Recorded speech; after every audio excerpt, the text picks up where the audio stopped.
Man on the Road to Infinity. More than 30 years ago, I came into possession of a very interesting and compelling painting. It was brought to this country from China a number of years earlier by a thoughtful and sincere collector. After his passing, it was turned over to me. The previous owner had called this painting The Lone Traveler. It presents an old mystic, or pilgrim, standing on the edge of a cliff, his only companion a rugged tree. He is looking out over a vast expanse of mist and clouds across a wide valley, and in the distance, above the mist, rise the peaks of mountains. It is a very simple and wonderful expression of the Taoist way of life, which has immediate implications for us. For out of these old paintings and the moods that they inspire, out of the wisdom and gentle thinking of long ago, there may come flashes of inspiration and understanding that we need in this confused and troubled day. Taoism is founded upon a simple but powerful concept, and this concept has to do with man's acceptance of the eternal values of life, which continue even though they may be obscured by the pressures of any given generation. Man is a traveler, a wanderer. He moves down through history collectively, as though on a great pilgrimage from somewhere to here, from here to somewhere. The individual learns in the course of time that more important than his adjustments to man-made society are his adjustments to this tremendous motion, the motion of space itself. It is better to be a good citizen of space than it is merely to live under the pressures and adjustment of our material existence. Many people realize this, and they realized it in China 2,500 years ago, but just as we have difficulty making this realization operate in our lives, so they had the same problem. We observe that man seems to stand still in the midst of a tremendous motion that sweeps around him. Each person, trying to hold his own ground, trying to be permanent in the midst of impermanence, comes finally to violent conflict with the very motions of life. We have to realize that the individual cannot stand still. He cannot be the same yesterday, today, and forever. The person himself must move with the motion of his world. Lao Tse emphasized very strongly that in spite of the involved way in which we work ourselves into the cultural patterns of our time, each individual is actually always a separate person. He is always alone as far as his own existence is concerned. His contact with all other human beings is comparatively superficial, no matter how intensely he attempts to strengthen these contacts. Even our associations with those we love are essentially associations with strangers. Each of us has his own purposes and his own values. Each person is forever an individual, one against the many. Each of us, then, is a kind of irresistible force blocked by an immovable object, the immovable object being the world in which we live. Whatever we attempt to do, obstacles rise against it. Whatever pattern we assume, we find an adversary. No matter how hard we labor, we find the resistance and pressure of time moving in upon us, frustrating our endeavors. Thus, the individual lives to try to accomplish his own purposes in a world made up of hundreds of millions of others trying to do the same thing. The only possible way we can extricate ourselves from this confusion is by marked changes in our attitude toward life. If we can change ourselves, we can accomplish the only adjustment possible to us, for it is impossible for us to hope that the whole world will change to meet our attitudes. If, as Lao Tse points out, and the Chinese mystic artists have always deeply appreciated this point of view, we will accept the facts of our relationship with life, we can then begin to build a certain internal value that is more important to us than the applause of the multitudes. This means accepting ourselves for what we are, travelers in a distant land. We are not actually citizens of this state in which we live. Physically, we may be citizens. Morally and spiritually, we are living beings, part of a living universe. Our roots are in space and eternity, not in the earth and time. Our minds, the subtler parts of our own imaginations, break through the boundaries of physical things. We are in this physical world, but we are definitely not of it. We are in this world for some reason. We are here for a purpose that rests in the consciousness of the cause of things. We cannot dogmatize the reason for existence. We can only speculate, but we do have certain powerful intuitions about it. The wisest and best of people since the dawn of time have assumed that we are here to learn something, to grow, that we are here to pass a test or an examination relating to universal citizenship. Our life here means something only in terms of an eternal life that is not here. Our adjustments here, the growth that we attain, these things do not culminate here, nor do they lead to any security here. Yet we are very much like the Greek who is said by an old philosopher to have built a business as though he were going to live forever. This is our problem. We build here as though we are going to stay here. We clutch this earthliness to ourselves as though it were our only hope, when in reality, the earth will dissolve us, we will not dissolve the earth. Taoism points out very definitely that there is a way of life by which our journey as travelers can be important. This journey can be interesting. It can be a very happy experience, but only if we take the right attitude toward it. Let us imagine that for some reason of business or other immediate purpose, it is necessary for us to visit a foreign land, to make a long trip somewhere. Now, we do not have any particular desire to visit this foreign land, but there are many ways in which we can take advantage of this necessary trip if we will develop an interest in it. Perhaps we can stop off along the way and see other interesting countries. We can make new friends and acquaintances. We can explore unusual ideas. In other words, we can make this trip, which is a business trip, also a cultural adventure. This, in a sense, is the same problem we face in the journey of life. We are moving here to elsewhere, inevitably and continuously. Every day brings us farther along this journey. Yet it is not necessary that we sigh and say that we are merely waiting for transition, as though that were the only event of significance in life. We have the right and privilege to make a journey that we must make, but we can make this journey just as interesting or just as dull as we want to. We are going to travel. Therefore, our problem is to do it as graciously, as wisely, as lovingly, and with as much improvement, pleasure, joy, and advancement to our growth as possible. In this way, the journey becomes more pleasant, and what might otherwise be a tedious experience becomes a gracious and important one. In order to make this journey of life valuable in every sense of the word, we must determine, as far as it is possible for us to do, the essential reason for the journey. We must recognize that what we are now is important in terms of our eternal existence. We are not just here today and gone tomorrow for no good reason.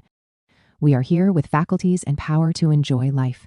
We are here to grow, to be friendly, to cooperate with others along the path of life, and to have a rich experience. We are not here to sulk or to shake our fists against heaven because it is unkind to us. Thus, we can take any attitude we want along our journey. We can grumble every step from the cradle to the grave. We can resent that we were born. We can wish for death. We can live as badly as we choose, but we are still on that journey. This fact we cannot change, any more than we can change the fact that we are on a little ball of earth making its eternal journey around the sun, and, with the sun, around great centers of further space. Our problem, then, is to try and make this journey valuable, and to make it a source of immediate comfort and consolation to consciousness. Now, if we settle down to a dull materialism, the journey is meaningless, but we cannot assume that nature intended this. It is not right or reasonable for man to take the attitude that life is unimportant. Nature does not waste energy in this way. Nature does not go into the intrinsic process of creating living things only so that these things can bore themselves to death. And if we are unable to grasp this important message, it is time we gave it a lot of definite consideration. To make life important requires certain effort, a certain understanding of life. Granted, our neighbors do not seem to be making much of importance out of living, and they probably think the same of us. At the same time, however, we know that the superficial kind of world in which we live, with its superficial attitudes and its inadequate cultural concepts, will not give us the encouragement or insight for a valuable life. This has to come out of ourselves. It has to come gradually from our own integration, our own conscious understanding of experience. Lao Tse, in his philosophy, gives us a very simple code, namely, man as a being is actually mostly superphysical. His body is merely an appendage. Actually, his whole life is an invisible experience. It is invisible in his feelings and thoughts. He can have affections, he cannot see them, but he can express them. He has thoughts. They are all invisible. He has dreams and aspirations that other men cannot see. He lives almost totally within himself, and wherever he does brush against externals, the experience is painful to him. Thus, with man having such a powerful internal life, this internal life must be ordered. It must be made into a leadership, the only leadership that can actually carry man along the course of his purposes. He cannot attain this leadership entirely on the basis of worldly education. It has to arise from certain maturing insight that develops within his own character. In mysticism, and particularly in Oriental mysticism, the individual always comes into conflict with concepts that are a little difficult for him to understand.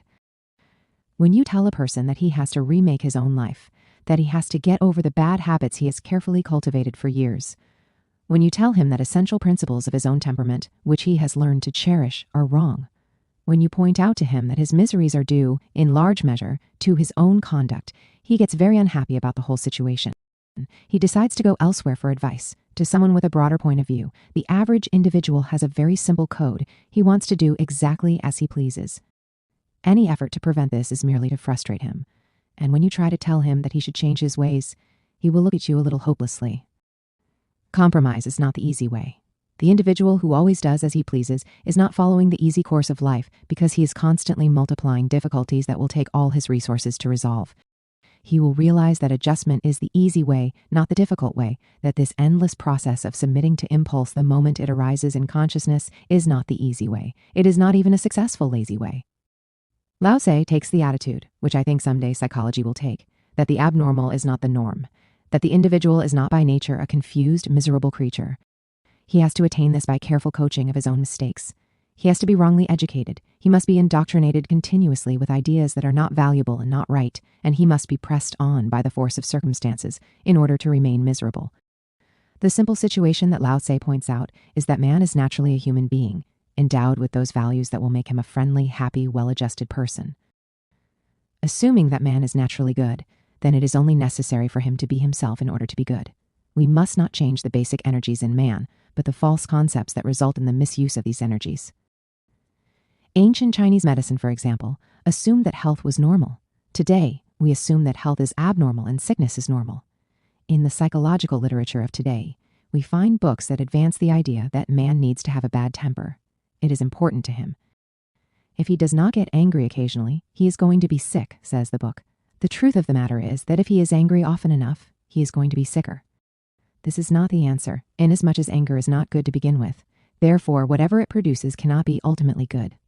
Buddha taught this, so did Lao Tse. So instead of taking the attitude that our superficial opinions must be served by the full nature of consciousness, the Chinese mystic was rather simple about the whole thing. He found great consolation in simply reestablishing a contact with nature, with universal realities, and thus making an effort, once more, to break through the little walls of human enterprise and visualize the eternal enterprise with which man is associated. In Chinese art, therefore, you will find great numbers of paintings of kindly old scholars or poets or philosophers sitting in their little cabins on the sides of mountains, or meditating by the bank of a river, or like our lone traveler, gazing out along the path of a journey that leads beyond the stars. These elderly gentlemen follow good Taoist and also Buddhist practice, namely the realization that man has two patterns of responsibilities which he must keep at the same time. One pattern involves those burdens, debts, or obligations which the individual has lawfully contracted in life. If he has raised a family, he must provide for that family. He must do those things that are proper and reasonable. But he must also look out toward the mountains. He must begin to sense his relationship to infinities. He can go out on the side of a hill, sit down and look across the valley, with perhaps a little lake or a river between, with small ships, their sails against a misty sky, or at night, he can gaze into the heavens lighted by countless flames, and he can gradually begin to allow the universe to move back into his awareness, where it should always have been. If we were doing this, we could say to ourselves, as I look out to these stars, and I see these lights flaming in the sky, I wonder how much they are concerned with who is assemblyman from the 6th precinct. I wonder if these stars beckon in amazement when we have a special sale of local merchandise. I wonder if there is any place among these stars for bargain hunting. We might wonder also whether these stars twinkle their disapproval if we fail to be extravagant. These questions we can answer only if we just get out there and relax. And after we have relaxed a little while, perhaps we feel like the lone traveler. Perhaps we will realize that we have made a great deal out of things that were not much to start with, and that we have in this process lost all the values that we might have found. Values come across bridges of contentment. They are not found in endless discords. Values represent understanding and the individual actually striving to know more and to feel better.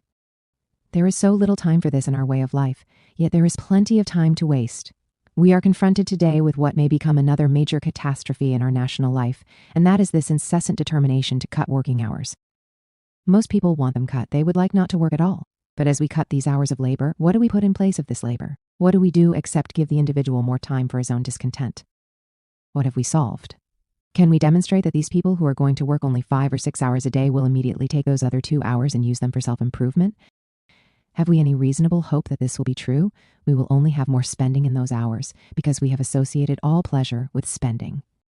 These things continue to present us with problems, and as a nation, as families, as individuals, we are not solving these problems.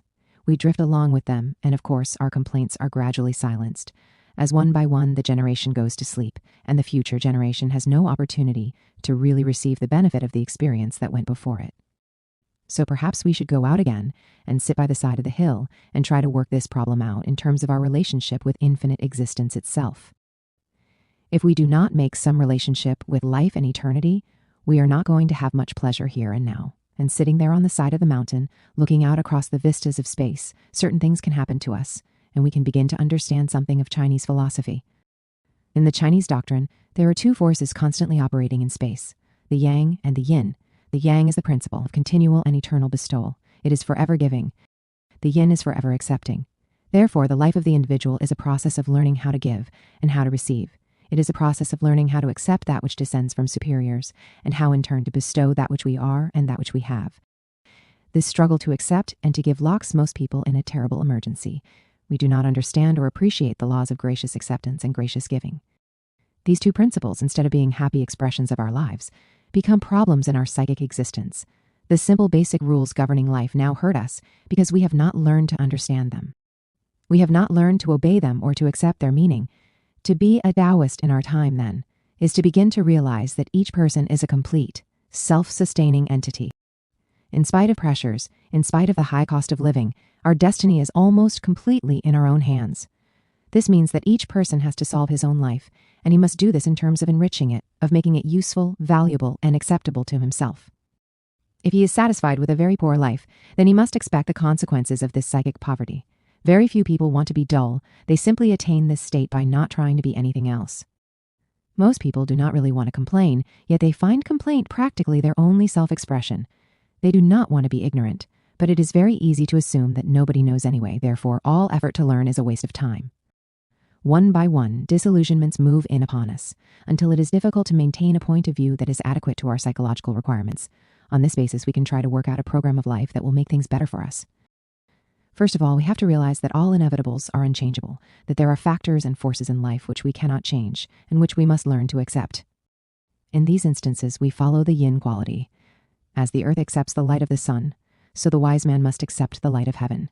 He must acknowledge that these basic acceptances come first in his own consciousness. Each individual must accept common responsibility with other people and accept the results of his own action. He lives under a pattern of laws that he must regard as inevitable in his time. Therefore, his problem is not to break law, but to live even better than the law requires. But these laws do not have to burden him, because if they are reasonably correct, they also represent processes that he knows to be necessary. Thus, he can relax away from a great many of these inconsistencies, and he can learn to be receptive to inevitables. This in itself is a great source of relaxation. What are the inevitables that we must accept? These inevitables, for example, involve human relationships. Human relationships cannot be enduring. The law of nature does not permit relationships to go on forever. Nature therefore sets up patterns of meeting and departing. We must live by these acceptances. Some of the worst neuroses arise in people who cannot accept changes in relationships. They simply cannot allow a child to grow up.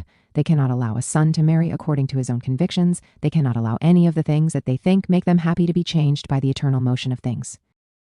Yet everything must change, and happiness arises in the individual who is not unhappy because things change. If we demand any kind of a basic personal requirement to happiness, we will never be happy. The man who says, "I will be happy when I finish this job," is not happy when the job is done. The individual who says, "When I reach a certain age, I will retire and enjoy myself," finds himself bored to death. The person who says, "When I have my 10th million, I will stop," never stops, and today generally ends up with a federal indictment. There is no rest or end in these things. The individual should not say to himself, "When I get what I want, I will be happy." The man sitting out on the side of the hill says, "When I do exactly what Tao requires, then I will be happy. When I learn to accept life without forcing my own determination upon it, then I can live, but as long as life has to be exactly what I demand it to be." These things apply not only to our possessions, but also to attitudes. A person whose attitudes are not those of generous acceptance will always be a psychological problem to himself and other people. The moment our attitudes become fixed, they are as dangerous as our possessions. When we develop attitude habit patterns, we create misery for all concerned. An individual who permits suspicion to dominate his thinking ruins his own life. His suspicions produce nothing for him, because Tao does not want us to be suspicious. If we are jealous, we accomplish the same malignancy in ourselves, because this is not the way of heaven. If we are stubborn, this is again not the way of heaven. Heaven is constantly moving, bestowing, and accepting, and we must be the same. If we become too addicted to any policy, if we make too much of our own opinions, if we try to force our notions upon others, if we become locked in orthodoxies or prejudices, we are violating the law of heaven. For heaven wants the individual to move graciously, lovingly, and kindly, with deep appreciation for the problems of others, but never, under any condition, attempting to gain his own ends by destroying, disillusioning, or hurting other people. So wherever man relaxes and accepts life as a beautiful mystery, he begins to experience happiness. But while he remains tension-bound in his own desperate determination to achieve a victory over life, he is in trouble. No one can be victorious over Tao, for Tao is forever the victor. And it is this strange victory that in itself seems so amazing to us. We look out into the vistas of space, and we do not sense out there some terrible policing power. This great mystery of things that surrounds us simply fulfills its own purposes quietly. It rises against no man. It turns its hand against no man. It simply goes on its own eternal way, a way that is eternally right. And this law by which it operates is not simply a machine, although it may almost seem to be that at times. This law is infinitely sensitive, tremendously gentle, wise, kind, and at the same time strong. Most creatures never rise in opposition against this law. We have no evidence whatever that planets resist the laws that govern them. We have no reason to doubt that the sun is adjusted to its own parent cause. Out in space, everything seems to be moving by an acceptance. It does what it is primarily required to do. There do not seem to be any fretful stars or discontented comets. They do things they are fashioned to achieve. Only man, having the peculiar state of mentation within himself, seems to live in the objective case. He is constantly determined to question, to doubt, to deny. He wishes, for some reason, to impose his own uncertainties upon space. He looks out into this great machinery and will not rest until he finds both a god and a devil there. He has to make these modifications. He has to assume that there is stress in space because there is stress in himself. But when he relaxes, his own stress ceases, and the space stress fades away. Taoism is based upon the simple facts that these laws, these basic principles, are adequate, and that they protect everything that is created. By these principles, we were created. By the bounty of these principles, we exist. By the tolerance and temperance of these principles, we make our mistakes and still survive. Everything in nature seems to fit into a kindly conspiracy of all things to work together for some vast good that is difficult for us to comprehend.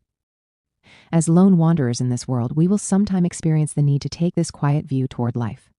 Taoism also points out that some activities in life are much more Taoist than others. When we begin to admit that there is in space something gracious and beautiful and wonderful, we also begin to realize that this wonder is in everything that space fashions, that all great and noble works of man and nature are built upon these principles and upon these laws.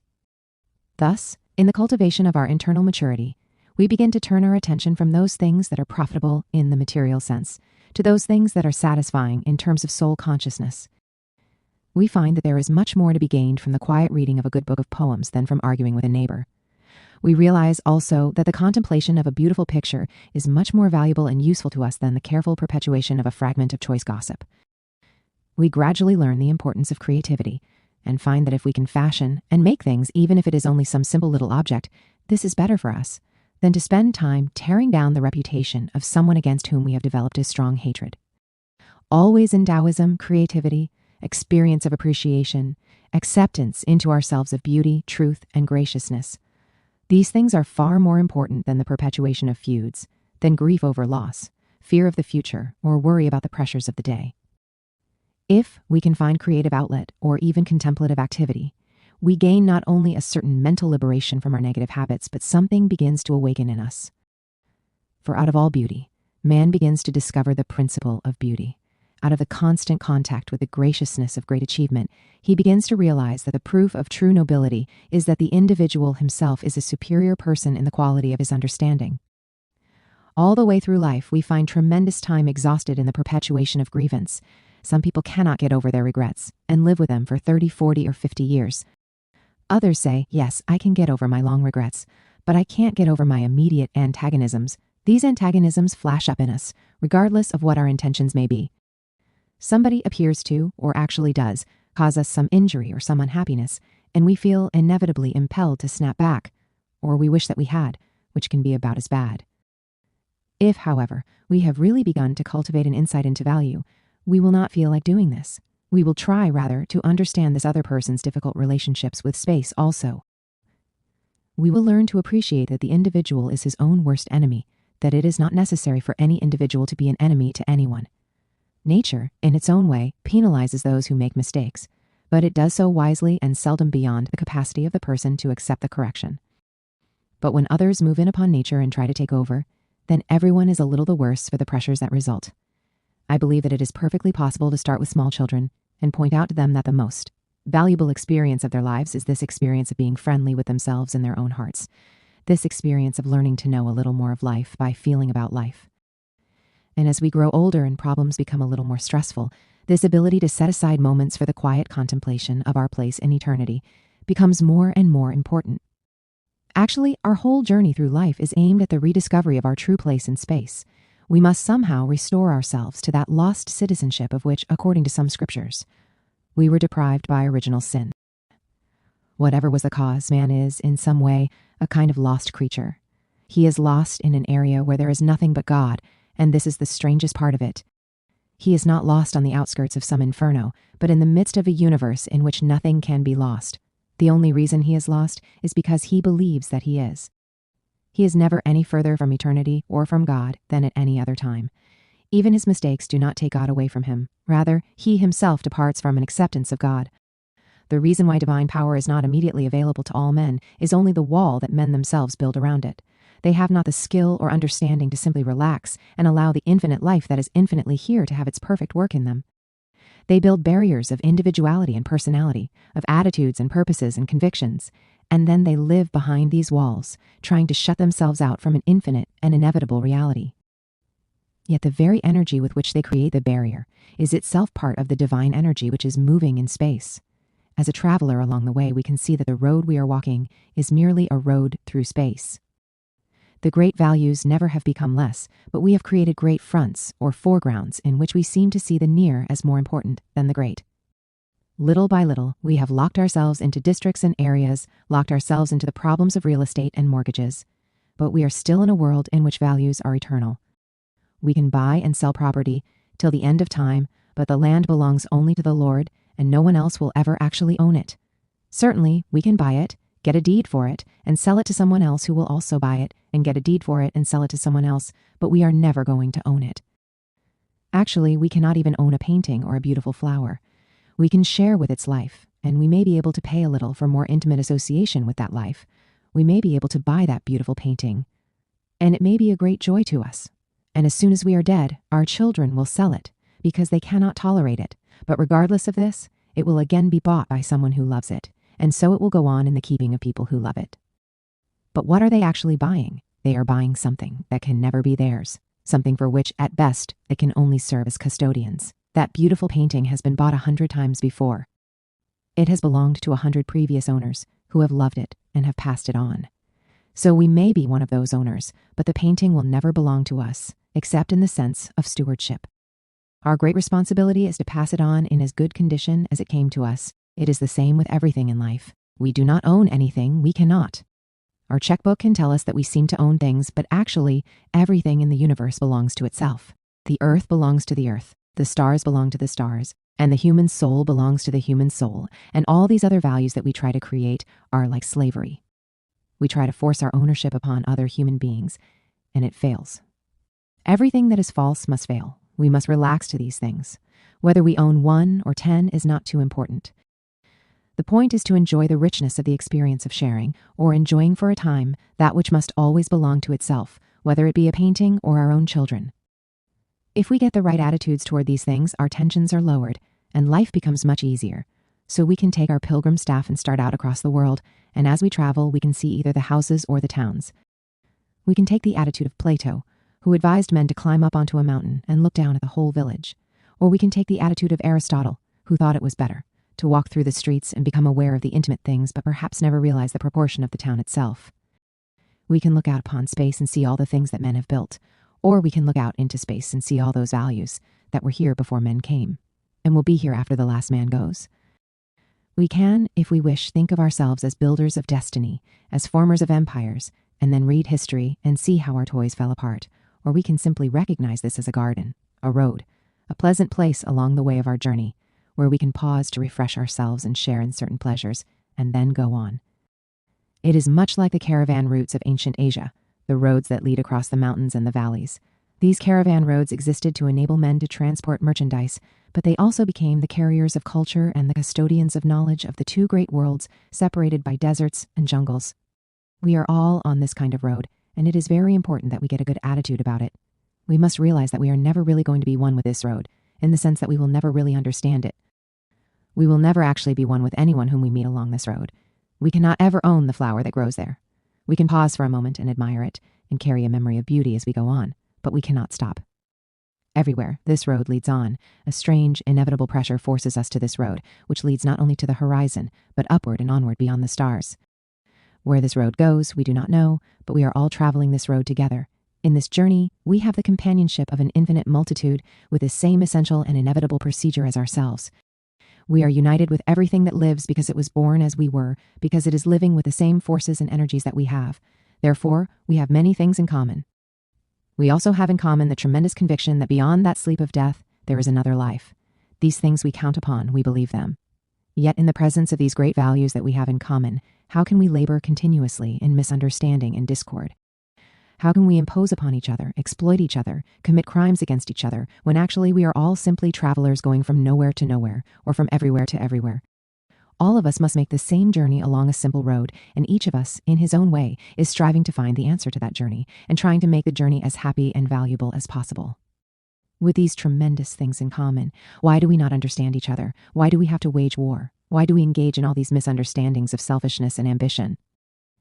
Lao Tse was of the opinion that the reason we do all these things is that we have never really learned how to soak up a sunset or see the beauty of things around us. We have never been able to sit down quietly and love life and feel in our own hearts a gentle sense of kinship with the bird and the flower. Instead, we have lived this strange, tense, artificial, separated existence, which began sometime long ago when we built cities and towns and moved away from the countryside, when we lost that contact with the earth that belonged to our remote agrarian forebears. And with this loss of naturalness, we have also lost health and peace of soul.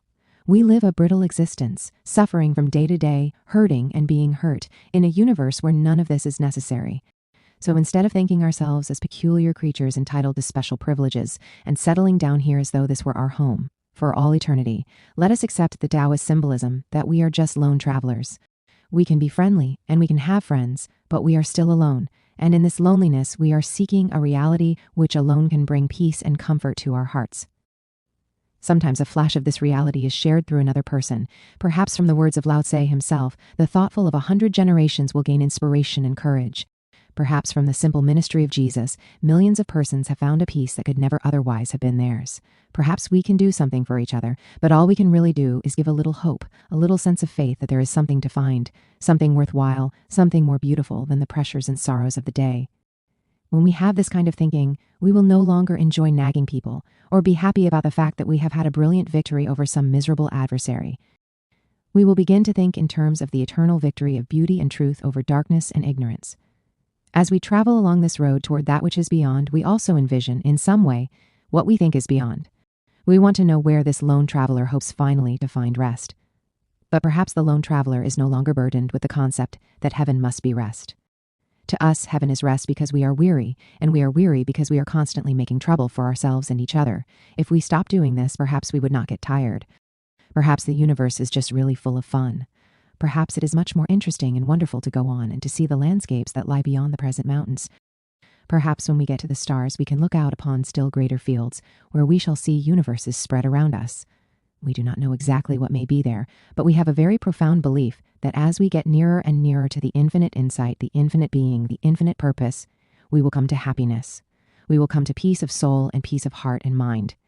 In a universe of understanding, perhaps all weariness will vanish, and instead of slowly plodding our way over the mountains, like our lone traveler in the picture, we shall float, as it were, from space to space, carried only by the graciousness of our own desire to live and to learn and to grow. These changes may come, but whatever lies beyond must also lie above the level of our present understanding. What we are really searching for is to find the reality of things, to find the presence of God in ourselves, and to find our own place in the infinite plan of things. When we achieve this, then we can obey and keep the law, and we can accept the truth into our own consciousness and abide by it. We are far, as yet, from these infinites, and we have other, more immediate things to do. The most immediate of these is to come into the experience of a gracious, accepting kind of life. In this kind of life, the mere fulfillment of desire that we call happiness no longer dominates our purposes, for we have found a larger happiness, a greater and deeper one, in fulfilling the desire of truth itself. Out of our searching, as Lao Tse points out, we come in the end to a universe that is a magnificent, brilliant exposition of the dynamic simplicity of natural goodness. Everything is right, Everything is wonderful in its own rightness, and this rightness is as tender as the tiniest thing that lives, and as strong as the motion of cosmos itself.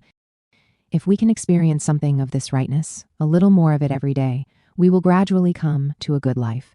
We will find that our journey through space is taking us to happiness and peacefulness, and to the realization that we live in our Father's house, where there are good laws and infinite wisdom, love, wisdom, and strength.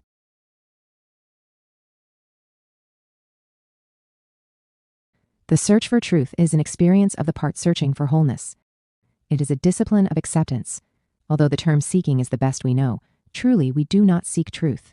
We accept, we receive, yet we do not find. All that lives and exists bestows something. Reality is forever flowing in and through all that is. The bowl is a symbol of the mental capacity to receive. Hence, the devout Buddhist may accept in it only that which is necessary for a single day, and nothing but food. Rice is the bread of Asia. The Christian in his prayer exclaims, "Give us this day our daily bread." The Buddhist mystic does not even ask. He carries the bowl, and those who feel within the impulse of the good law will share their rice with him. When food is offered, the mendicant may not refuse it. It is told of the Buddha Gautama that on his last day upon the earth, a poor farmer, out of the generosity of his heart, put into the Buddha's bowl a portion of his food. Due to the poverty of the giver, the food was spoiled, but the enlightened one received it and, turning to his disciples, declared that the time had come for his departure from among them. Then, knowing that the food was tainted but the best that the poor man had to give, he gravely ate it and died a short time after. The story is obviously allegorical, but the meaning is perfectly clear. To receive the law is to be fed. Through all that lives, the law is brought to us, and in any case and under any circumstance, we may receive the law and achieve liberation. The experiences of the day, the problems of life, karma, and dharma, all must be accepted into the ever-open bowl of the consciousness. No lesser object than food is permissible, but who shall declare what is or what is not food?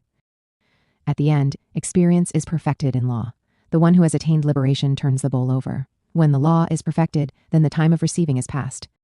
Until then, the monk in his yellow robe wanders up and down the world carrying the bowl.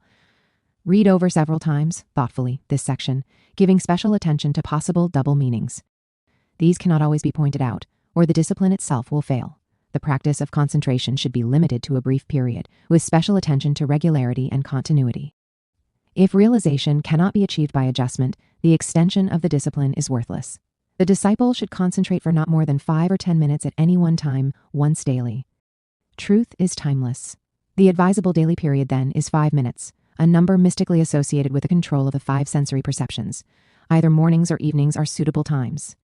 The middle of the day or night is less favorable, especially in the case of the novice. Day and night are the yin and yang. Between them are the suitable times. The time, the place, and the chair having been selected, the mood itself must next be attained. The faculties of the attention must now be gathered up by a simple, direct, effortless technique. Under no conditions should the mind be made blank.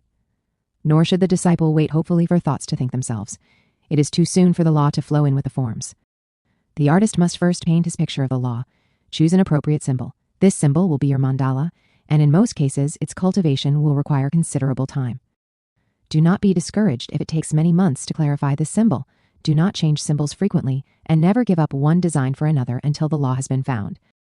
The symbol may be an object, an ideal, or a pattern, but it must be capable of some definition. That is, it must be perceptible to the mind, if not to the senses themselves. Abstract virtues like goodness, kindness, or unselfishness are not suitable in themselves as concentration symbols. It is for this reason that in the Eastern schools, all of the virtues are pictured. Buddhism is personified by the Buddha, itself a personification of all of the abstract virtues of the doctrine.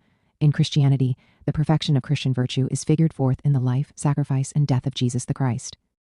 The teacher is not the law, but bears witness of the law. In concentration, the disciple cannot concentrate directly upon the law, but upon some pattern or imagery which bears witness. And he must never confuse the image with that which is imaged. Frequently, it is advisable to derive a concentration pattern from some phase of life which is pictorially meaningful. It has been pointed out that men often find truth according to the inclination of their tastes. To the scholar, his books are sacred. To the artist, the laws and canons of art represent his natural approach to the discovery of the law. The developed mathematician finds God in numbers, and the astronomer finds truth in the stars. Choose, therefore, as the first pattern for concentration, some form or device which has already proved to be an inspiration and has brought you some measure of realization. Thus, through the gateway of the known, you pass naturally and normally into the presence of the knower. There is no broad restriction imposed on the selection of the proper subject. If you have found merit in it, or have gained merit through it, it is proper. For the sake of an example, let us suppose that we are nature lovers. We have found inspiration and strength in contact with growing things. We have found the law in growth. We cannot concentrate upon the abstract principle of growth. Therefore, let us select some one growing thing as the symbol of growth, always bearing in mind that we are not limiting growth itself, but merely specializing it, so that it will remain within the boundaries of human comprehension. In this way, we shall escape vagary and indefinition, abstractions which in turn would lead only to involvements and platitudes. Of the growing things, a tree is one of the noblest and most complicated of all forms in the plant kingdom, and at the same time, the most symbolical. The tree, from time immemorial, has been used as a basis for diagramming many forms of human knowledge. In old prints and manuscripts, we find trees of law, trees of medicine, and trees of religion. Races frequently are represented in the form of a tree and its branches. Several of the old philosophies have represented the entire universe in the form of a tree. Reflections upon a matter such as this is a proper prologue to concentration. It posits the realization of self-unfoldment by disciplines of realization magnitude and reminds the intellect of the universality of a selected symbol. It is enough that a suitably symbolic subject be decided upon preparatory to the study of the following chapter, which continues the discussion of concentration. Pierce the form. The entire subject of this chapter is realization with the keynote, pierce the form, learn to recognize all ideas as essentially formless, but perceptible inwardly as manifestations of the law. When you read books, when you listen to teachings, when you contemplate the old wisdom, pierce the form. Ponder the words of Maimonides. Beneath the body of the law is the soul of the law, and beneath the soul of the law is the spirit of the law. Search for the spirit of the doctrine. Accept nothing less. In everything which occurs to you as incident or circumstance, recognize symbols of the formless. Realize that all visible physical bodies and all tangible conceivable forms of knowledge are indeed the many-colored fringe on the robes of the infinite. Remember the inscription on the temple of Sais in Egypt. I, Isis, am all that has been, that is, or shall be. No mortal man hath ever me unveiled. Recognize the world as the veil, and realize that he who is entering into the hidden place must rend the veil of the temple from the top to the bottom. With the sword of insight, pierce the veil and find the law. An Eastern fable explains part of the mystery of concentration. It conveys certain implications that cannot be expressed in direct words. All spiritual values must be realized, inwardly comprehended. They cannot be communicated as mathematical formulas can be passed from one person to another. The emperor of an eastern country built a palace, which he called the House of the Singing Floors. When the palace was finished, he desired that gardens be planted about it so that the palace itself should stand in the midst of an earthly paradise. The emperor sent for the wisest and most skilled of his gardeners and commanded him to landscape the palace grounds. The gardener, who was very old and very wise, went out from the palace and, selecting a place nearby, built himself a crude sort of chair with a canopy of branches as a protection from the elements. The old man then seated himself there quietly. Summer slowly passed, and the man sat silently watching. Autumn came. The leaves of the trees changed their colors and fell. The birds departed. The clouds gathered, and at last the snows of winter lay upon the ground. Still, the aged gardener sat and watched. The winds whirled the snow, banking it up against the rocks. The trees bent under the fury of the gale, but the gardener merely drew his woolen cloak about him and reached for another steaming bowl of tea. Then springtime came. The snows melted, the little streams were filled, the squirrels came out from their holes, the spring flowers sent their green leaves through the patches of earth and melting snow. The gardener sat watching the motions of the seasons. At last, the summer came again. Having remained for a full year sitting in his chair of tree branches, the gardener rose, entered the presence of the emperor, and announced that now he would plant the garden. A year later, the earthly paradise was completed. Rare plants flowered on every hand. Curious fishes swam in the streams. Exotic birds nested in the trees. Little shrines stood upon the rocks. Old stone lanterns bordered the pathways. In all the world, there never had been so perfect a garden. When it was all in readiness, the gardener led the emperor out onto the broad porch of the palace and said to him, "O son of heaven, my work is finished. In every season and with the passing of every year, this garden will retain its perfection. As each plant grows, it will become a living part of a balanced completeness. When the leaves fall, they will form patterns upon the ground, and within the openings in the branches, you will see the snow-capped mountains. When the streams rise, they will form pools and eddies, each of which will become perfectly patterned with the rest. It is for this reason that I sat in meditation for a year. There can be no conflict here. Each passing season will express its own beauty, in winter, in summer, in autumn, and in spring. There will be always harmonious beauty. As your majesty advances in years, your tastes will change, but the gardens will grow also. As long as you live, you will find happiness in them. And when at last you return to the sky from whence you came, those who follow after you will find themselves in this garden as you have found yourself." I have built a miniature world that reflects the mysteries of a greater world. This, O Son of Heaven, is the wise man's garden. To every man, the fabled emperor is the self, the garden, his life, and the aged gardener, his wisdom with which he must build his earthly paradise. Wisdom opens the way and gives the example of concentration. The exercise and discipline of philosophical attention, which we call concentration, is exemplified in the gardener's year of meditation. Through the observation and consideration of all the universal processes which go on about us, we become aware of the ever-changing seasons of the soul. Summer changes to autumn, and autumn to winter, winter to spring, and spring to summer again. This mystery of change cannot be understood by the reading of words, but it can be felt inwardly as a spiritual experience during concentration. Not only must we focus attention, but we must sense as eternal truth the gentle flowing of time through consciousness. We grow, but in time toward eternity, gently, peacefully, inevitably. There must be no haste, no tension, no strain, and no striving. We must behold all things, value all things, feel our participation in all things, and from all these experiences, find the garden of our living. When we do this year after year, life after life, we understand. Tao, the way and the end in one, teaches that the method is forever flowing into the accomplishment, always. The things we do are becoming part of the thing we are. To understand this eyes concentration, not merely the concentration of the mind with its tendency to scatter its resources, but more completely to understand our relationship with life, so that the unity of our purpose is strong enough to bind all confusion together in one ever-flowing harmonious pattern. Sometimes, it is difficult to understand that concentration is not essentially an intellectual process. While the mind is the instrument of concentration, the exercises fail if they are regarded as directed toward mental control through effort. Also, it seems hard to understand that concentration involves the simultaneous activity of every part of the consciousness.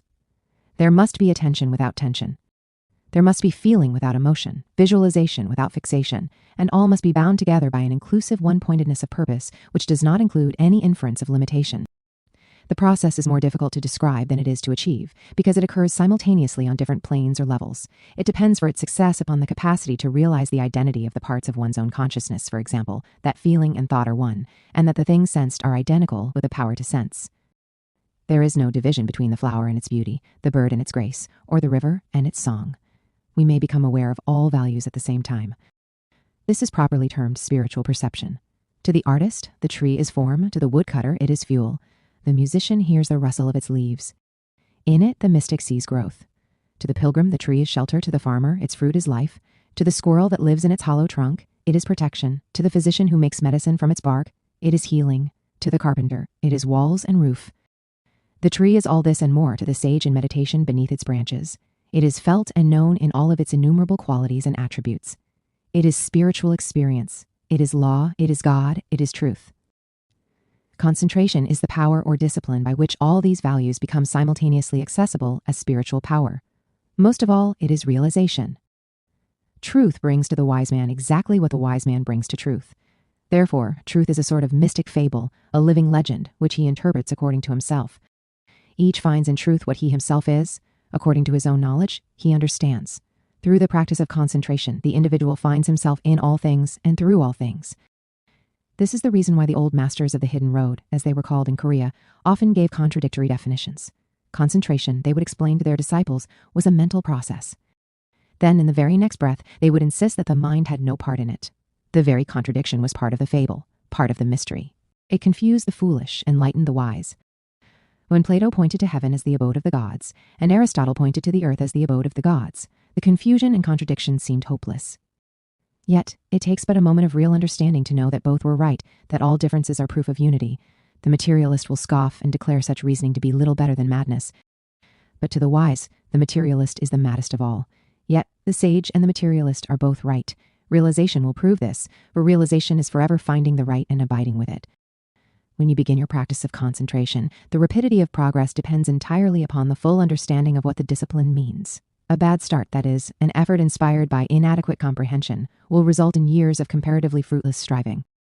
So, there should not be too much haste or too much eagerness. Success depends upon thoroughness of understanding. It is for this reason that these pages reiterate in several ways the basic concepts. If the foundation is right, all that follows will flow in the proper course. It may prove beneficial to consider your own personal proficiency in 3 basic capacities: your capacity to think in terms of spiritual realities, to feel in terms of impersonal participation in a universal sharing of life, and to visualize in terms of seeing values through forms. This probably sounds rather confused. Yet it is a common experience that the normal individual at this stage of universal growth usually has a greater capacity in one of these qualifications than in the other two. Some think better than they feel, others react more correctly to visual stimuli. Try sincerely to strengthen whichever of these qualities seems the weakest in yourself. Your spiritual consciousness must be compounded from a balance of these three powers of your soul. The lack of one will unbalance the others and result in an imperfect approach. It is also true that any tendency to introvert, the degree to which we cut ourselves off from the flow of life in others, damages our own sensitivity. All of the experiences of normal living contribute their part to our own soul power. If we restrict the flow of our own lives and narrow the sphere of our personal experience, we frustrate the universality of ourselves. This is a common mistake among metaphysicians. There is no virtue in aloofness. We are not greater or more dignified because we separate ourselves from others. Our true greatness lies in the nobility of discovering ourselves in the dreams and hopes and labors of our world. All of which means that the true concentration may be said to come about of itself. If we fulfill the law in living, the law sets up its own motion within our consciousness. We will then concentrate naturally as forms occur naturally. We will release soul power as the tree releases its buds and branches. Concentration is natural to man, but only when man himself is natural. Concentration is the next step in the unfoldment of the inner self. Man cannot cause concentration, but he can prevent it. Unfoldment, therefore, is not the forcing of the exercise, but the removal of the obstacles to a perfectly natural and beautiful process in the consciousness itself. If you can understand, you will do. Your action must flow from your understanding as from a fountain. At this point, little can be added to the discipline. You must find the way. But if you will meditate earnestly upon what has been implied, you will not go astray. If the words are not yet sufficiently meaningful, you must understand that consciousness itself is not yet sufficiently free from limitation of attitude and complexity to permit of proper concentration. Under such conditions, you must continue the preparational disciplines. Do not be afraid to admit insufficiency, but rather accept insufficiency as a challenge from reality to yourself. And without disappointment or regret, but with the deepest realization of universal wisdom, set yourself to the task of fitting your consciousness and your life into the universal plan. When the time comes and you are ready, you will know. Alchemy. The word alchemy is compounded from two words, al or el meaning God, and chem meaning Egypt. Literally, the word chemistry means the science of the Egyptians, alchemy, the divine science of chemistry, or the divine science of Egypt. Chemistry was identified with the Egyptians because among ancient peoples, it was believed that the secrets of chemistry were first communicated to man by the priests of the Egyptian temples. Alchemy is spiritual chemistry. It is the secret doctrine concerning the perfection of man, concealed under a terminology of chemical terms, allegories, fables, and symbols. Alchemy is an integral part of the European mystical tradition and also occupies a position of similar importance in the Taoist metaphysics of China. Many of the greatest of the Taoist saints were celebrated for their proficiency in alchemical research and experimentation. I have many times been asked why it was necessary or desirable to conceal spiritual truths in elaborate systems of fables and emblems. A student once asked me why it would not be much simpler and more helpful to leave all symbols behind and just explain the whole mystery at the beginning so that everyone could understand the facts themselves. By this time, it is hoped that you have reached the point where you will understand why it is impossible to describe any spiritual reality except in terms of symbolism. No one can describe growth without recourse to a description of something that grows. Spiritual realities are internal, formless mysteries, incomprehensible unless clothed in tangible lore. The fable becomes the vehicle of communication. A man crossing the void between one mind and another must be transported in some kind of container. The Buddhists call their sacred scriptures baskets. When you have received the idea and made it a part of yourself, you then may discard the basket. One of the saddest tragedies of mankind is that the average human being saves the basket and throws away the contents, or, mistaking the basket for the contents, he worships the basket, believing he is pious because he preserves the shape of the idea that has come to him, even though he is unaware of the purpose. Frequently, my students have objected to the extremely fantastic nature of religious and philosophical symbolism and fable. This wild extravagance of fantasy is part of a well-planned purpose. It is a constant reminder that the symbols obviously are too extravagant for literal acceptance by the thoughtful, that they conceal principles which are beyond the sphere of our physical and so-called normal perception. Take, for example, the alchemical symbolism of the unicorn. Out of fabulous antiquity has descended an account of a weird animal differing from any creature familiar to man. It was shaped like a horse, but had a cloven hoof. On its forehead grew a long, slender horn of twisted gold. The tail of the unicorn was similar to that of a lion, and its mane was of spun silver. It lived alone in remote parts of the mountains, and there was but one alive at a time. It endured for many ages, and permitted itself to be seen at certain intervals. The unicorn of European mysticism is the Qilin of the Chinese, the lion horse with a single horn, a fabled animal that announced the birth of Confucius. How does it happen that two races dwelling on opposite sides of the earth should share a belief in this mythological creature? How beautifully the story of the unicorn fulfills the purpose of the ancient priests who devised it. Medieval zoologists frequently included the unicorn as an actually existing animal, assigning as its habitation some little-known and inaccessible place, such as the Sahara Desert. The museums of Europe include in their collections several drinking goblets that belong to feudal princes, which are reported to have been shaped from the horns of unicorns. Men wanted to believe that the fable was true, therefore to them it was true. There was no mystery to the unicorn. It was merely a rare creature, one that found its way into the heraldry of many nations and families, who bore the symbol but never sensed the meaning. The modern world gave considerable debate to this fantastic creature. One modern school decided that the unicorn was a highly glorified rhinoceros, that the single horn peculiar to this animal had given rise to a strange story in the disordered minds of primitive people. Still, the symbolism was preserved, and the modern scientist was happy at having solved the mystery to his own satisfaction. The alchemical book of Lambspring gives the key to the real meaning. The unicorn, with its one golden horn and living alone, is the human soul dwelling far distant in the impenetrable forest of the senses compounded from the numerous aspects of the anima itself. This white horse with a horn is a proper symbol for the most profound meditation. There is no way to tell its story to the foolish, nor is there any way in which its mystery can be concealed from the thoughtful. No man can describe the soul in direct and simple words. It is a subjective experience. But each man may restore for himself a certain pattern of the soul by meditating upon the appearance and temperament of this strangely docile animal, described by Basil Valentine as so shy that it runs before the hunter can reach it, so wise that it can never be captured in any net devised by man. A symbol of the soul must likewise be a symbol of soul power. The golden horn, never used to injure any creature but around which the knight-errant tied the silken scarf, is the power of concentration, the one-pointedness of the soul, the harmless strength of truth. But how could this be explained to men who would prize the unicorn's horn as a wine goblet? Whoever the initiated guildsman was who first fashioned that horn into a beaker undoubtedly was acquainted with the mystery, for if there possibly could be devised a vessel to hold the mystic wine of the Feast of Cana, it would be the unicorn's horn.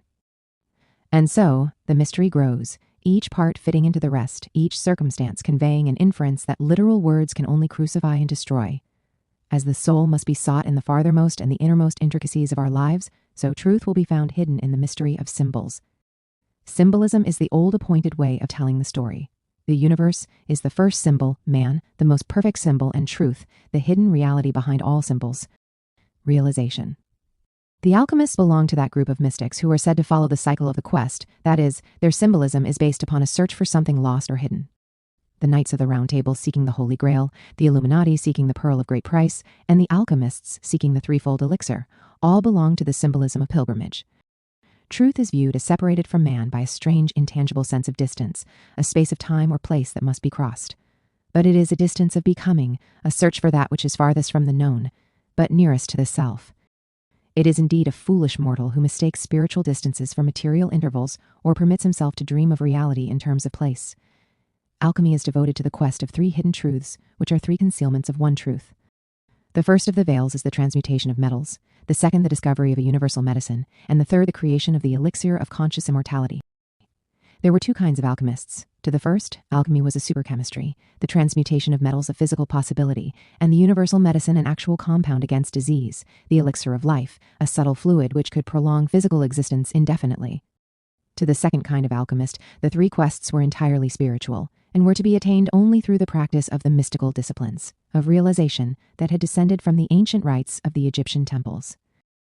In an old manuscript left behind by some unknown writer of the 17th century, a mystic alchemist sounds the note of warning. Woe, woe, woe unto the gold makers! This is the burden of all alchemical writings. The fables are told, but woe to him who accepts them as the substance of the doctrine. They are but the shadow, the substance lies beyond. To the modern truth seeker, alchemy conveys the light of another facet of the philosophical diamond. It gives further instruction in the mystery of the search for the self. But first must come the mystery of the metals. There are two kinds of metals, the earthly metals and the philosophical metals. There is a gold that is mined from the earth, and there is a philosophical gold that is mined from the air. There is a mercury which falls from the rock, and a philosophical mercury that abides as a vapor in space. There is mortal iron and immortal iron. There is a tin in the earth, and a tin in the heavens, a copper that corrodes, and a copper that is incorruptible.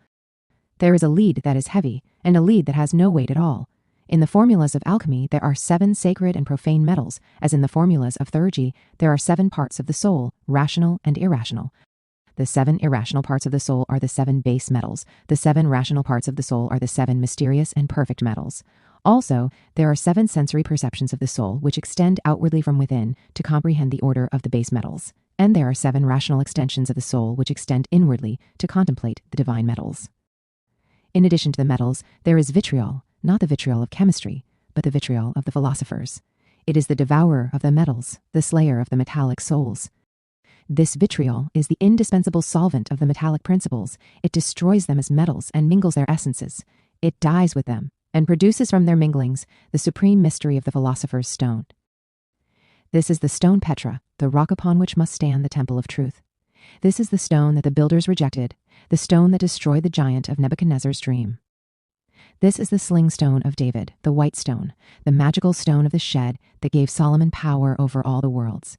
This is the emerald of the Sangreal and the sapphire stone of the commandments. This is the diamond soul of the Tibetan lamas, the priceless jewel in the forehead of the Buddha. Words can but imply the meaning, for in alchemy, as in Oriental mysticism, we are dealing with wordless principles and nameless facts. But dimly, we may perceive or sense the majesty of the concept. Omar Khayyam knew the secret of the metals when he wrote, "The vine had struck a fiber, which abutif clings my being. Let the Sufi flout of my base metal may be filed a key that shall unlock the door he howls without." The mystery of the metals is the mystery of the recognition of the twofold nature of all consciousness, all form, and all thought. When the alchemist wrote, "You shall take 1 part of the philosophical iron and add thereto 3 parts of the philosophical mercury, and be sure that they have been properly distilled and augmented," he was using his own quaint, picturesque terminology to convey a truly transcendental secret. Those searching for the mystery of the inner life can use in their quest only the higher and most attenuated faculties of sense and thought. The ordinary human mind is of very little service, the human emotions of very little good. We must seek within and find the spiritual powers of the mind, the spiritual powers of the heart, and the spiritual powers of the hand. In other words, we must use only the spirit of the metals. It is useless to bring only the mortal perceptions and the mortal limitations to bear upon the problems of the immortal self. Our physical experiences are not enough, they must be distilled and augmented. Our physical education is not enough, it is but a base shadow of something greater. Our thoughts, our sciences, our emotions, our arts, our actions, our crafts are mortal and physical symbols of immortal powers. We must read all the symbols, we must seek all the shadows. This is the beginning of alchemy, that we shall discover our every word and deed to be but symbols, our hopes and aspirations only fables, our histories and traditions merely legends.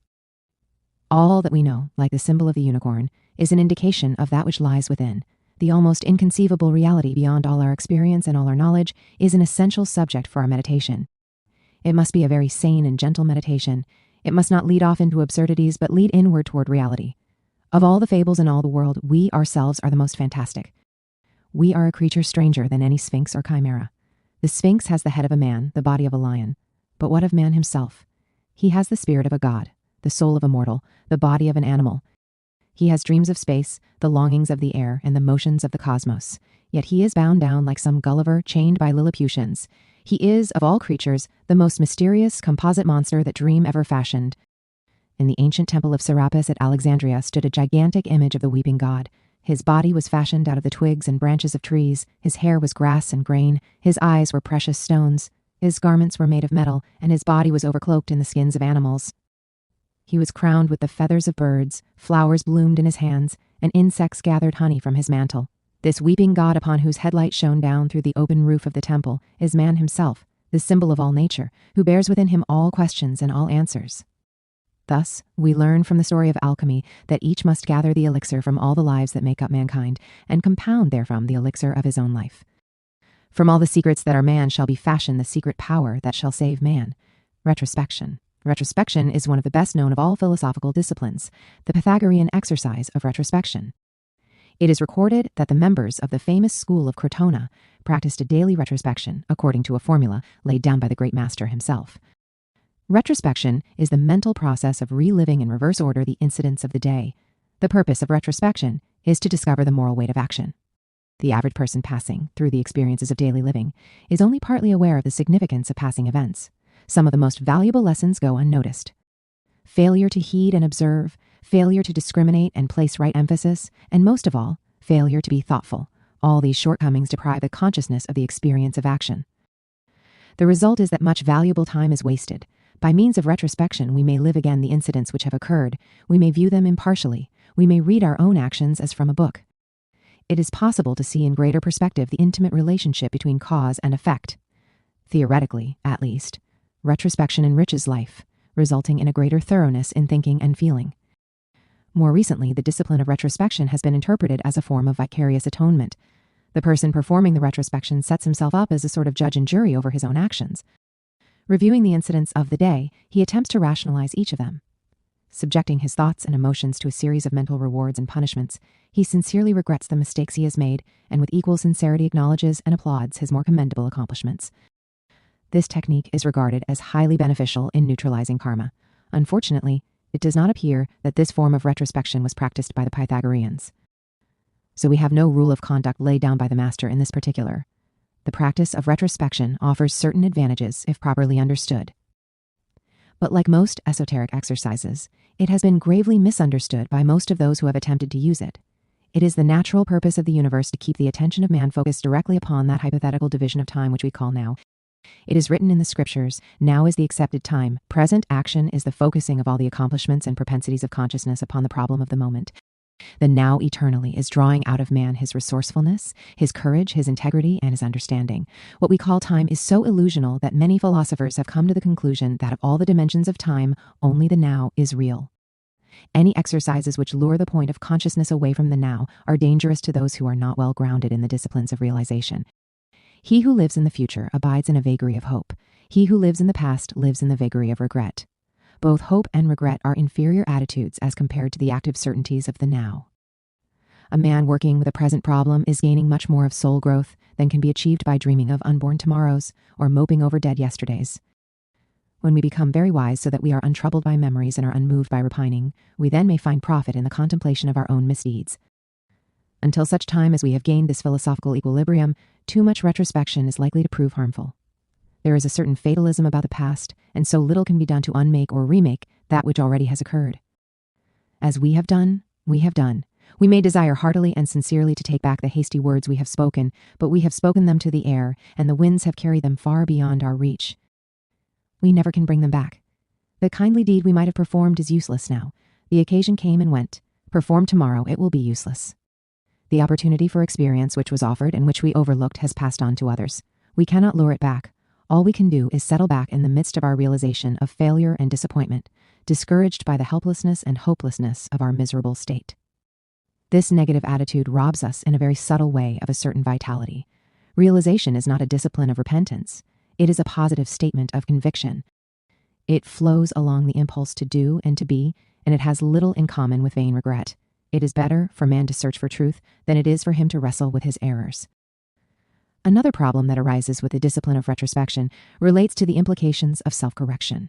Going through the experiences of the day, the disciple is supposed to administer his rewards and punishments according to the merits and demerits of action. This implies that the student knows what he should have done, and also that he knows what he should not have done. A critical survey in many cases indicates that true knowledge of correct courses of action is beyond the capacity of most students. Therefore, the judgments made during retrospection are opinions little better than the actions themselves. For example, a certain sect or school may teach that a disciple should eat only a certain kind of food. Quite thoughtlessly on some occasion, the disciple eats something that is not included in the list. Later in his retrospection, he realizes the enormity of his offense, enters into the process of self-chastisement, which involves deep repentance and devout assurance that his sin will not be repeated, and feels a tremendous sense of personal failure. Yet the truth of the matter may be that the group or sect which forbade the eating of the certain food was entirely wrong in its original condemnation. The dietetic restriction was not based upon a solid philosophical foundation, but upon the personal tastes of the founder of the sect. Perhaps this gentleman did not like onions, therefore he forbade his disciples to eat them. In just this way, the whole retrospective process becomes a vicious circle of misunderstanding and wrong emphasis, simply because the disciple does not know what is right and does not know what is wrong.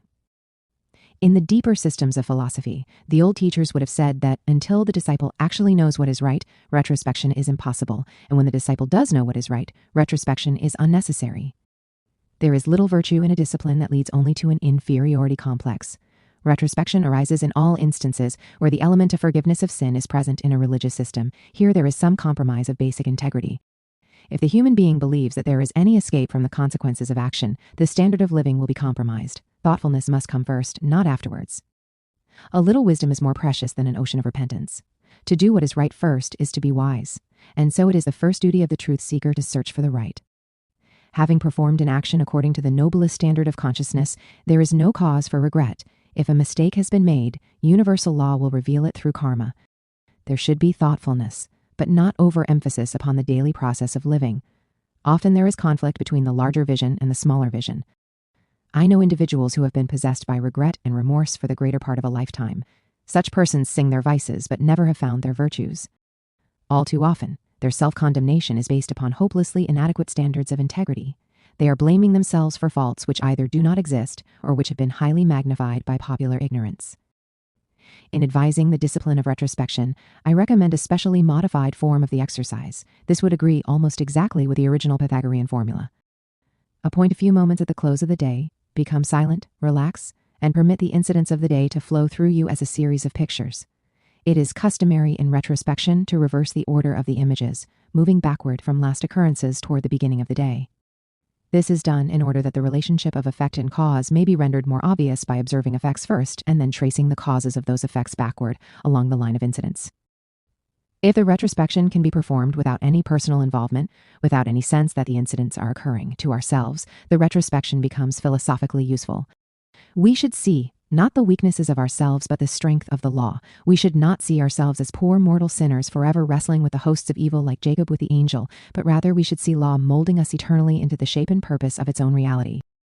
Instead of worrying about our own soul growth, instead of being possessed by the desperate delusion of growing, instead of longing after some Elysian field, we should become aware of the workings of an ever-flowing law by which all finite natures are being impelled and propelled. Law is real, we are not. Law is good, we are not. Law is immortal, we are not. This does not mean that we are worms of the dust, insignificant, unimportant things, beings to live in misery and despair. Rather, it means forgetfulness of ourselves. It is turning the effects of attention away from self-condemnation toward the face of fact.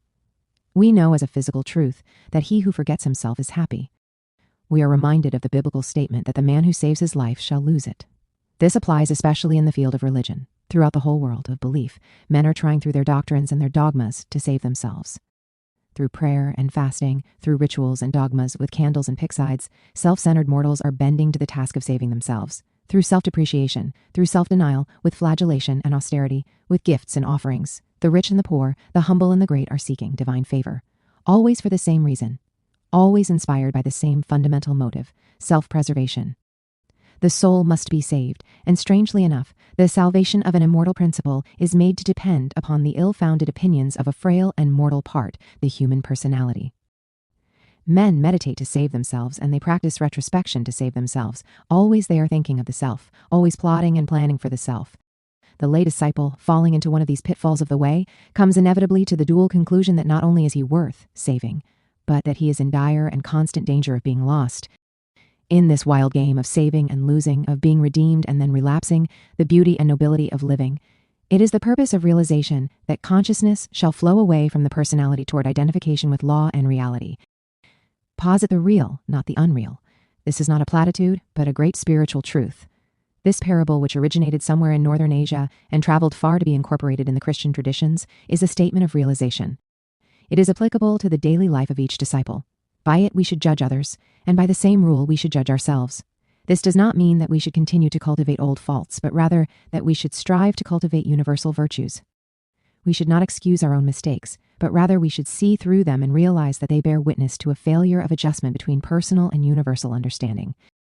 We should not try to correct faults one by one, but rather with single-pointedness search for the one realization and the one truth that in itself corrects all faults.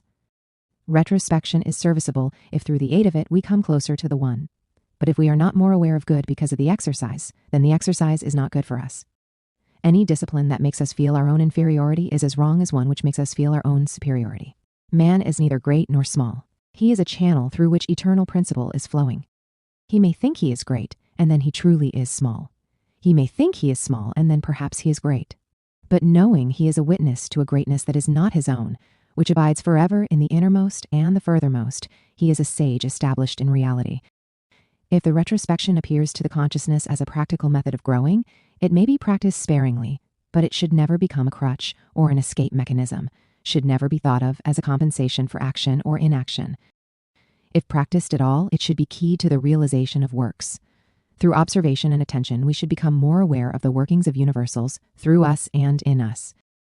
If this is possible through retrospection, and the mind can protect itself from the processes so often associated with the discipline, then the effects can be beneficial. Usually, the discipline should be limited to from 3 to 5 minutes a day and should be practiced regularly immediately before retiring. The mind should remain impassive and entirely calm. There should be no emotional reflex of any kind. It should be an experience in which we become aware, but to which we do not react as personal beings. The mysterious order of adepts. The traditions of alchemy refer frequently to a mysterious order of adepts. It was believed of them that they possessed a complete knowledge of the mysterious elixir of life, could travel about the world appearing and disappearing at will, communicating their secrets to such as they deemed worthy. These adepts carried with them the powder of projection, which they called the red lion. A few grains of the red lion dropped upon a molten mass of crude metal would cause its instantaneous transmutation into the finest gold. According to one account, the powder of projection could transmute 100,000 times its own weight. This same powder dissolved in wine was the philosophic elixir, the universal medicine against all corruptions of the flesh. According to von Welling, a minute particle of this red lion, if placed on the surface of water, would begin to revolve violently, passing through all the changes and periods which occur in the formation of a solar system. In the majority of cases, those alchemists who claimed to possess the powder of projection had received either the powder or the formula for its preparation from one of the nameless adepts. It is not, therefore, difficult to understand the veneration in which the invisible brothers were held. The great number of stories circulated describe the curious circumstances under which the adepts revealed their secrets. Undoubtedly, it is true that advanced alchemists possessing profound knowledge of the universal mystery did wander about medieval Europe, but the accounts of the adepts, like the story of the unicorn, were philosophic fables devised to deceive the unwary into holding false opinions regarding the alchemical operations. The adept is the self, the divine principle that manifests within the human personality, the reality behind every man. This self possesses the true powder of projection. Wisdom, for wisdom and wisdom alone, can transmute all the base substances of human experience into spiritual power. The inward quest is the search for the self. The purpose of concentration is to discover the self. The end of all seeking after spiritual things is to be united with the divine part within. The conscious union resulting from the release of principle from personality, of the subtle from the gross, of the eternal from the temporal, is accomplished by means of the secret chemistry of the soul, the alchemy of the old world. Within each of us is the adept self, the rose diamond. On rare occasions, we glimpse for an instant the tremendous implication of the self, and we become aware that the personality is indeed merely a shadow of the real. These infrequent mystical experiences, these rare occasions when the sincere seeker feels himself to be in the presence of his own divine nature, were described in the old books as a visit from one of the adepts. In the extension of consciousness, which resulted from such rare spiritual experiences, came a newer, fuller appreciation of the mystery of the quest. The personality was instructed in sacred matters. It participated for an instant in a larger fact, and in this way came closer to the universal mystery of knowledge. The laboratory is life. The alchemist is the truth seeker. The formulas by which he attempts to control the metals are his disciplines of concentration and contemplation. The adept teacher is the oversoul, and the powder of projection is living wisdom, which transmutes all substances and all natures into the imperishable truth for which all the world is seeking. The transcendent personality. Illustrating a preceding chapter is a figure representing the creation of the transcendental personality within the consciousness of one who is concentrating. We turn now to consideration of the next illustration of the same series, showing the extension or multiplication of the personality into 3 transcendent attributes. These figures require understanding and thought. It is customary in Eastern theories of metaphysics to represent the heart as a shrine. Often this shrine is shown as a small Buddha-like structure within the breast. In some systems, especially the Buddhist, the heart is described as a lotus bud. When this bud opens under the gentle influence of the concentration, the seated figure of the meditating Buddha is found within. The heart is indeed a house of hidden places, the very sanctuary of the body, the symbol of the throne of majesty in man. It is proper, therefore, that this, of all the organs in the bodily economy, should represent the self, the reality, the most sacred part of the whole nature of the universe and of man. The purpose of concentration is to become aware of reality. When this awareness is achieved, it is described as coming to the one who discovers it and taking up its abode in his heart. The 3 transcendent attributes, The realization of the three states of the self, the highest or supreme state, is that of Adi Buddha, the unmoved mover of the world. The beyond or intermediate state is Avalokitesvara, the realization of the one, the comprehender. The smallest figure is the terrestrial Buddha, the observer, the beholder of the unreal, the objective personality with its attributes. Actually, this is part of a symbolic story, but it conveys the idea. In China, the oversoul or the reality sometimes is depicted as riding on the phoenix. It appears in the heavens and flies rapidly from cloud to cloud. At last, gliding downward, it disappears into the body of the disciple where it sits upon the lotus throne in his heart. When this mystery takes place, a certain contact has been established. A bond has been forged between the personality and universal values. This reality within is called the transcendent being. It is man's concept of the universal being. It is not the pure universal substance, for the reason that the human consciousness is not capable of envisioning the absolute itself. The transcendent being is the absolute as we are able to understand it. It is the infinite made finite by our own perception, yet incredible and unknowable to the concepts of the uninitiated and the uninformed. To the degree that we are able to preserve and maintain the beauty, impersonality, and dignity of the transcendent being, to that degree we remain true to our philosophy and to our doctrine. As a mother carries her children within her body, so the disciple carries the transcendent being within his heart. It must grow up within him, ultimately to be born from him as a free and independent spirit. But the personality cannot survive the birth of the transcendent being. When the universal is born, the personal dies. It is written in the East that the mother of the Buddha lived but 5 days after the birth of her child. The transcendent being is the abiding presence. Once it has been realized by concentration, it dwells with the disciple. This transcendent being never questions, never speaks, never demands. It merely remains, waiting.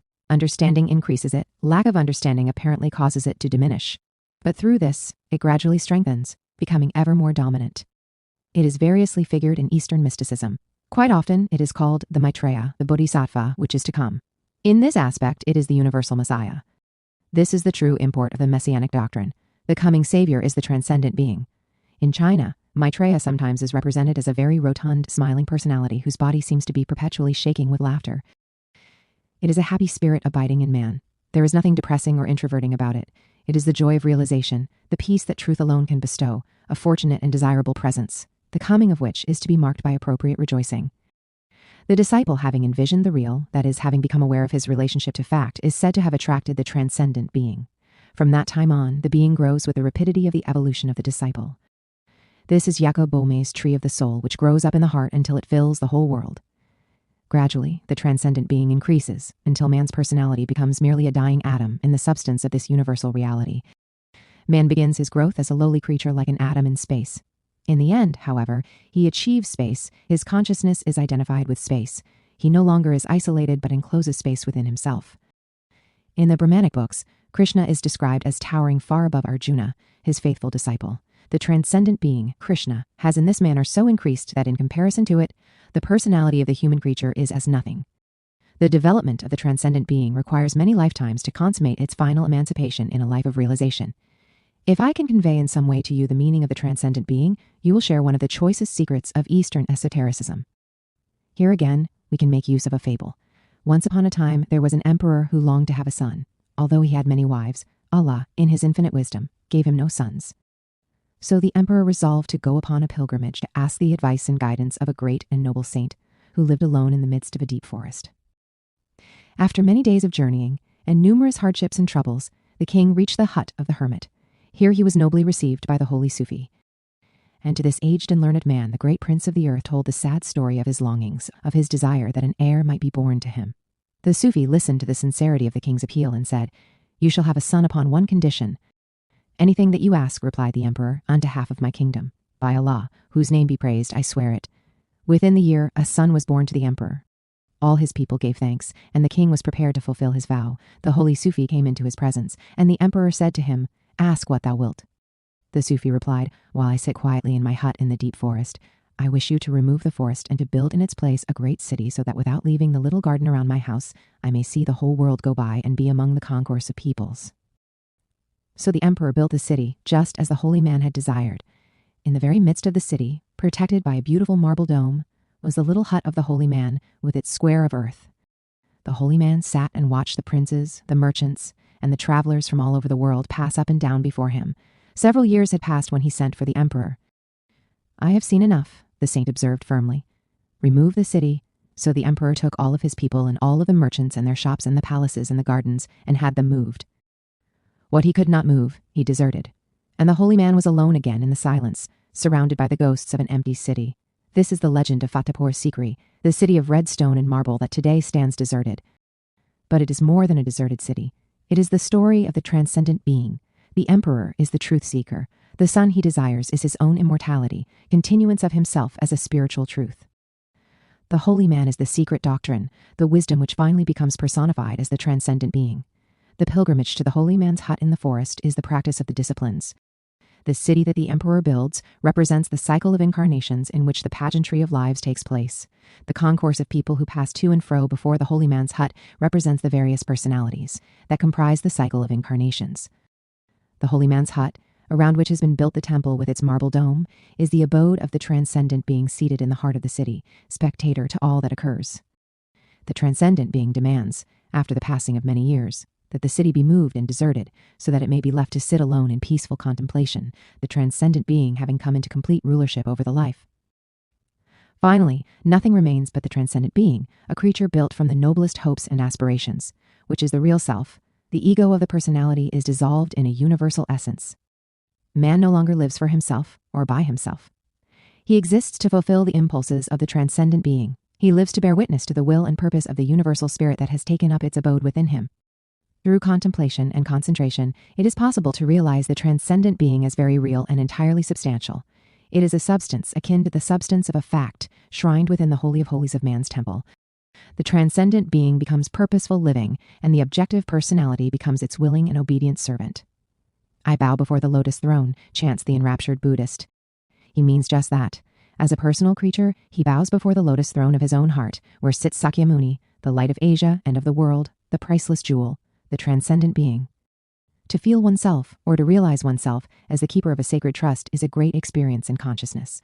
In some way, it adds to one's dignity, at the same time keeping one very gentle and humble. It is thus that each becomes his own high priest, his heart the altar, the transcendent being the God that dwells in the holy place. Religion becomes an intensely intimate and personal matter when the transcendent being is the direct object of all religious observance. It is the God which abides with man. It is not a God, but a ray of the God, the principle, the truth. It mingles through a mysterious alchemy with the mortal parts of man, though it is never limited or destroyed by them. It stands, has stood, and shall stand. It remains the silent watcher. It is not the voice of conscience, for it never criticizes, never blames, never doubts, never questions. Like the passionless face of the meditating Buddha, it sits in the heart and waits through the ages during hundreds of lives, unmoved and unchanged, with ever-closed eyes and imperturbable passive features. It waits for the day of liberation. There is no hurry, for there is no time. There is no delay. There is only a timeless mystery waiting for liberation, waiting and yet not waiting, for here waiting has no reference to time. Timeless waiting is a mystery that is all wound up in realization, in the sublime secret of personal awareness. Of all the mysteries of Asiatic metaphysics, none is more sublime in its concept than the doctrine of the transcendent being, the ever-coming self. While man builds his own soul, he really is building the universal soul with virtues not his own. He is building virtues with wisdom that rises not in himself, and he is perfecting a wisdom apart from himself. All the constructive and creative powers which man expresses fall into his personality from some deep and hidden source. Their purpose is not to build his personality, but to perfect the transcendental being which, born in the manger, a symbol of its material environment, unfolds and develops until it becomes a world savior, truly the savior of each man's world. The genii. In the Taoist system of philosophy, the genii, that is, the intermediary spirits, frequently are depicted as riding through the air on strange, brightly plumaged birds. Such pictures convey a profound philosophic meaning and are part of the meditation symbolism. In the old mysteries, genii represent the intellectual extensions of the personality. For example, in the course of numerous rebirths, the self or oversoul gathers the harvest of experiences. Each life, with its sequence of incidents, enriches some part of the composite spiritual nature. In one incarnation, the emphasis may be upon observation, whereas another life may be confronted especially with problems of discrimination. When the sattva or self emanates a new composite personality at the beginning of each physical incarnation, that personality is composed of the substances of previous experiences.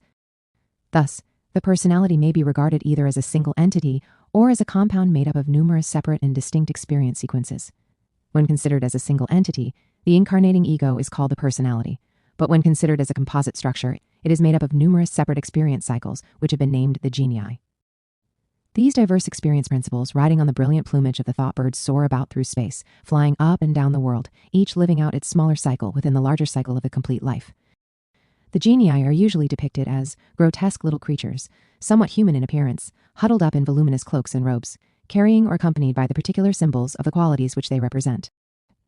The genii convey to the Eastern mind, by the manner in which they are drawn, a definite airy or unearthly quality. Their robes flow about them in whirls of color. They ride amidst the clouds. Frequently there is a humorous, mischievous look on their faces, and nearly always they convey the impression of traveling with great haste toward some strange undefined destination. The genii may be likened to vagrant thoughts. We sit down quietly to think about some serious or weighty concern. Suddenly, in the midst of our contemplation, our thoughts fly off to some entirely irrelevant subject. Then we must gather up our minds and start again. And even as our mental fingers reach out to catch the flying sprites, they slip away again with mocking smiles. As the Chinese poet said, the thoughts of men are ever escaping from the bondage of the will, longing to return to the sky. There is considerable difference of opinion as to the proper method of coping with the complex phenomena of the personality.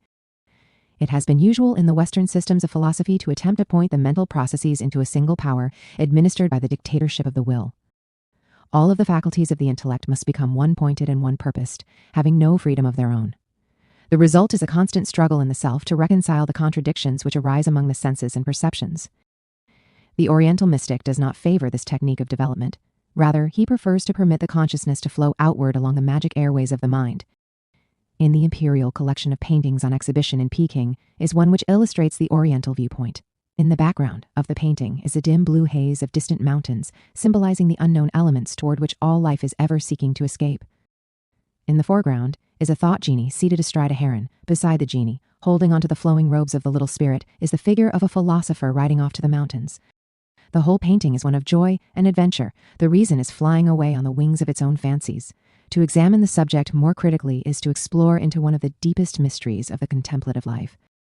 Philosophically, the personality is not one being, one entity, one principle, or one force.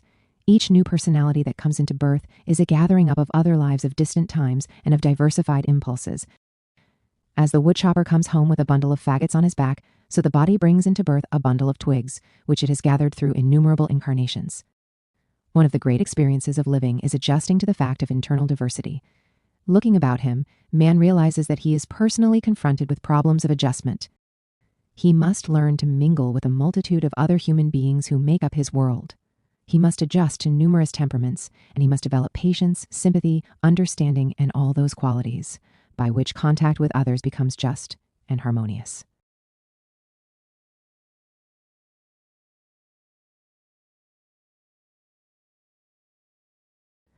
Turning inwardly to contemplate the subtle mystery of himself, he again finds himself in the presence of diversity. His inner nature is not one, but many. If it were not so, there would be no richness to living. It is the manyness within himself which makes it possible for him to mingle constructively and reasonably with the manyness that makes up his outer world. Within each of us is a universality, and this universality makes it possible for us to sense or to be aware of the universality of space. The parts of man's consciousness bear witness to the parts of world consciousness. The egocentric philosopher dreams of the time when he shall be all-knowing. He is conceited enough to believe that from his mortality may be fashioned a vessel which can contain all the knowledge of the world. He always is trying to find truth within himself and to bind it there, but he has not yet advanced into the mystery of finding himself within truth. As surely as all of the laws and truths of life are represented within man, so man himself is part of all the laws and principles of life wherever they may be and however they may be manifesting.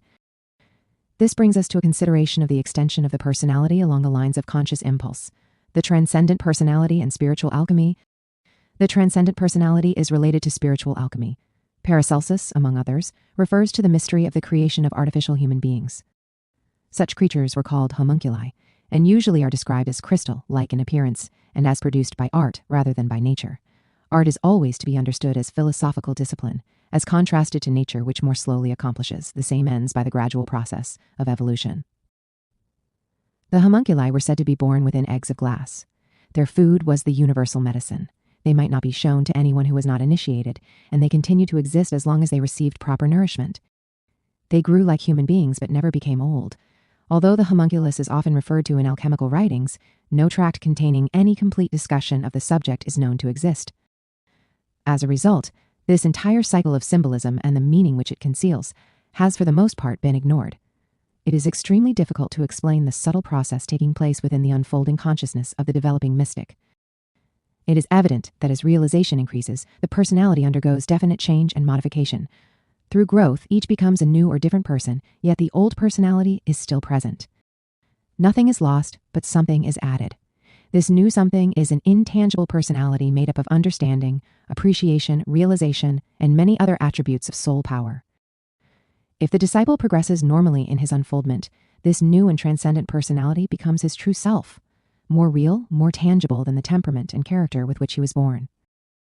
Most important of all, this transcendent personality has a freedom about it, a space quality. It is not limited by the habits, attitudes, tendencies, and characteristics which afflict and limit the mortal personality. This is the secret of the second birth. The transcendent personality is born within the consciousness of the mortal personality and grows up within the mind and body until it reaches a condition wherein it is capable of independent existence.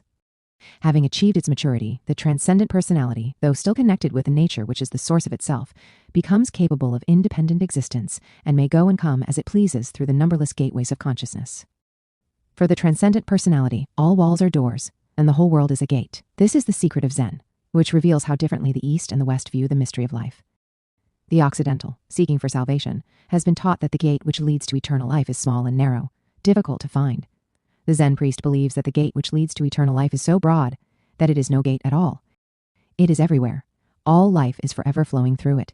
It is the gateless gate. Man cannot find it because he cannot realize that space itself is the doorway to eternity. He is looking for a small door through life when life itself is the doorway. The transcendent personality goes and comes through the gateless gate, gradually revealing through the life he lives, the life that is living him.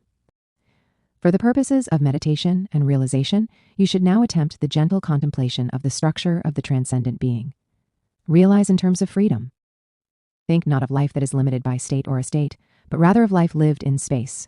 It may not be possible for you to travel physically to all parts of the world, or to read all of the books in the world, or to master all of the arts and sciences of the world in one lifetime, or even in many lifetimes. Yet we can always and forever move freely to and fro across the world. We may abide with all learning. We may sense through appreciation all of the learned accomplishments of man. Otherwise stated, we may abide eternally in the presence of the desire. This likewise is the mystery of the Sufi, the Persian mystic who, seated quietly in meditation, transfers his consciousness from his mortal personality to his transcendent personality, and by this means releases himself into the greater sphere of the mystic world. Motive. Now comes a very vital and important consideration, motive. If man seeks release for motives of escape, he fails utterly. The rose garden of Sati is not for those who are merely tired and weary and discouraged, rebels against the four walls of their little rooms. The rose garden is for the one who loves the roses. It is fulfillment and not escape. It is opportunity, not evasion. The transcendental sphere is not for those who would run away from living, but for those who would hasten forth toward life. It is hard to describe the difference in motives, but once they are experienced, the differences are obvious. The element of ulterior motive is involved, that certain deceit about many of our impulses, which are inspired by a phase of selfishness, or self-pity, or egotism, or even ambition. A textbook on the art of Chinese poetry explains the matter very simply. 3 manners of men attempt to write poetry. The first and lowest of these composes rhymes to sell, and his motive is profit. He can never become a true poet. The second composes his lyrics to impress others with his superior abilities, or in the hope that they will advance him in reputation or preferment. His motives are egotism and ambition, and he can never be a poet.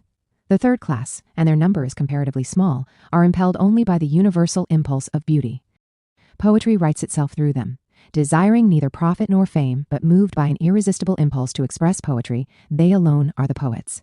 They have no personal motive, but a universal motive possesses them. It is the joy of beauty to reveal itself. Likewise, it is the joy of the transcendent personality merely to be. It moves back and forth through the world like a spinning shuttle, drawn where beauty and nobility abide, rejoicing in the contemplation of that which is noble and good. In the words of Jami, it is enough to be close to the beloved. The transcendent personality finds the beloved in space. The realization of these mysteries brings with it a very gentle mood, one still and peaceful, not sad or solemn. There is nothing grave or somber about the real. It is just that, in the presence of true joy, as in the presence of deep sorrow, this self is silent. Only that which feels little and lives superficially reacts boisterously. In your meditation, if you have understood correctly, you may meet your own transcendent personality as one you have long known. You will discover a very simple, gentle creature, slightly humorous, very human, childlike in simplicity, but old as the world in wisdom. As you open the gates, which lead outward into the spheres of your realization, this transcendent personality, bearing yourself with it, will move out through all the gateways, exploring, examining, experiencing, enjoying. Most of all, you will be with it in everything that it does. You will share its experiences. As time goes on, you will realize that this transcendent personality is actually yourself. All that it does, you will do. As you have built it, so now it builds you into itself. The transcendent personality is symbolized in Christian mysticism. It is truly the Christ in you, the hope of glory. Its creation in you is the second advent, and its coming of age within your consciousness is the true christening. In one of the apocalyptic gospels, there is the story of the child Jesus and the birds. While playing, Jesus fashioned pigeons of clay and tossed them into the air. As he did so, they came to life and flew away into the sky. The transcendent personality is the magician of old, the Merlin of innumerable myths and legends. It possesses the magical power of bestowing life. It is the creator, the controller, the master of the genii. It is this transcendent being which releases the thought spirits that fly about it. Omar Khayyam pictures them as shadow shapes that come and go, the golden cage. In ancient times, there lived in China a great and powerful emperor who richly patronized the arts and crafts. He surrounded himself with painters, sculptors, and ingenious artisans who competed with each other to provide the emperor with extraordinary examples of their talents and skill.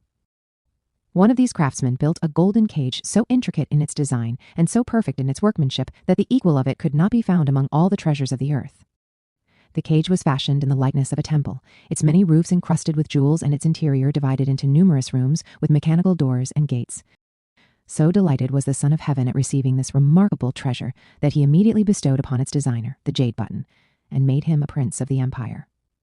The emperor then called together his hunters and fowlers and bade them go forth with their nets to capture for him the strangest and most beautiful birds in the world. After many adventures which rivaled the strange tales in the Arabian Nights, the fowlers returned and presented themselves before the emperor. Each in turn recounted his exploits and presented the rare birds he had captured. At last, the chief of those who had gone forth brought as his offering the phoenix bird itself, which he had captured on the mountain of the moon. The emperor set up his golden cage in the palace garden, and in each of its rooms he placed one of the rare birds. He then ordered the throne to be brought out, and seating himself, he spent many hours contemplating the beautiful spectacle. While he was seated thus, surrounded by his mandarins and princes, a Taoist monk knocked at the palace gates. There was a mystery about this monk. He did not walk down the road, he came from the sky in a cloud. He was a spirit. Entering into the presence of the emperor, the monk seated himself with dignity and inquired about the golden cage. The emperor explained what had occurred. The old man sadly shook his head and discoursed in this manner. "O great majesty, set not this example for your people. Release the birds and destroy the cage." The emperor was displeased and astonished. He ordered the sage to explain himself. The monk then continued, "You, O Son of Heaven, are the symbol of righteousness to all that live within your domain. You are the model man. Your actions are the laws of your empire. Your conduct is the rule for right and wrong. Great is your responsibility because all must look to you as to the source of common good." This cage, built in the form of a temple, is a threefold mystery. First of all, it is the world with its many rooms within which all life is imprisoned. In the second place, this cage is China, the middle kingdom of the world. And you, O Emperor, and all your glittering court, are the imprisoned birds. Their bright plumes are your robes of state, and the phoenix is your very self. Your palaces are prisons, your temples are cages, your powers are nets which catch yourself. In the third place, this golden cage is your mortal nature. And these little feathered things are the dreams and hopes which are imprisoned within the very bondage of yourself. All that you have learned of poetry and music and art, all the beauties which you have come to understand and appreciate and comprehend, are held prisoners within the cage of your mortal consciousness. O Emperor, release them all, and in releasing them, release yourself. Hold nothing captive. If you keep these birds in their gilded cage, they will cease to sing. Each in turn will pine away and die. It was not the purpose of life that it should be imprisoned or bound, and the one who keeps these birds in the cage will destroy them, and in the end destroy himself. You have found joy in capturing the birds. Now find the greater joy, the truly imperial privilege of releasing them. As he finished speaking, the old monk drew his robes about himself and disappeared in the very presence of the emperor. The emperor, himself a scholar, realized that the being who had appeared in the robes of the monk was no ordinary mortal but a celestial creature, the heavenly guardian of the birds. And as heaven had directed, so the Son of Heaven obeyed. He ordered all of the cage doors to be opened so that the imprisoned birds might fly back to the sky. Then he took the cage to the mountains and left it with all of the doors open, setting aside the place as a sanctuary for the birds. As the years passed, many of the birds returned to the cage and built their nests in it. And when the emperor was tired with problems of state, he would go out and climb the mountains to stand for hours watching the birds that flew in and out through the open doors of the cage. At the end of his life, he wrote a poem describing the understanding that had come to him from the contemplation of this mystery. The story explains itself, yet it tells much more than might first be understood. We live in a world which each of us in his own way has the impulse to dominate. We desire to capture life within the nets of will and thought. We measure success in terms of dominion. We feel that we are great in the measure that we possess. These reactions and impulses are entirely contrary to the contemplative life, yet the attitudes involved are so subtle and insidious in their operation that we learn our mistakes only after lifetimes of error. The difficulty with so-called spiritual ambition is the limitation which it inevitably imposes upon the free motion of life. As a concrete illustration, assume that all honest and sincere persons desire truth. Each in his own way seeks to capture the real, yet each seeker consciously or unconsciously thwarts his own ends. He does this by imposing the limitations of his own ignorance upon the very reality which he seeks to discover. Student number 1 destroys truth by declaring that one must practice yoga to discover it. Student number 2 destroys truth by affirming that he can discover the real through the intensive study of chemistry. Student number 3 destroys truth by taking mathematics as the key to universal knowledge. Student number 4 destroys truth by maintaining that it can be discovered by the practice of austerities. Student number 5 destroys truth by insisting that reality can be achieved through pilgrimage. Student number 6 destroys truth by declaring that understanding can be won through contact with holy relics. Student number 7 destroys truth by maintaining that it can be discovered in books. And student number 8 destroys truth by denying that it can be discovered in books. Each in his own way follows along the lines of his own endeavors and tries to capture eternity with the instruments of his own opinions, demanding that truth be what he expects it to be. Unconsciously, he sets himself up as a judge over the unknown, while in his ignorance he takes the attitude that could be reasonable only if he were all-knowing. It does not follow that reality is not to be achieved through meditation, or through study, or through mathematics, or through the practice of austerities. Each grows according to his own understanding. But as theology has corrupted religion, so formulas have corrupted philosophy. The doctrine of the transcendent personality assumes that the quest for reality is not a formularized attempt, but a spontaneous adventure in consciousness. There is no need for prodding the consciousness toward the quest for the overself. Man's spiritual nature is not a lazy schoolboy who must be browbeaten into a state of learning. It is the impulse of the self to flow toward the real. There is no need to stimulate this impulse. All that is necessary is to remove the artificial impediments and obstacles set up by the chemistry of the physical personality. As the bird flies from the cage when the door is open because the bird belongs to the air, so consciousness flies to the real when the cage of material limitation is opened. Meditation and the transcendent personality. In meditation, the transcendent personality is first visualized as born in the aura of the heart. Here it remains seated in contemplation of the law. As realization increases, the transcendent personality ascends along the course of the vagus nerve to the brain. Here it seats itself upon the 1,000-petaled lotus, the aura of the pineal gland. As the disciple proceeds, his personal consciousness mingles with that of the transcendent personality, with the result that the center of awareness ascends likewise to the brain and mingles with the transcendent personality to form the transcendental being. A simple example of this power of consciousness to localize or directionalize is the mystery of pain. Pain is a process of becoming acutely aware of a condition. The consciousness localizes itself in the area of distress and participates in the condition which it observes. The same is true in the contemplation of the transcendent being. Consciousness localizes itself in the heart, and later in the brain, and participates in the realization of the transcendent being. Realization as conduct. The degree of realization which the student achieves in the studies of the mystical can be determined in part by his reactions toward the exquisite and the fine. If he still prefers the bric-a-brac with which the uninformed surround themselves to the dignity of the blank wall, it is evident that realization is lacking.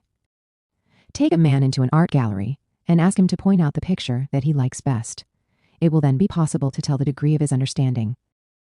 It will not be a measure of his technical knowledge of art, but of his internal reaction to the pictorial. Study the habits of human beings, and most of all, your own habits. By observing your reactions and reflexes, you can determine with certainty whether what you fondly believe to be spiritual expansion is merely an intellectual conception. Realization as conduct is the performing of truth. Realization as observation is the perceiving of truth. Realization as appreciation is the enjoyment of truth.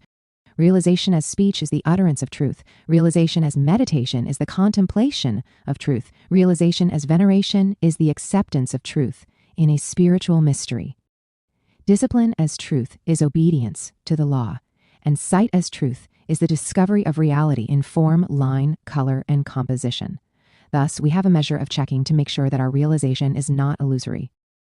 If we are honest with ourselves, we know the degree of actual growth which we have accomplished. We know, without being told, the degree to which our tempers have subsided and our irritabilities have been subdued. We know the measure of our honesty and the degree of our integrity, at least approximately. If after several years of metaphysical study, these temperamental qualities have not changed markedly for the better, we are not studying correctly, regardless of what others may say or how good our memories have become.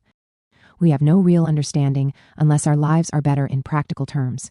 We have a poor memory indeed if we cannot remember the laws of life. If memory does not sustain its continuity so that the thing remembered becomes the thing done, little has been gained. A flowing of understanding into action as truth within the individual is released through realization. Let it be understood as impelling to conduct identical with its own nature. Practice the disciplines of the law. Know the law in the motion of your thinking. Feel the law in the quality and directing of your emotions. Express the law through the rhythm and coordination of your actions. During periods of meditation, practice simply at first and later with greater diversity of application. The experience of the law. Place before you on the table a simple but significant object, preferably something small and fine, something that you greatly prize. During the process of realization, and with the consciousness rather than with the mind, extend your hand and pick up the object. Observe this simple motion. As your realization increases, the action of picking up an object will become symbolical of the entire development of your consciousness. You will find that the impulse will slowly change from a muscular reflex to a motion rich with meaning and rhythm, impelled by definite understanding, clearly purposed, and executed with exquisite grace. As your understanding increases, the motion toward picking up the object will become slower and slower until, like the Zen monk, you will be able to accomplish the action without movement by realization alone. Philosophically, this is immovable motion. The object will be picked up by realization. This does not mean that the physical object will be levitated or will be carried to the person by mental power or any physically miraculous means. It implies, rather, that the reality of the object, the significance, and the purpose, which are its real self, will be picked up by the consciousness of the meditating individual without actually being moved at all. As realization extends throughout the departments of life, the simple act of picking up something will become symbolic of all motions. First, it will be beautified. A grace and harmony will be conferred upon action, and gradually coarse action will practically cease, all action being performed within realization. Illumination. To the mystic, the word illumination means inward enlightenment. As the sun lights the physical world and sustains all life with its energies, so the self, the spiritual sun, lights the inner world of spirit and preserves with its power the spiritual aspirations and ideals of mankind. Many are the popular misconceptions about the metaphysical significance attached to the word illumination. Illumination is not to be interpreted as some kind of an external experience. It is an entirely natural consequence of living an enlightened life. Illumination does not confer perfection, nor does it bestow a sudden extension of spiritual powers. Rather, it is a kind of dawning within the self, the beginning of a greater light, the aurora of Jakob Boehme. Illumination should never be interpreted as an acceptance into some elite body of initiated adepts, nor as an introduction into some arcane storehouse of secret lore. It has no association with fantastic pageantries, robed figures, priests and altars, soul flights, or similar absurdities so often suspected by the uninformed. Illumination is simply a process of awakening, of opening one's eyes, lifting another veil, opening another door, and looking toward the face of truth. It is the consciousness, having penetrated a little farther into the wonders of living. There is no cause for pride in illumination. If anything, the illumined student becomes more gentle and more humble, but there is no groveling humility. The disciple approaches truth because it is his birthright. He neither demands nor supplicates. He obeys the law, fits himself to receive light, and the light comes. Illumination is not a single experience marked by an abrupt transition from a state of ignorance to a state of wisdom. It is a series of related experiences, a series of spiritual discoveries. There will be moments that seem more radiant than others, but the whole experience will extend over a period of many lives. Growth is a sequence of unfoldment, an orderly procedure marked by the gradual increase of internal light. The child in school struggles heroically with the mystery of the multiplication table. To him, it is a mystery, and his mind is seeking to grasp the elements and principles which underlie the theory of multiplication. Weeks pass before the processes are mastered, and then the child suddenly realizes that it understands the workings of the multiplication table. No longer is there a mystery. The problem has been mastered. A secret inward flush of victory follows, a feeling that now the whole world is conquered. There is a new sense of strength and a new determination to attack other problems and to solve them. The flash of understanding in the young student's mind, which solved the mystery of the multiplication table, was a sort of illumination. It was consciousness becoming aware. Some light flowing into the fumbling mind revealed the mystery. In the schoolboy's flash of understanding, there is something spiritual and mystical. If that inner light had not come, he would have studied in vain. And without understanding, learning is useless. Neither would he expect his new understanding to become a universal panacea for ignorance. What he does find out, and soon, is that after mastering the principles of multiplication, he must learn the rules of division. Here he is confronted with new principles and new procedures. Once more, he must grope for the laws, and again he must find them within himself. A little enlightenment does not bestow immunity from future effort, nor does it promise peace and security in some psychic summerland. There is nothing impractical about mysticism. The difficulty is that many impractical persons seek refuge in mysticism without making any effort to correct their own shortcomings. We have learned that realization is a gradual extension of universal energy through the personality of the human being. Also, we have learned that in order to become enlightened, we must identify the personal consciousness with this universal force, then we may consciously participate in it and be moved by it as it moves through us. Wherever there is a point of contact between personal consciousness and universal consciousness, there is an extension of the personal consciousness. This extension is properly called illumination. As two electric wires brought together will produce a spark at their point of junction, so the meeting of the lesser and the greater selves is always accompanied by a temporary expansion of the lesser self. This flash of energy is interpreted through the personality of the human being in terms of the sudden extension of awareness. Something sought for is suddenly found, something desired is suddenly felt. Illumination always takes the form of solution, solving the problem most imminent to the self. The composer with his unfinished symphony, the artist with his unfinished canvas, the poet with his unfinished verses, and the scientist with his unfinished experiments. Each of these is confronted with a problem. Each has gone as far as he can proceed unaided. Having exhausted the resources of conscious personal knowledge, each is groping for a solution. It may require days, months, or even years to complete the unfinished task. Without realizing it, each of these men is waiting for a miracle. Only a revelation, only some mystical extension of consciousness can make possible the completion of the work. Then the light comes. How, no man knows. When, no man knows. Why, no man knows. We do know, however, that effort is rewarded with accomplishment.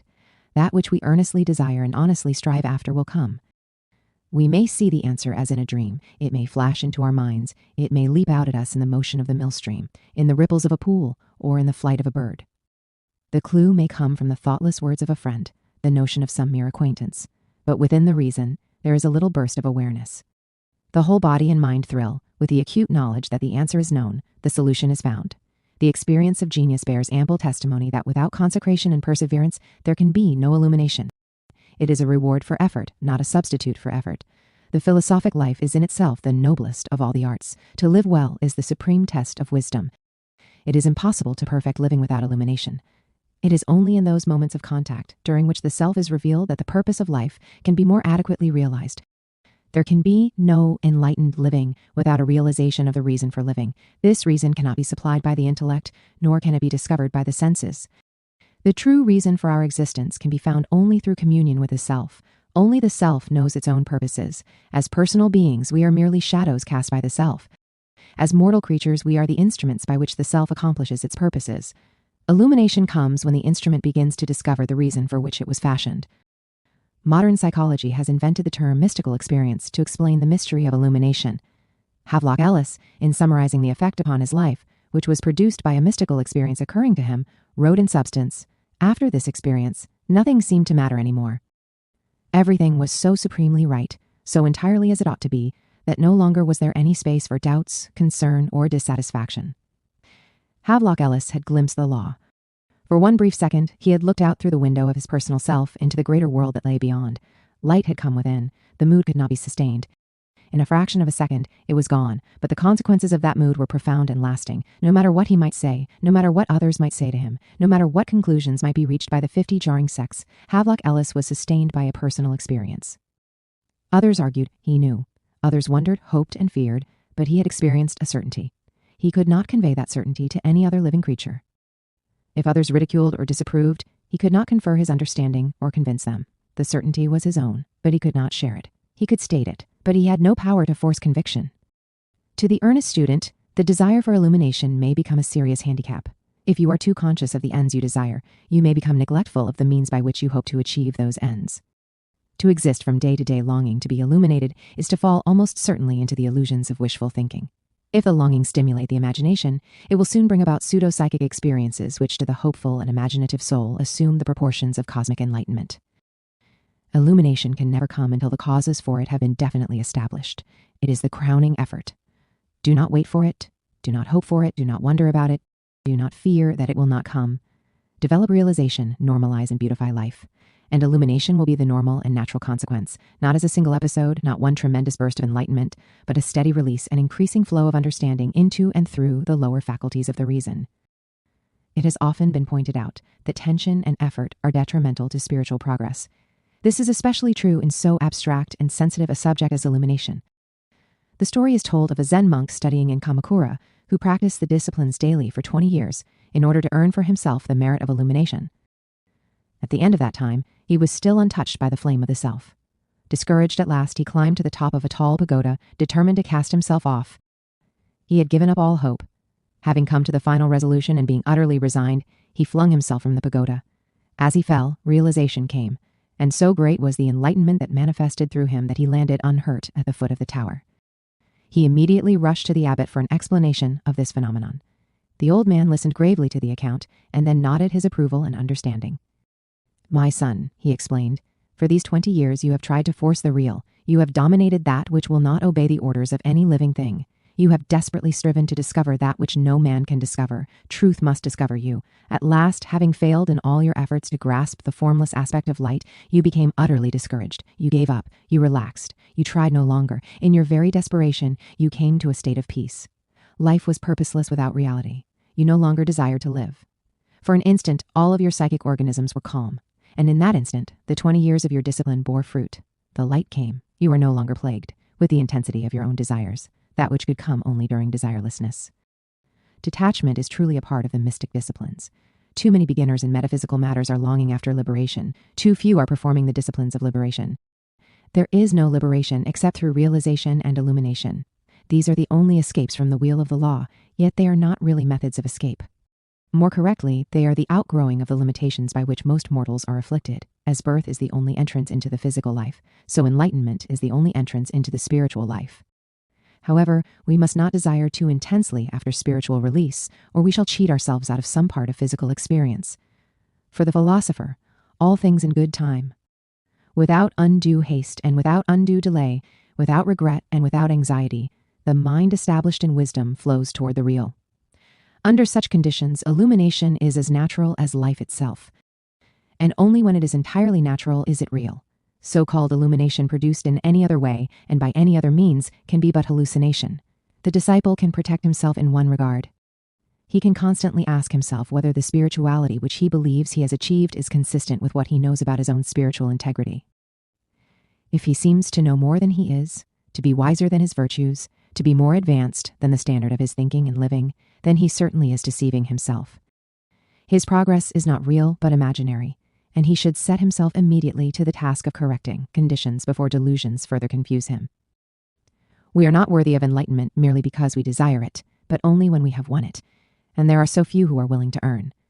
The masses expect nature to bestow its greatest gifts regardless of worthiness. The contrast between the intellectual and the mystical viewpoint is exemplified by the meeting of Confucius and Lao Tse. Confucius was a man possessing the highest mental and reasoning powers. Not only was his mind profound, but he retained to the end the delightful qualities of humor and curiosity that revealed intellectual superiority. His thought was profound, gentle, and dignified. He sought to educate China and to release through the Chinese consciousness the noble traditions which had descended through centuries of scholarship and culture. But Confucius was not a mystic. His spiritual nature never escaped the conventions of thought. He never denied mysticism, but admitted simply and honestly that he was unqualified to indulge in its abstractions. He honored the mystic, studied the mystical books, and even wrote commentaries upon some of them. His knowledge was encyclopedic, but it is doubtful if he ever experienced that conscious extension into participation with infinites which the mystic terms illumination. This does not mean that Confucius was unenlightened, and here is a fine distinction. The trained mind, properly disciplined, may arrive at the same conclusion that the mystic approaches through realization.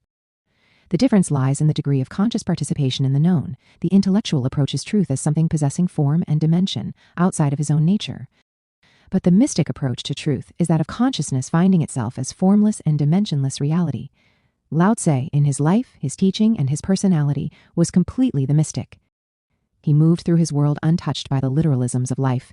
His scholarship was entirely within himself. He contacted the literature and art of his time without being in any way caught or entangled in the maze of their intellectual or emotional grandeur. He was in this world but never of it, dwelling always apart in the distant heights of his own realization. Somewhat older in years than Confucius, he was far older in spiritual understanding. The mystical difference in age has been adroitly adapted by Taoist painters in depicting these two great men, as is illustrated by a fine old Chinese painting. It bears the title Lao Tse, and the infant Confucius, the great Taoist saint, is sitting in the shadow of a great rock from which springs the ragged, twisted form of a storm-swept pine. Lao Tse, represented as an aging man wrapped in a somber mantle, is gazing down with the benign serenity of a wise and loving parent at the babe he is holding in his arms. Confucius, with the intent, frank, and trusting expression so often seen on the faces of intelligent children, nestles securely in the old man's arms. The whole conception is noble and meaningful. It is unlikely that there is any historical foundation for the picture. It is a symbolical representation of the parenthood of realization as compared to intellectual accomplishment. Much has been made of the traditional meeting of Confucius and Lao Tse on the steps of the library of the Shu. It was on this occasion that Confucius described the spiritual accomplishment of Lao Tse as being compared to a great dragon twisting and turning in space, flashing through clouds which obscured the mental lives of normal human beings. The dragon soared upward through all the states of being, and then streaked downward into the very depths of matter, a great immeasurable spirit ascending and descending at will, flying free in space, unlimited by any mortal restraint. He could admire this free spirit, but he could not bring his own personal experience into rapport with so cosmic a consciousness. To the Taoist, the dragon represents illumination. It conveys to his mind the strange powers of the real.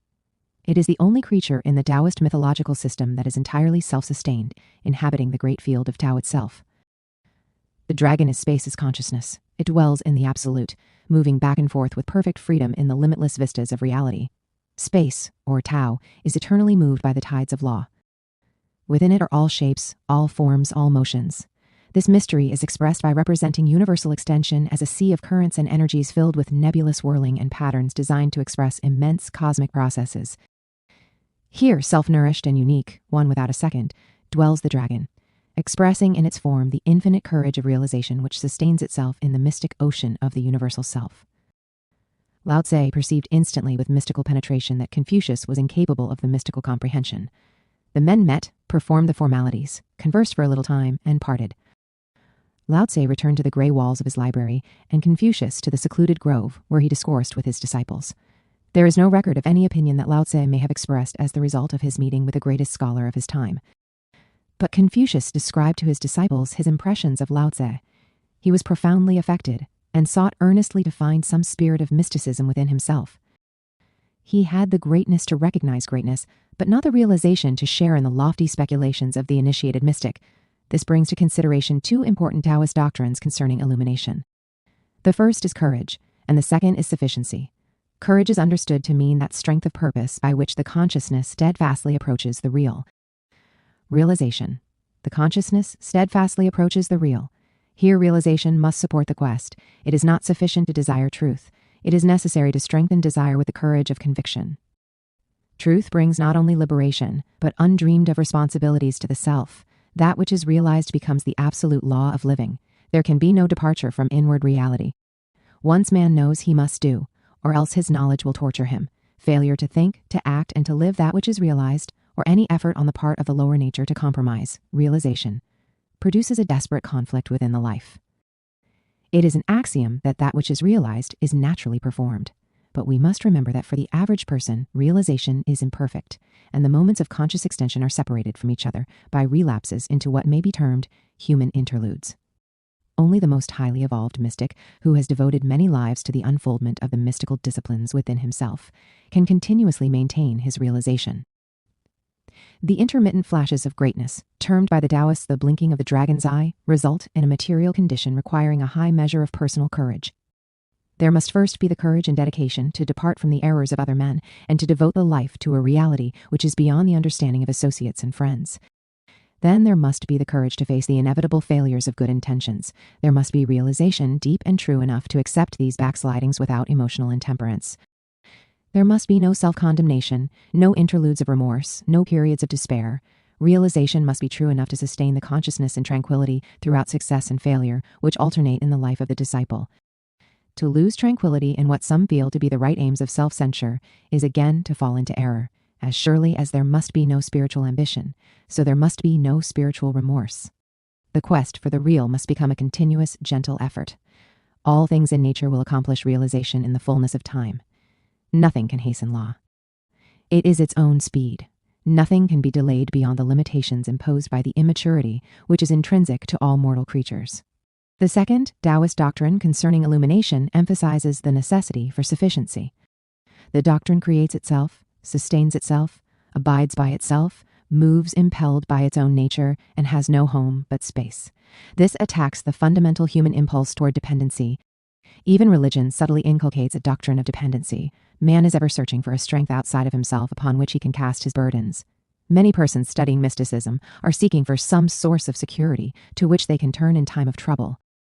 This insufficiency has no place in a doctrine of realization. The dragon soul abides only in the shadow of eternity itself. The illuminated consciousness must be completely self-sustaining, unaffected by any sense of aloneness. As enlightenment increases, the desire to share it increases, but with this desire comes the realization that it is impossible to share the real. Realization is an inward experience, which can come only to those who have won it in their own right. It cannot be conferred. The impulses which realization bestows upon the personality will not be understood by others less developed.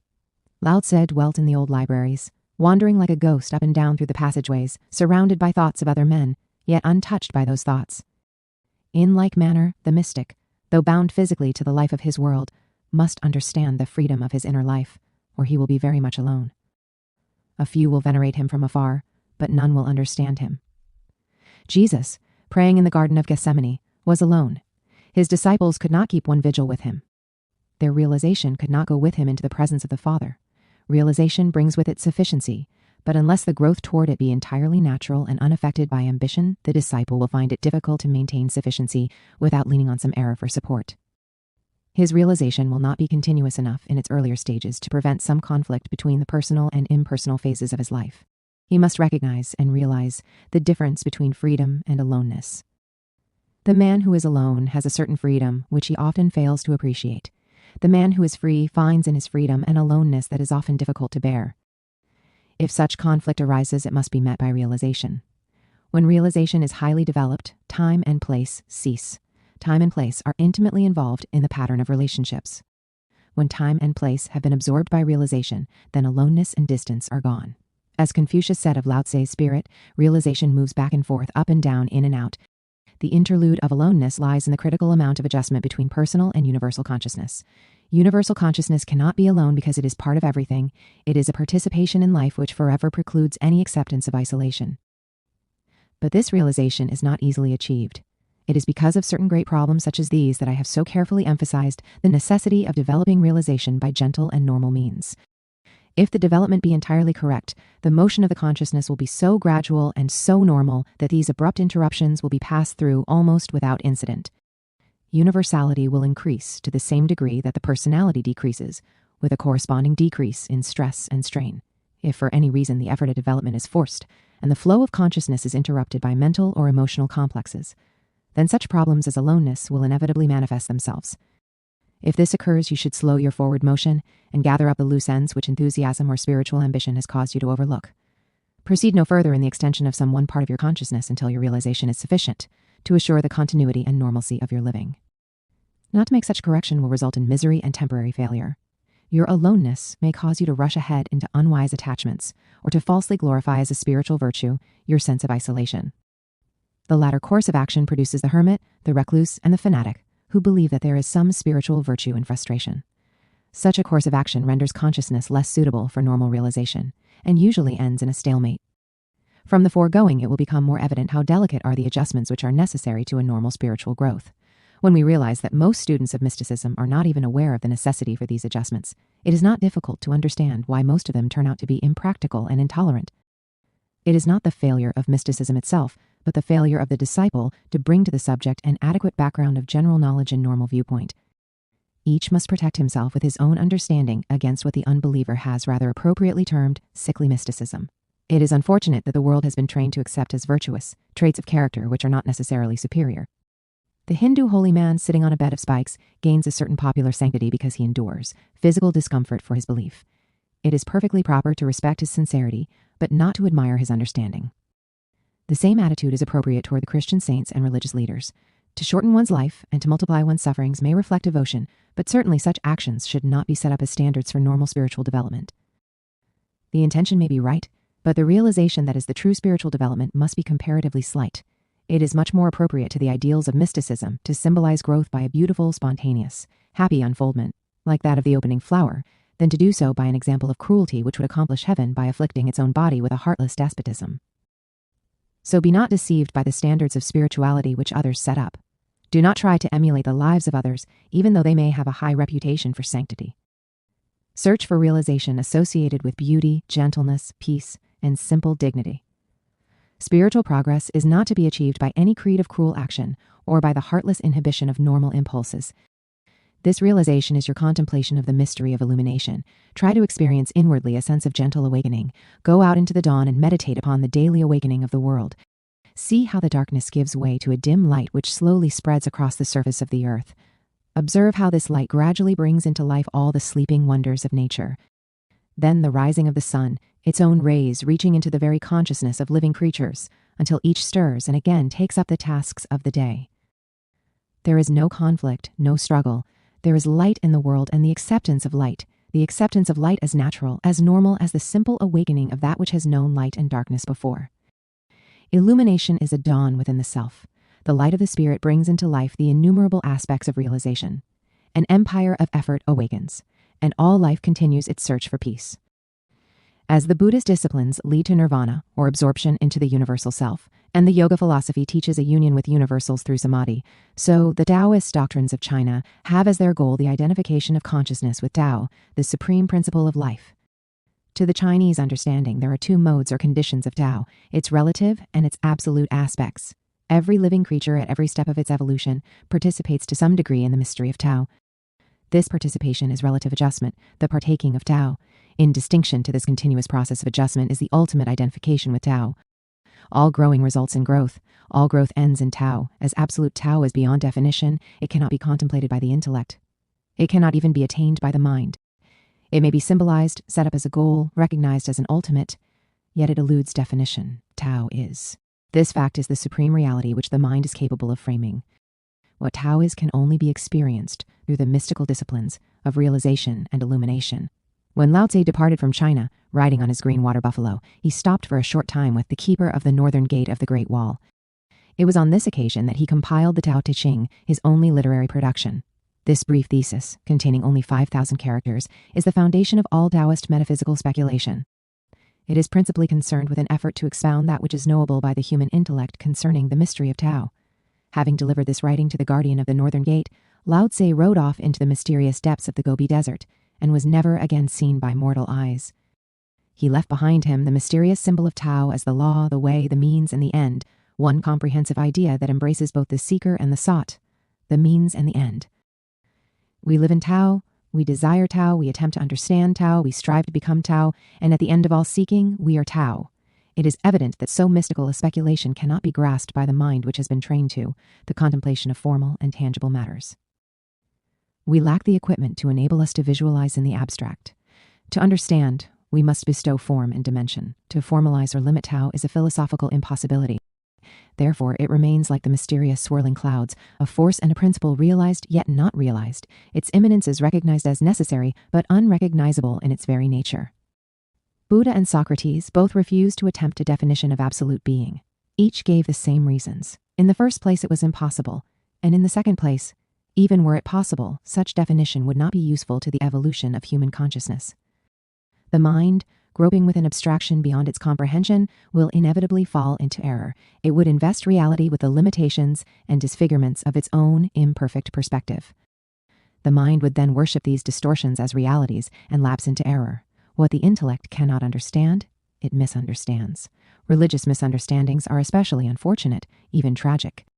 They will affect every other part of the life, reducing integrity and preventing normal growth on the various planes or levels of living. It is not wise, therefore, that the average disciple attempt in any way to anticipate ultimates. His search for Tao should result in a series of personal discoveries.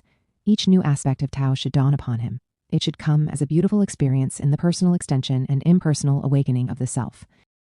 There should be no preconceived opinions as to that which lies beyond. There should be open-mindedness, absolute willingness to face truth as it is, and to rejoice in the glory of things as they are.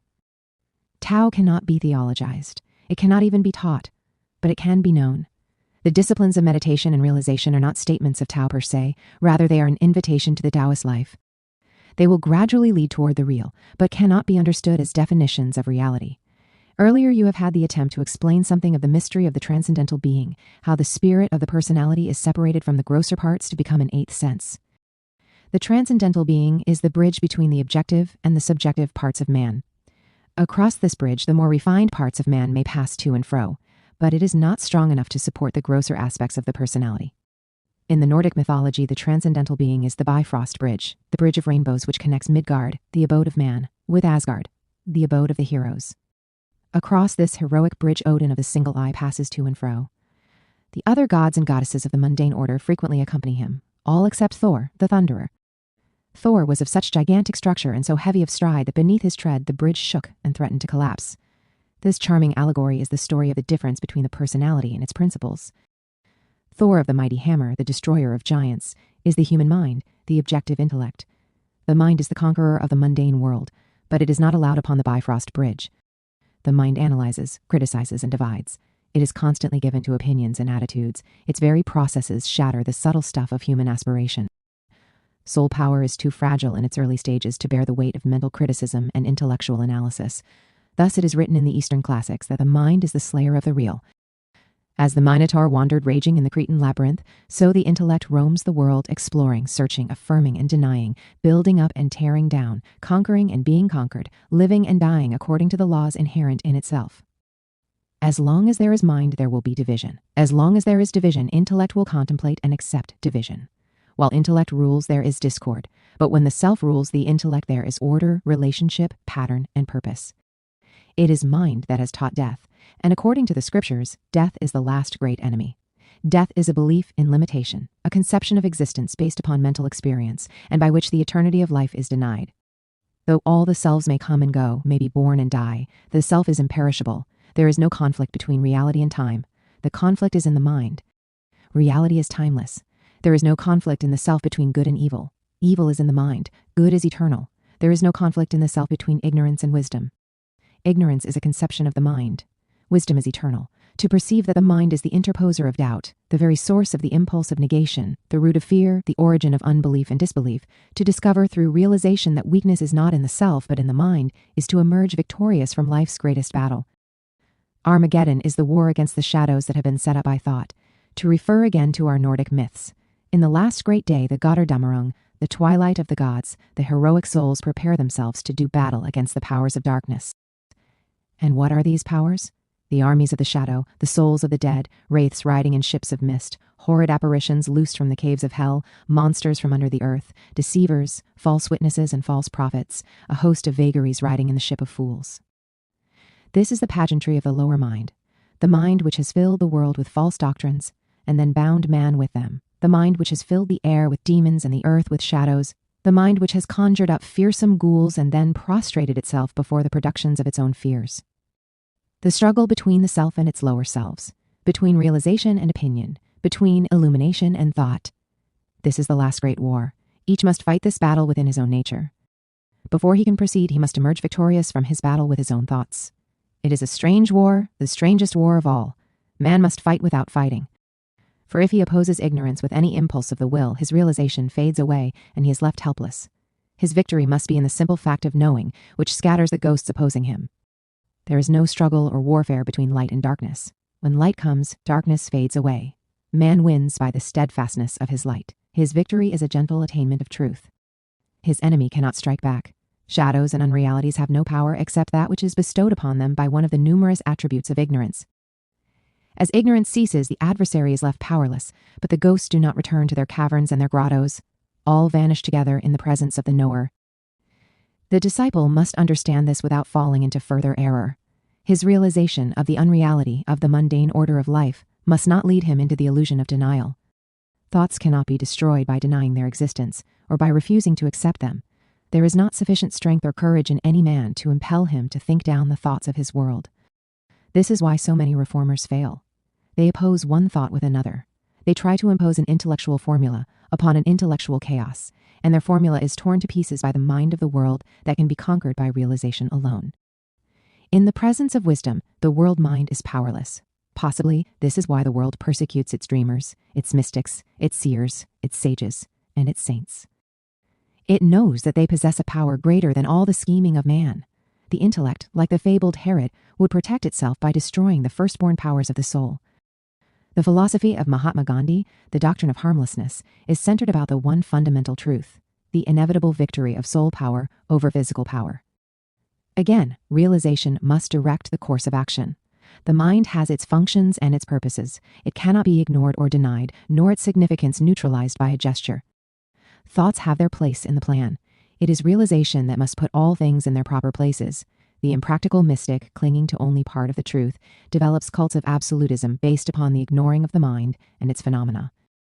This wrong is discovered only after years of mistaken effort. We cannot deny any aspect of life. We must understand, through illusion, whatever it may be. A concrete physical instance may help to clarify this difficult and delicate problem. Tyranny is evident in the affairs of men. Despots afflict their people, corrupt politicians exploit their states. Ambitious dictators lead their nations into ruin. To deny that such things are occurring is foolish.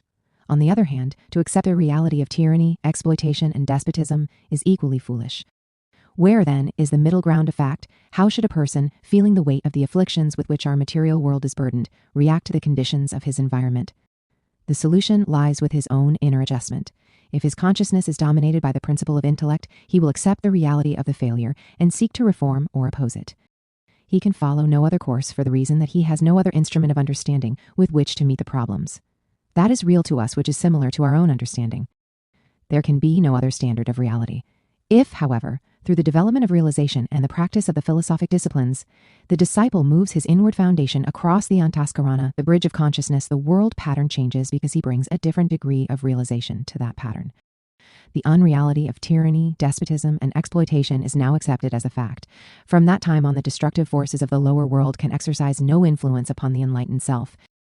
Their significance slowly fades out. They cease, not because they have been argued down or reasoned through, but because there can be no place for them in the experience of one who has passed beyond the sphere of their influence. A Buddhist saint once wrote, "Men drown in water and live by breathing air. Fish drown in air and live by breathing the water." This is a symbolic effort to express the mystery of realization. A condition which is death to one order of life is security to another. Realization causes man to change the order of his life. The enlightened and illumined soul belongs to a race apart. He lives in a different element. Therefore, to him, the laws of life are different. He transcends the world by transcending the world thought in himself. When he accomplishes this, he fulfills the admonition of the Eastern classic, "Take the sword of right and slay the slayer." The next few pages bring the instructions to a close. It will be your responsibility to continue the practice of the disciplines. Beginning with thoughtfulness, you must preserve a continuity of effort which will ultimately lead you beyond the world of thought and into the sphere of union with the mystical principles of life. Always bear in mind the necessity for balancing and rationalizing each step of the way so that nothing impractical or unreasonable shall deflect the consciousness from its noble purpose. Be mystically thoughtful and thoughtfully mystical. Combine a gentle appreciation with the courage of continuous action. Permit nothing to move you from the foundations which you are building. Yet withal, retain as much as is possible of gentle human contact. Realize that wisdom brings you closer to the heart of things and sets up no artificial barriers against the free circulation of human relationships.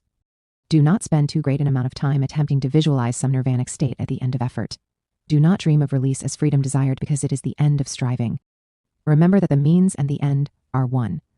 We shall never find peace apart from the quest for peace. Beyond us lie endless vistas of progress. The whole cosmos waits to be accomplished.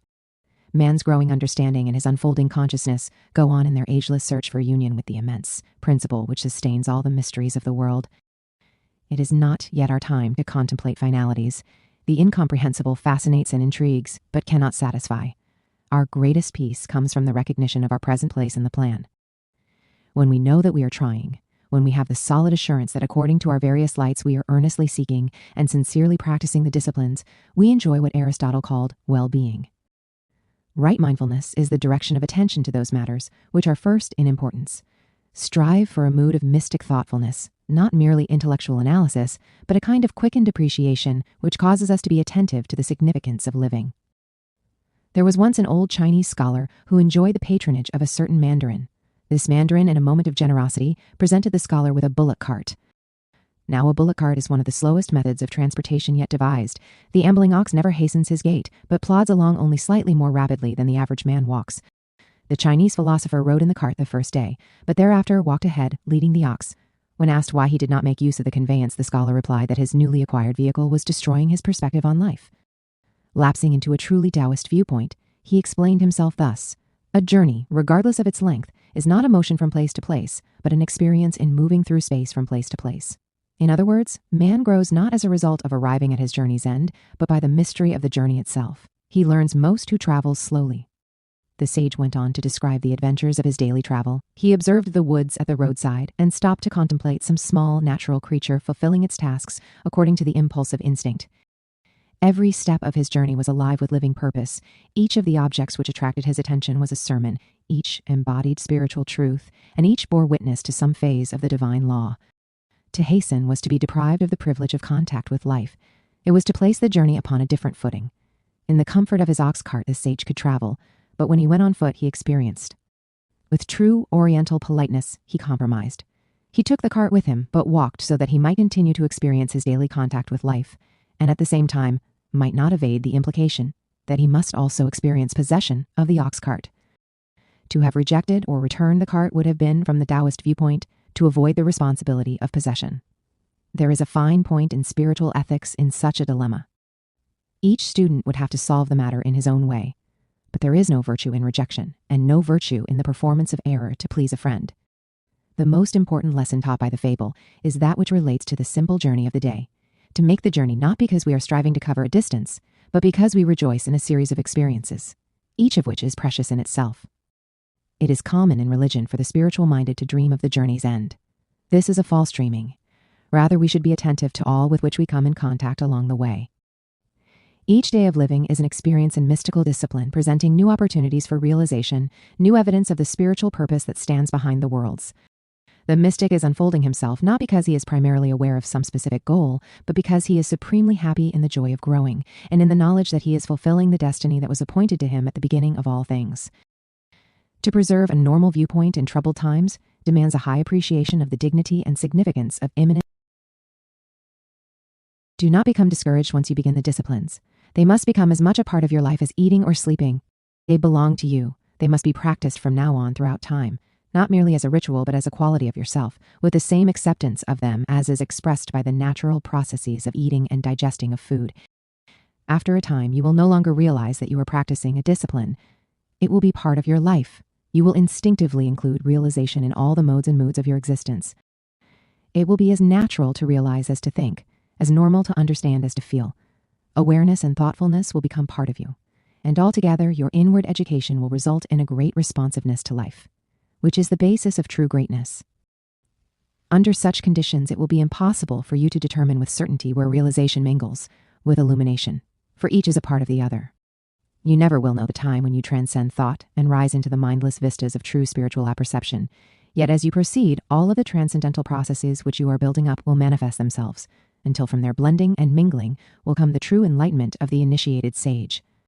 Most sublime of all is the mystic truth that long before illumination crowns your effort, you will have forgotten illumination.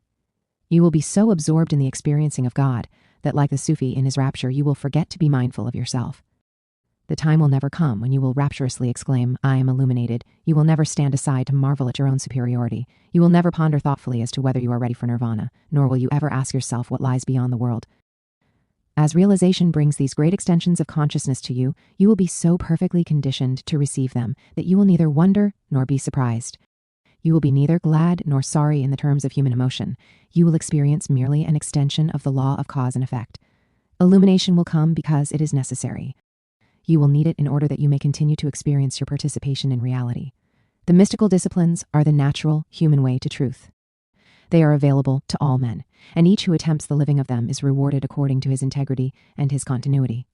As time finally mingles in the ocean of eternity, so all creatures who live in time finally will mingle with the one nature that abides in eternity. Our journey is from here to the forever along gentle roads of growth. It is our own lack of understanding that has made these roads difficult and has obstructed nature with 1,000 artificial hazards and predicaments. But as long as men remain, as long as humanity endures, the search for truth will be the same search. The means will be the same, and the end will be the same. The disciples of all ages shall assume the contemplative life, and through the harmless practice of realization seek union. As the closing realization, remember that we must be thoughtful through the years, not during the practice of a series of lessons, or even through a series of lives. Realization must go on until it achieves identity with the object of itself.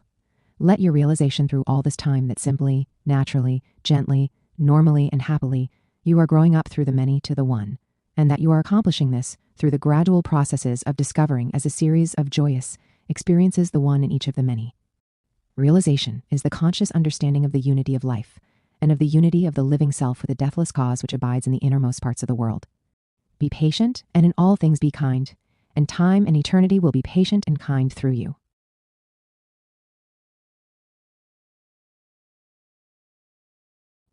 In the old mystical writings are numerous references to the origins and substance of mind.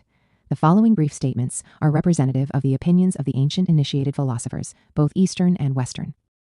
Man is a very complex creature, and the knowledge of his parts and mysteries can come only as the result of a lifetime of study and investigation, but the thing gained is well worth the time that is spent in securing the information. Man, know thyself was the great motto of the ancient philosophers, and in this day of confusion it is especially necessary to understand the occult construction of not only the human body, but the invisible bodies which lie behind the physical. It has been said that man's physical body is only a tail-end appendage of consciousness. This is very true. If, therefore, a person is willing to spend many years in the study of bones and muscles, how much longer must he labor to gain an understanding of his divine nature? The higher octaves of thought. Many great philosophers have studied the faculties of the human mind. They have realized that an individual is what his thoughts are.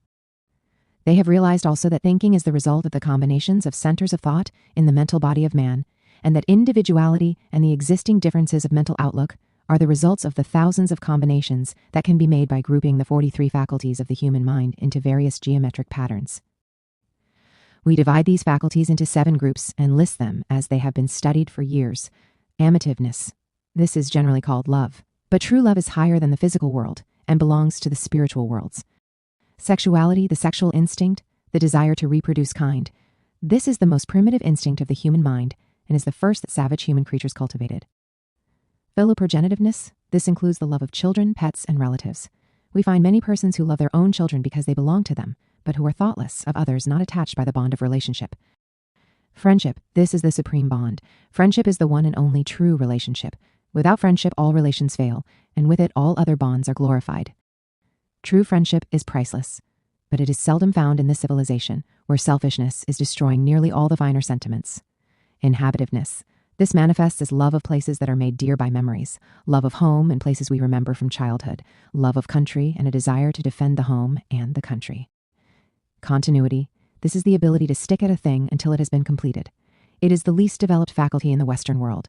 We start 1,000 things, but we complete very few of the things begun.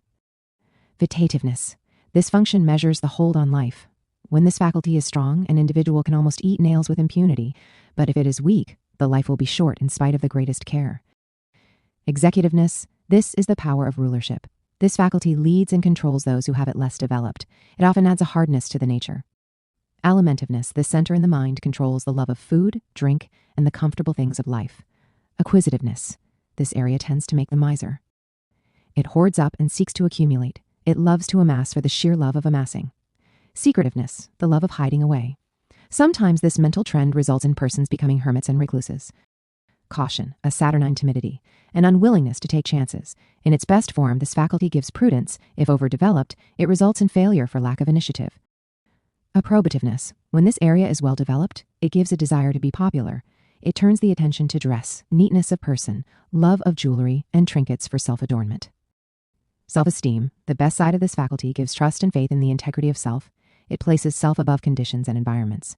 In its perversion, it becomes egotism, the worst enemy that a human soul can invoke out of its own nature. firmness, fixedness of purpose. This faculty gives balance and stability. If overdeveloped, it may result in dictatorialism and intolerance. Justice. This is the area of integrity. It gives honesty and a sense of duty to others. It may also produce those who worship the letter of the law and crucify the spirit of the law. Hope. The innate realization of ultimate accomplishment, the belief that tomorrow holds the fulfillment of the dreams of today. Faith. The firm belief in the reality of things unseen. Conviction that all things work together for good. A belief in law and justice in nature. A trust in providence. Veneration. The religious sense. A feeling of awe for those who are exalted or ancient, the willingness to serve those in either spiritual or temporal power, the love of ancient things. Benevolence, the desire to do good, to serve or assist others, the sense of charity, kindliness of attitude, the desire to distribute one's possessions among the needy. Imitation, the power to copy or reproduce existing things. Table manners and the cut of clothes conforming with that which is being done by others are the result of the imitative faculty. Sympathy. This is the faculty of understanding others and trying to aid them through the hard places of life. True sympathy is impossible without a deep understanding of life and its many complex problems. Suavity, the faculty of presenting the most pleasant side of the nature to the world, the culture of a charming personality, which may hide the most sinister of motives. Individuality. Physically, this center is located between the eyes above the root of the nose, and it governs the general viewpoint on life. The larger the faculty, the more powerful the individual viewpoint. The growth of this faculty separates the eyes, and the width between the eyes reveals the age of the soul in evolution. Form, the ability to note, quickly and accurately, the shape of an object, also to note, almost intuitively, deformity in an object.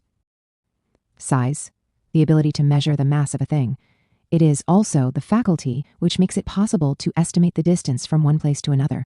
Weight, the ability to estimate the density of an object, to measure the power that gravity will exert over it. Color, the ability to differentiate colors, shades, and tones. It is very difficult for some people to tell the shades of colors. As an example, we call your attention to carmine red, rose red, vermilion red, scarlet, to cochineal carmine, madder carmine, burnt carmine.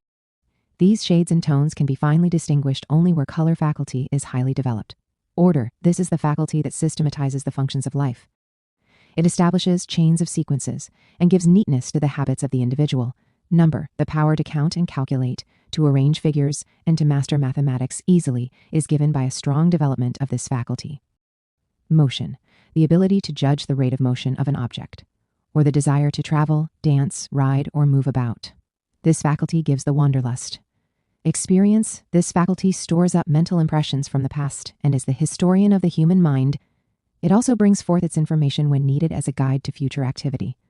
Locality, it is often said that people have bumps of locality, or the ability to orientate themselves easily. In strange places they can find their way about with ease and certainty, while others can get lost in their own backyards. Time, the ability to measure accurately the lapses of time between incidents. Many people have not a sense of promptness or interval. You know the lady who drops in for 5 minutes and stays all day. There are millions like her in America. Tune, the ability to recognize harmony and discord in the combinations of sounds, either in music or speaking. Many who are unable to carry a tune love music. Others, naturally very musical, cannot learn to combine chords scientifically. Constructiveness, that faculty which gives love of combining and arranging parts of a thing into the complete whole. Some inventive power comes with this faculty. Language, the ability to express oneself adequately, includes vocabulary, the control of words, and the ability to command them. Ease and fluency in expression come from this area. Causality, the ability to estimate the invisible or unconsidered cause, which must lie behind each visible effect, the ability to understand the law of action and reaction in the mental world. Comparison, the faculty of weighing one thing against another in order to come to an estimate concerning its value or magnitude. Ideality, the love and recognition of the beautiful and refined, the desire to perfect self, the picturing of ultimate condition. Sublimity, appreciation for the great, the massive, the magnificent. Mirthfulness, the sense of humor, one of man's greatest friends. Besides the 43 faculties, 3 other things must be considered in judging the mental equipment of the individual. The function of a faculty may be modified or changed by the size of the body, the organic quality of the body, the temperament of the individual, physical strength predominating, the vital temperament, courage and ambition predominating, the mental temperament, thought and philosophy predominating. The individual outlook which every person has upon life is the result of the different combinations of these faculties and temperaments. There is no end to the combinations that can be made. The difference in people is largely the difference in outlook and faculty growth. We should look upon these centers as we look upon the keys of a piano. By combining the notes, we make an infinite number of tones and harmonies. As the result of combining certain of these centers in geometric pattern, the character of an individual is the harmony played out by the process of thought. The solar man, the spirit of the solar system, is the one whom we call God. He has 7 bodies, which we call the planes of nature. Every human creature has 7 bodies also, and these connect him with the 7 bodies of the solar man. Man's physical body is part of the physical body of nature, and the physical body of nature is the physical. Each of the bodies of man functions in the world composed of the substances out of which the body itself is formed. Man, in order to be conscious in these worlds, must evolve each of these bodies so that they will support his conscious function in their respective worlds.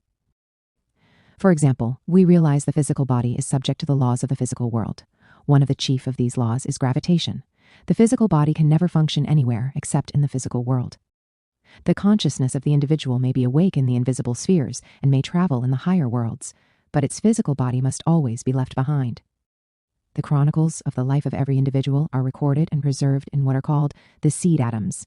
These are the 4 centers of force, around which are built the 4 vehicles of man.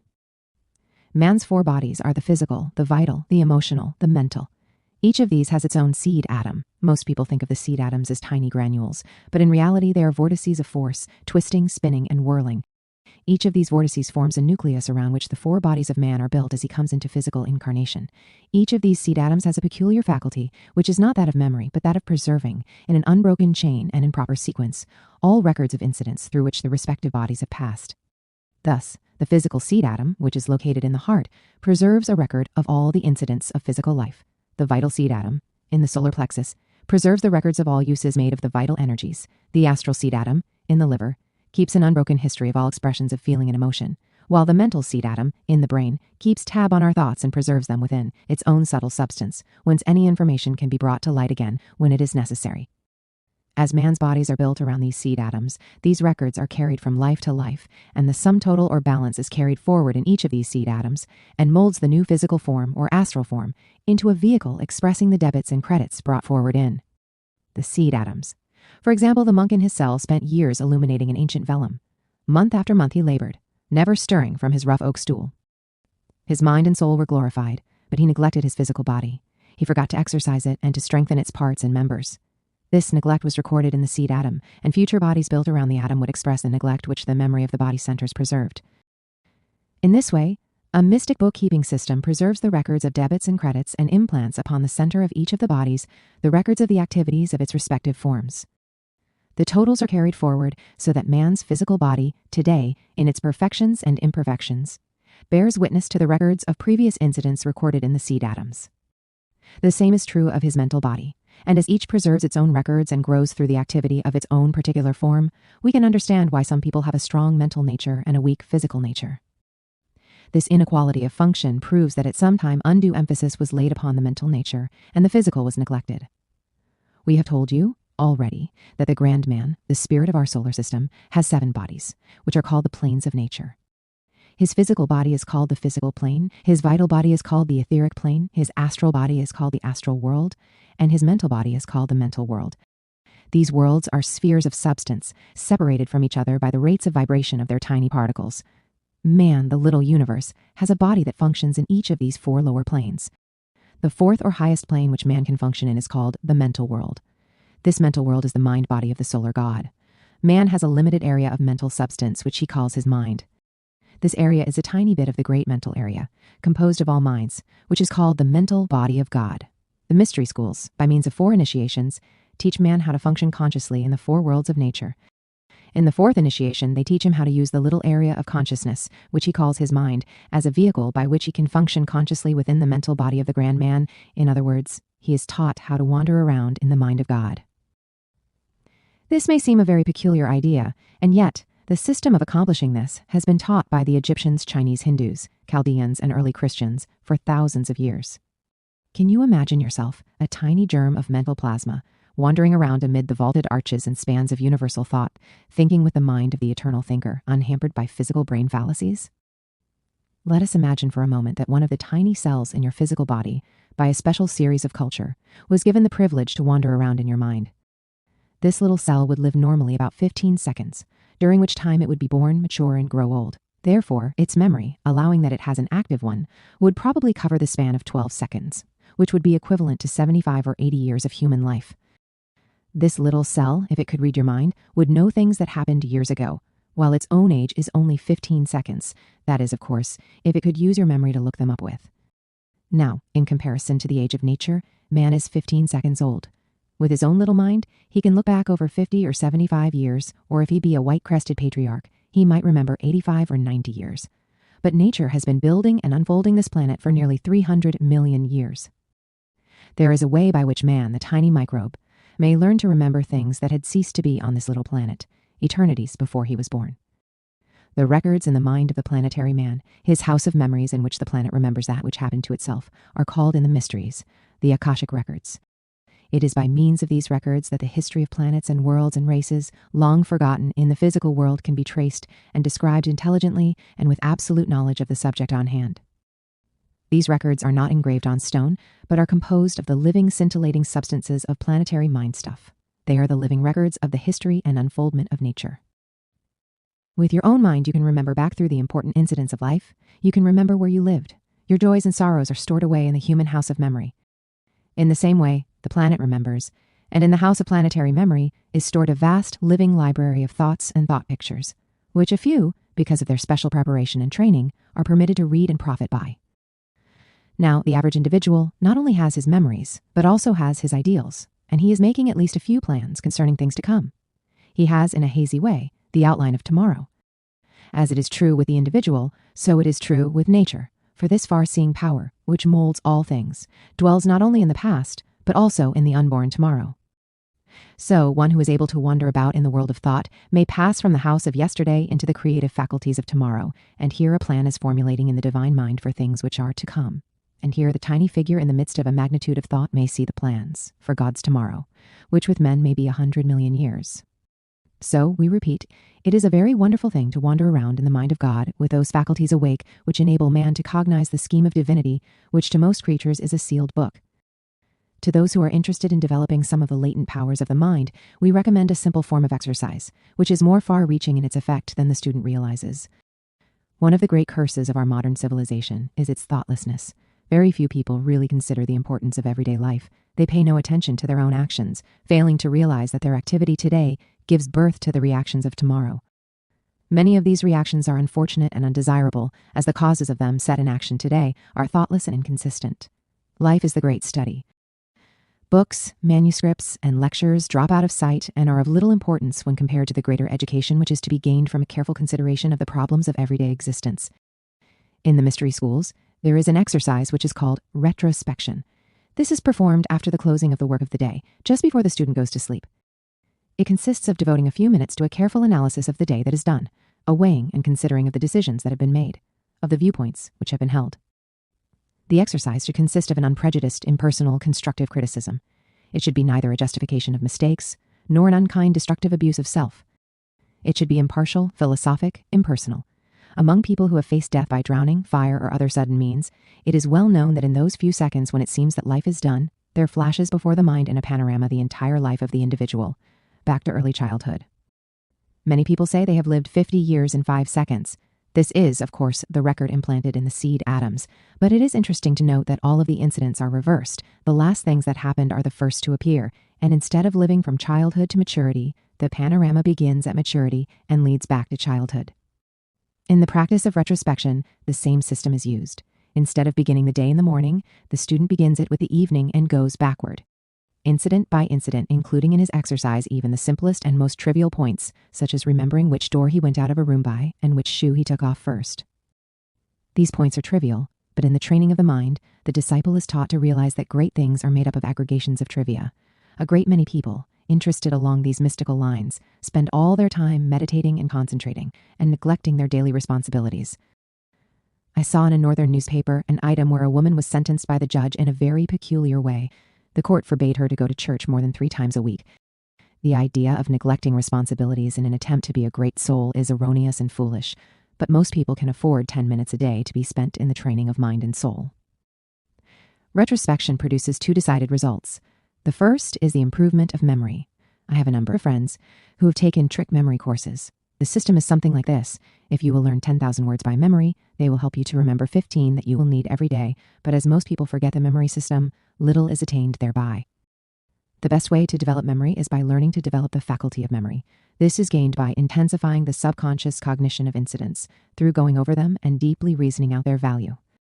Secondly, from this exercise, there will gradually arise greater care and greater thoughtfulness in everyday life. Consideration will precede action instead of following it, as in all too many cases. If people at the end of the day will live it over again, making right in their own hearts the wrongs of the day, determining to improve where they made mistakes, they can, to a certain degree, nullify the law of karma, or compensation as it is more commonly known. By making right their lives as they go along, individuals make it unnecessary to meet the sum of their iniquities at the end of life. In this way, two ends are achieved. Man's mind is a very subtle organism, far more impressionable than most people believe. What a man eats influences his thoughts. The amount of sunlight that surrounds him in the physical world has much to do with the amount of sunlight there is in his soul. If you would function properly, if you would accomplish finely organized thinking, you must eat finely organized food. Physical discomforts influence the mind. The unrest in politics, economics, and religion is due largely to the unrest in our physical systems, which results from the unnatural mode of living, to which mode the Western world is a slave. We must conserve energy in every possible way if we wish this energy to serve us to the attainment of any particular end. If you waste the life fuel thoughtlessly, you cannot have it to spend in higher mental labors. Our life energies come from our food, the air, the water, the sun, the moon, and the stars, and the earth. The spleen refines this energy and distributes it as the vital substance of the body. It is this life force called Hiram Abiff in Masonry, which is, indeed, the Savior slain for the sin of the world. The spiritual growth of man is gained by the careful and wise directionalizing of this life energy, which is made to go upward through certain channels in and around the spinal column. Reaching the brain, this energy vitalizes the faculties of higher thought and superconsciousness, giving man that greater mental strength which always distinguishes the philosopher from the thoughtless. The spine has, among other uses, that of being the channel for the ascending of this spirit fire. The spine is divided horizontally into 4 divisions, 4 tiny doors that shut it off, like the joints of a bamboo reed. In the normal person, these doors are shut, thus preventing the vital energies from flowing freely between the upper and lower ends of the spine. The particular form of life, substance which works through the spine, is called the serpent power. It is the brazen serpent that was raised by Moses in the wilderness, and its symbol is the serpent scepter of the mysteries.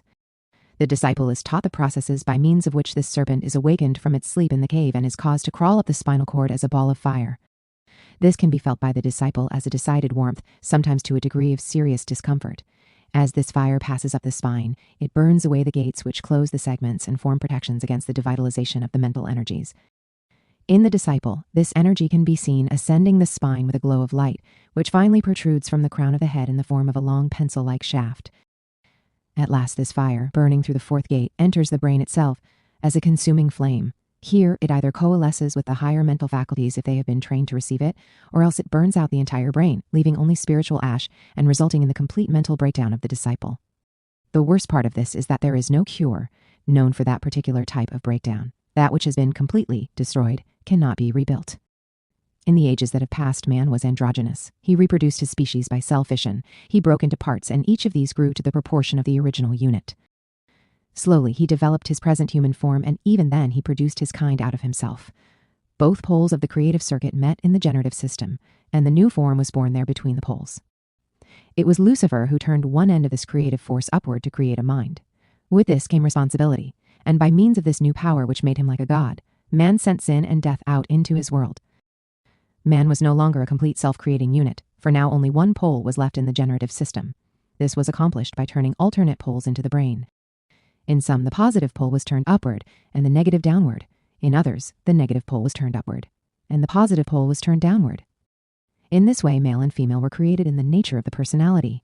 The mystery schools teach that man must raise the second pole of life circuit from the generative to join the part that has already been raised. When this is accomplished, man will be again a complete self-creative unit, and no longer through the lower animal centers but through the larynx and a group of new organs, which are even now forming in the throat. This is what is meant by the statement that man shall create by the spoken word.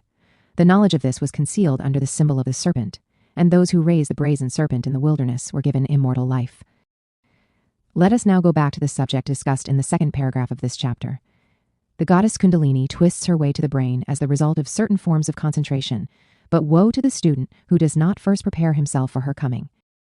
He must purify his body from all gross elements. He must cleanse his mind of all impure thoughts. He must be incapable of hate. He must be balanced, consistent, and regenerated in mind and body before he allows Kundalini to rise. The laws of nature must be obeyed before the disciple can safely awaken any spiritual faculty. If man's nature has reached a certain degree of purification, the spinal fire completes his understanding. Before he is given the great secrets, every disciple must take the vow of celibacy. This is not merely to separate the individual from the world, but it is the result of certain changes that are taking place in the candidate. It is very common to find that children of great intellectual souls are deformed mentally or physically. This is because all the vital energies of the parent were turned to intellectual pursuits. It would be both unwise and impracticable to make all the world celibates. In fact, many who are trying would be better off if they would live normal and simple lives. But when the disciple starts to cultivate these mystic powers, he is no longer normal in the accepted sense of the word.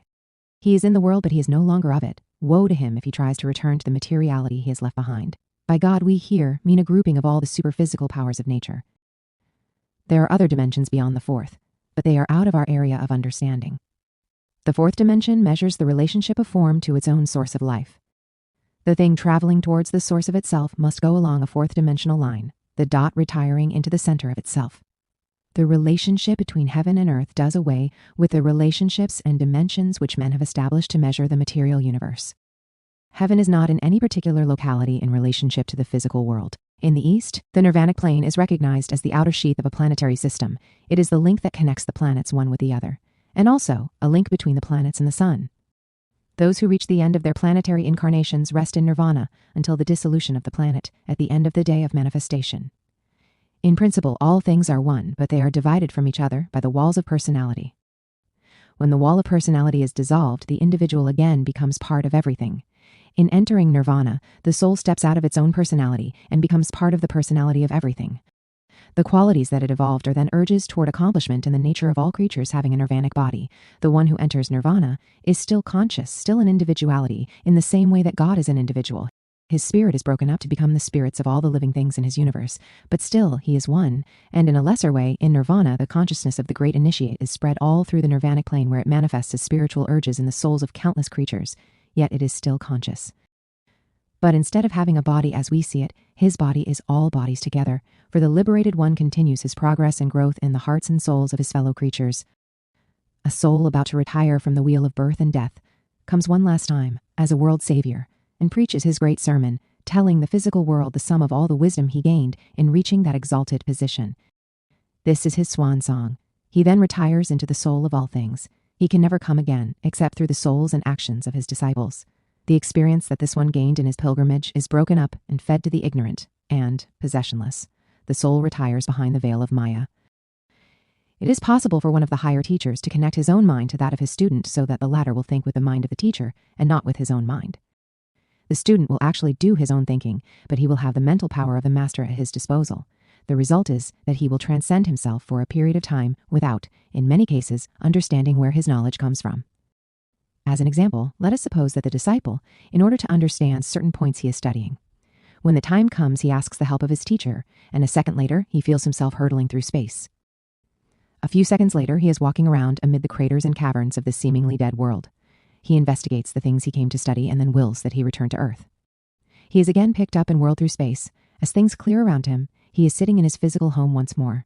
If anyone has been watching him, he will say that the student has just awakened from a short nap, for in all probability, he has made all his investigations in a few minutes of Earth time.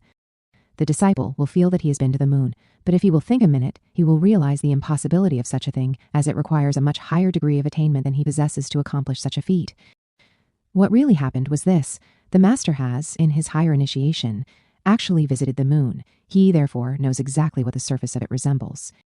He built a thought form in his own mental body, and the disciple wandered around in the thought form of his master. This is the system always used when it is necessary to instruct a student in any subject when he has not reached the degree of unfoldment necessary to study it himself. It is very wonderful how real these thought forms can be made by these master instructors of human destiny. All accepted disciples are given their higher instructions in the astral world. Here they wander with their masters, studying the mysteries of the invisible nature of things. There are also in the invisible worlds races of creatures that never come into the physical world at all. Some of them are much higher than the human race. This means that they can function in spheres of consciousness that the human race cannot hope to attain in many life waves. But by means of these thought forms, the higher masters are permitted to glimpse through the minds of others the mysteries that stretch without end beyond the range of comprehension. In the invisible worlds, people do not converse with words but with thought forms. You hear words in your brain, but no words are spoken. In this way, differences in language are done away with, and each can understand the thought waves sent out by the one conversing with him. Symbolism is the universal language of the invisible worlds, and it will someday be a very important form of understanding in the physical, but that day is still some way off.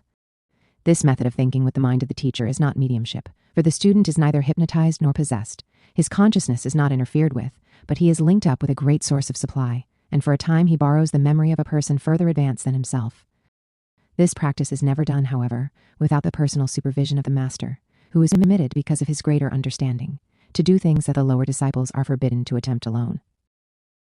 This chapter is devoted to a study in the unfolding of universal consciousness as it takes place in the cosmic system. We begin by taking an acorn and planting it in space. It grows and becomes a great tree, but the tree is only the expression of the germ of life that was in the acorn. Every leaf and branch of the tree was in the acorn. The process of growth merely manifested the powers of the germ by clothing those powers in substance borrowed from the earth about the seed. The spirit of the tree does not actually grow, but as its manifestations increase, it builds an ever-growing form to express them. Now this tree reaches maturity and is itself covered with acorns, each the size of the original one. But all these seeds were also in the germ of the first acorn, or they could not have come into form. Each of these also blossoms forth into a tree, and these again are covered with their seeds, but even these distant acorns are found in the germ of the first acorn that was ever planted. But if the germ of the first acorn were to die, all would be dead. For the one germ lives in all parts of itself. Man must be taught to recognize this unity, which is within and behind the diversity. We know that the universe began as a tiny germ on the surface of space. Like the acorn, it sprouted, and becoming a tree, dropped its own seeds onto the ground about it. These sprouted as worlds and solar systems, but still the power of the stupendous all is founded in the tiny germ, and that germ is all there is or shall be, for all differentiation is merely an objectifying of the powers that existed in the first monad. When the day of activity is done, the first germ is withdrawn, and the entire massive, complex cosmos dies for want of it. The growth of the germ is the result of the growth that is ever taking place within it. No matter how many parts are formed, the germ is always a unit, but it is an ever-increasing unit. Man must learn to play his part in this great unfolding germ. He does his best when he realizes his place as one of the many acorns growing on the tree of the primitive seed. The swelling of the lotus bud from within outward is used to symbolize the unfoldment of man. The growth of man must all take place within his consciousness, for in spite of the parts into which his personality is broken, he must realize that all of these broken parts are enclosed within the primitive germ of his spirit in the same way that all living and growing things are enclosed within the germ acorn of the cosmic one, the one who is the overbrooding sum of all activity and consciousness in the universe. We know that every race has a race spirit. He is called the Manu. He incarnates at the beginning of a race and places his seed in the bodies of the progenitors of the race. From this seed, the race of millions of people is born into objective manifestation, but they are all part of the one race spirit who controls them by means of the seed of life, which seed is within all who come into the race. When the work of the race is done, he withdraws the seed, and the result is the extermination of that people, as thereby they lose the power to reproduce their kind. Animals and races become extinct because the seed of the race intelligence is withdrawn. But whether you view the race as a unit or look upon it with its millions of parts, it is still one little germ of life unfolding its latent possibilities into dynamic powers within the aura of its own unity. The high priest communing in the Holy of Holies with the God who appeared between the wings of the cherubim, and the human consciousness entering into the silence of its holy place to learn wisdom at the feet of its supreme anthropos, are identical. We may say, in order to make it as simple as possible, that man's spirit is twofold. His lower nature is ruled over by the Lord of the world, and his invisible spiritual nature is ruled over by the Lord of life. In the East, the disciples at the feet of their masters are pictured much smaller than their teachers in order to show their inferiority. We are told that at a certain sacred spot where the holy gather, disciples come to hear the lost word. The priest comes out onto the porch of the temple, and the multitudes begin to sing. While they are chanting, he pronounces the word, but the people cannot hear because of their own singing. At the outer edge of the throng sit the disciples in meditation. They are expected to control their minds so that they can blot out entirely the song of the crowd, and hear above it the sacred word as it is uttered by the high priest. There is a very dangerous doctrine being taught at the present time about going into the silence. The idea of making the mind a blank and waiting for something to turn up is most pernicious and is certainly conceived of perdition. People who spend their time trying to make their minds blank will sometime achieve the result in full. The mind will become absolutely null and void, but the result will be idiocy and not illumination. To enter the silence does not mean to make the mind a blank. It means that the Lord of the world, the human spirit of man, enters into the presence of the Greater One, the spirit superior within himself. In the ancient mysteries, the high priest took off his garments of glory and entered the presence of the Lord unclothed, for he could take none of the things of the lower world into the presence of the higher one. So, man entering into the presence of himself may take nothing with him but his humility. No hopes, desires, notions, thoughts, or selfish whims may enter here, but as the son that cometh into the presence of a father, as a slave in the presence of his master, the personal eye waits for the words of wisdom that drop like pearls from the lotus lips of the indigo Lord of the invisible world. Man, in his daily life, does not recognize his divinity, nor does he understand the magnitude of his position. But when man has stood alone in eternity with himself, with only chaos about him, time, space, eternity, and distance absorbed into himself, and his true divinity towering over him in splendor inconceivable, he returns to his daily labor with a very different viewpoint upon this thing called life. Such a one no longer lives to accumulate selfishly and destructively, or to hoard up the things of this world. Such a one has learned to realize that the salvation of his soul through perfect obedience to the will of nature is vastly more important than the attainment of any material goal. He also realizes that when he unfolds his own nature by right thinking, right living, and right aspiring, he is building a soul temple within which sometime the shining stranger will take up its dwelling place. But man has not yet finished the temple. He has not yet earned the right to know his own spiritual nature. So now, like the high priest of old, he comes in the silence to the foot of the altar to be bathed for a moment in the glory, and then go forth again strengthened for the true labor which will sometime unite him forever with the glory of the Lord. Today, there is a great lack of reverence for divine things. The most beautiful and sacred things are spattered with the mud of mental and physical sordidness. The spiritual powers of nature are juggled with to buy or sell real estate or canvas waffle irons through a neighborhood. One of the things that a student must remember is that truth is a sensitive thing. No one ever found it who did not approach its mystery with unselfishness and reverence. Man's faculties are always budding and unfolding like flowers. Every day, a new eye opens and gives the soul a new window through which to gaze at the world and study its ever-complicated. Take, for example, the alchemical symbolism of the unicorn. Out of fabulous antiquity has descended an account of a weird animal differing from any creature familiar to man. It was shaped like a horse, but had a cloven hoof. On its forehead grew a long, slender horn of twisted gold. The tail of the unicorn was similar to that of a lion, and its mane was of spun silver. It lived alone in remote parts of the mountains, and there was but one alive at a time. It endured for many ages, and permitted itself to be seen at certain intervals. The unicorn of European mysticism is the Qilin of the Chinese, the lion horse with a single horn, a fabled animal that announced the birth of Confucius.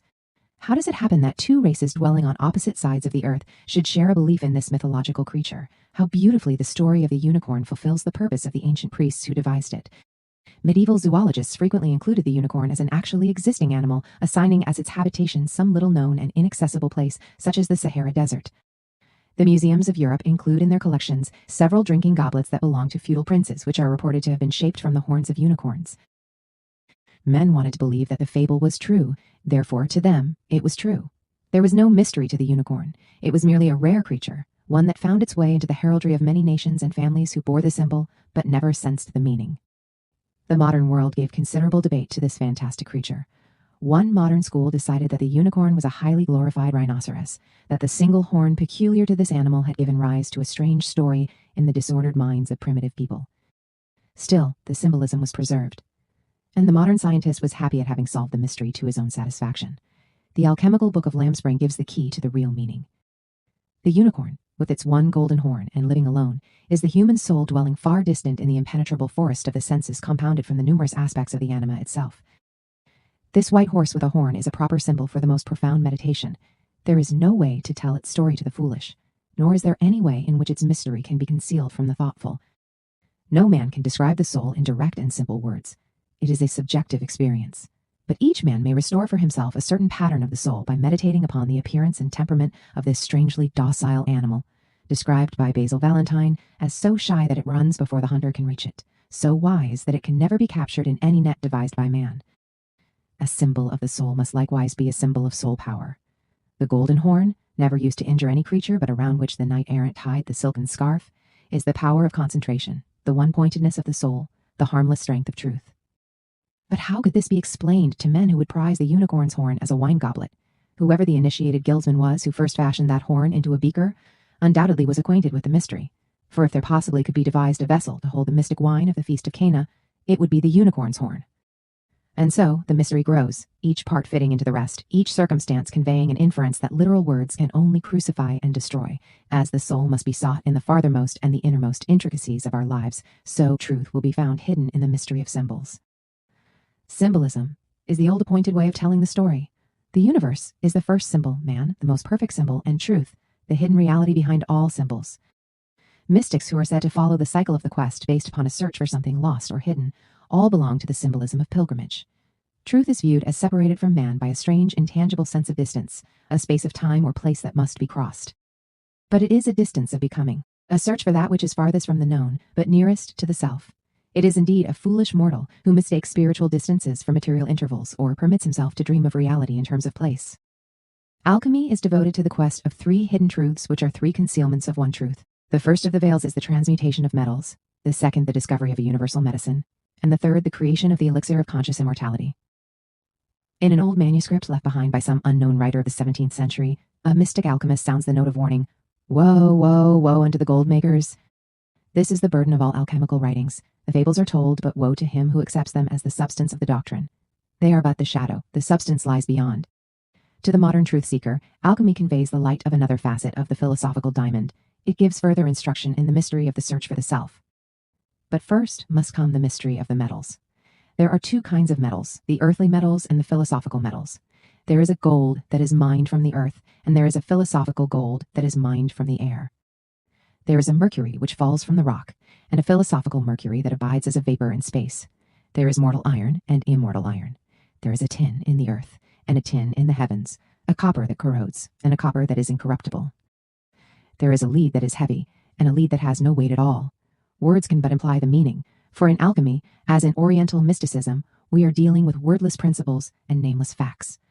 But dimly we may perceive or sense the majesty of the concept.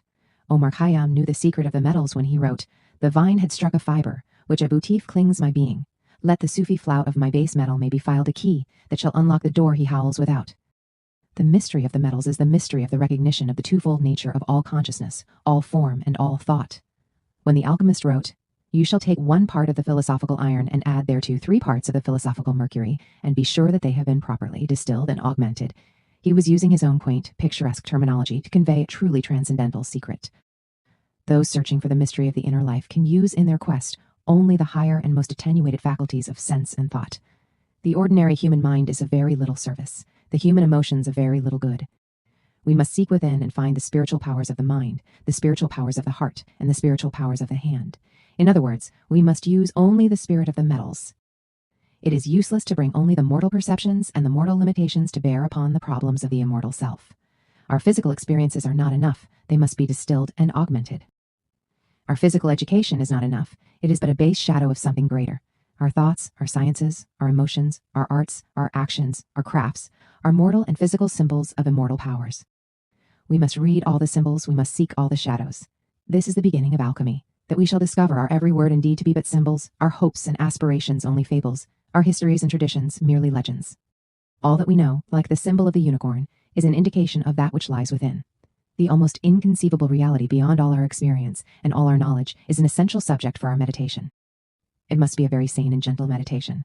It must not lead off into absurdities, but lead inward toward reality. Of all the fables in all the world, we ourselves are the most fantastic. We are a creature stranger than any sphinx or chimera. The sphinx has the head of a man, the body of a lion, but what of man himself? He has the spirit of a god, the soul of a mortal, the body of an animal. He has dreams of space, the longings of the air, and the motions of the cosmos, yet he is bound down like some Gulliver chained by Lilliputians. He is, of all creatures, the most mysterious composite monster that dream ever fashioned. In the ancient temple of Serapis at Alexandria stood a gigantic image of the weeping god. His body was fashioned out of the twigs and branches of trees, his hair was grass and grain, his eyes were precious stones, his garments were made of metal, and his body was overcloaked in the skins of animals. He was crowned with the feathers of birds, flowers bloomed in his hands, and insects gathered honey from his mantle. This weeping god, upon whose headlight shone down through the open roof of the temple, is man himself, the symbol of all nature, who bears within him all questions and all answers. Thus we learn from the story of alchemy that each must gather the elixir from all the lives that make up mankind, and compound therefrom the elixir of his own life. From all the secrets that are man, shall be fashioned the secret power that shall save man. Retrospection. Retrospection is one of the best known of all philosophical disciplines, the Pythagorean exercise of retrospection. It is recorded that the members of the famous school of Crotona practiced a daily retrospection according to a formula laid down by the great master himself. Retrospection is the mental process of reliving in reverse order the incidents of the day. The purpose of retrospection is to discover the moral weight of action. The average person passing through the experiences of daily living is only partly aware of the significance of passing events. Some of the most valuable lessons go unnoticed. Failure to heed and observe, failure to discriminate and place right emphasis, and most of all, failure to be thoughtful. All these shortcomings deprive the consciousness of the experience of action. The result is that much valuable time is wasted. By means of retrospection, we may live again the incidents which have occurred. We may view them impartially. We may read our own actions as from a book. It is possible to see in greater perspective the intimate relationship between cause and effect. The practice of retrospection offers certain advantages if properly understood. But like most esoteric exercises, it has been gravely misunderstood by most of those who have attempted to use it. It is the natural purpose of the universe to keep the attention of man focused directly upon that hypothetical division of time which we call now. It is written in the scriptures, now is the accepted time, present action is the focusing of all the accomplishments and propensities of consciousness upon the problem of the moment. The now eternally is drawing out of man his resourcefulness, his courage, his integrity, and his understanding. A man working with a present problem is gaining much more of soul growth than can be achieved by dreaming of unborn tomorrows or moping over dead yesterdays. When we become very wise so that we are untroubled by memories and are unmoved by repining, we then may find profit in the contemplation of our own misdeeds. Until such time as we have gained this philosophical equilibrium, too much retrospection is likely to prove harmful. There is a certain fatalism about the past, and so little can be done to unmake or remake that which already has occurred. As we have done. We may desire heartily and sincerely to take back the hasty words we have spoken them to the air, and the winds have carried them far beyond our reach.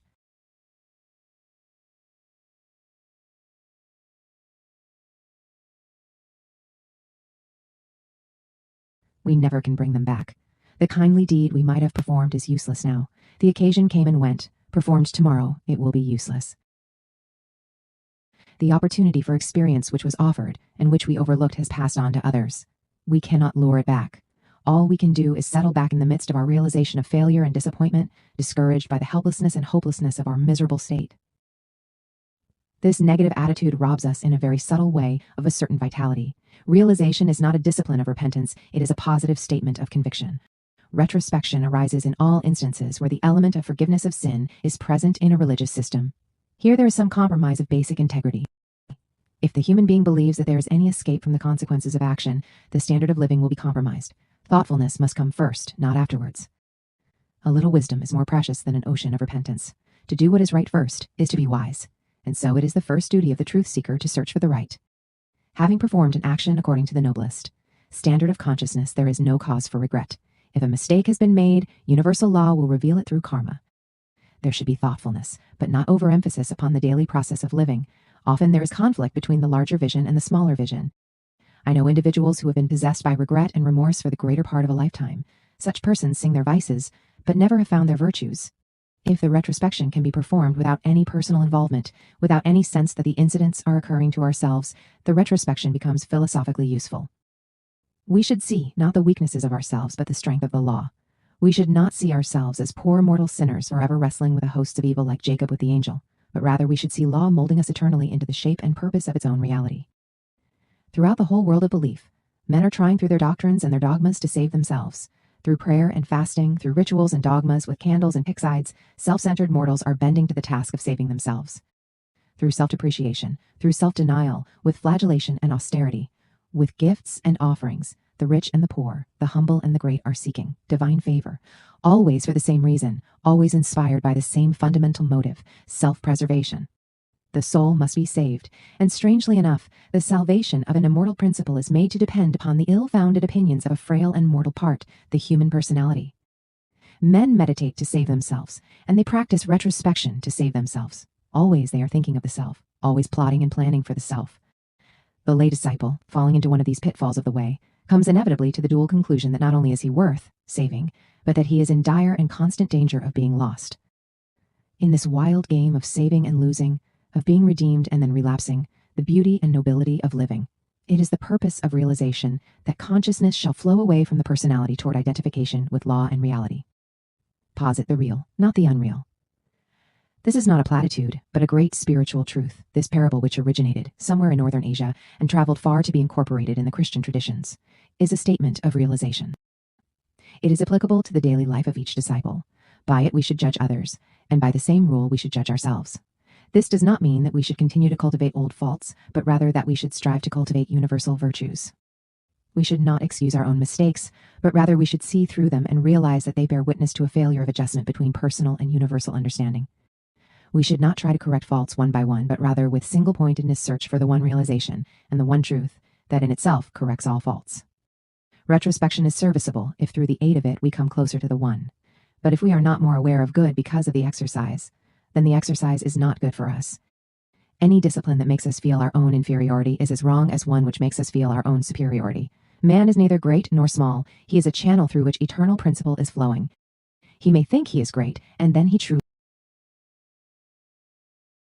We regard growth as a natural process, but the phenomenon of unfoldment is actually a revelation of the release of the spiritual potential with which all creatures have been endowed. Evolution is actually a kind of ideation or an expansion of consciousness through bodies. Jacob Boehme, the German mystic, describes the soul as a tree with its roots in the heart and its branches extending through all the regions of space. The fruit of this tree is for the healing of the nations, and the shade which it provides is consolation and protection for those who are weary of worldliness. The sacred institutions of both Eastern and Western nations have taught the science of human regeneration. They have revealed the paths that lead to liberation from mental, emotional, and physical suffering. In this essay, I have attempted to show that growth is a pleasant journey and that those who keep the laws of living place themselves in the keeping of these laws. Some follow along a devotional path, others are led to peace through philosophy, and still others by a scientific kind of alchemy involving a transmutation of character. The victory of the soul over circumstances through physiological changes. The question is asked, what must I do to unfold the divine powers latent within myself? While it is not possible to give a direct answer to this question, we may cast some light on the subject by defining the fundamental principles upon which the mystery schools of all ages were established as institutions of philosophic, ethical, and religious culture. The schools of the mysteries are composed of illumined men and women who have been accepted into the company of the immortals. To reach this exalted position requires an almost inconceivable amount of preparatory labor, for if man would associate with these advanced types of humanity, he must raise himself to their level. Realizing that nothing is more dangerous than the indiscriminate circulation of occult secrets, the mysteries established their schools for the purpose of concealing rather than revealing knowledge. They were the original and sole custodians of all the divine arts and sciences, the secret keys to which they revealed only to those whom they considered qualified to receive them. Inasmuch as man's power increases with his knowledge, the secrets of nature's finer forces cannot be revealed to him until he has passed through these mysteries, which test him as to his motive and demand certain standards of moral and philosophic excellence. The candidate must recognize his debt to society. If, in his zeal to unfold his spiritual nature, he neglects those daily labors which have been assigned to him in the material world, he can never hope to attain true spirituality. Each individual born into the physical world has obligations which, if not assumed by him, must be carried by others. Occult development is an exceedingly slow process. The results of the time and energy expended are often imperceptible. This brings discouragement. The candidate gives up the struggle, considering the task before him a hopeless one. Discouragement is one of the temptations placed in the way of the candidate by the mysteries, for in spiritual matters, he who can be discouraged is not worthy of encouragement. It is by means of discouragement that mediocre minds are eliminated. Recognizing the difficulty of preserving mental continuity, the mysteries demand it of their candidates. For only those who year after year struggle on to the single goal, wandering in darkness, but with one-pointedness and perfect faith, are considered worthy to enter the temple, the house of the immortals. To the average person, it is inconceivable that greatness should not promenade. And yet, an analysis of the men and women who have become great, either in spiritual or material affairs, reveals, in the majority of cases, humble, retiring individuals whose greatness is never offensive. Those who study occultism, hoping thereby to improve their material condition, fail utterly. Before power can be safely entrusted to man, he must become supremely indifferent to it. Perfect unselfishness is perfect consecration to the service of the one universal self. Before anyone begins a study of the mystic sciences with the hope that he will add to the dignity of his position or to the weight of his coffers, He should consider for a moment the social, financial, and worldly position of those who, during the ages past, have been recognized as exponents of occultism and philosophy.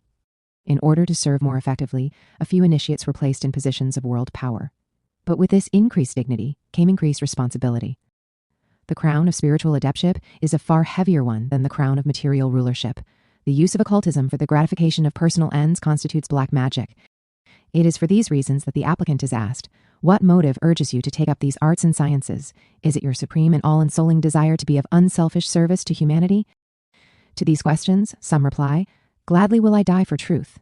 To them, the answer is, that is not enough. Will you live for truth? A few brief moments, and the act of martyrdom is consummated. A few seconds of pain, and the soul of man is beyond the reach of the executioner. This is a tremendous sacrifice, a glorious death. But the daily living, surrounded by problems and worries, year after year of disappointments, this is the supreme test of unselfishness.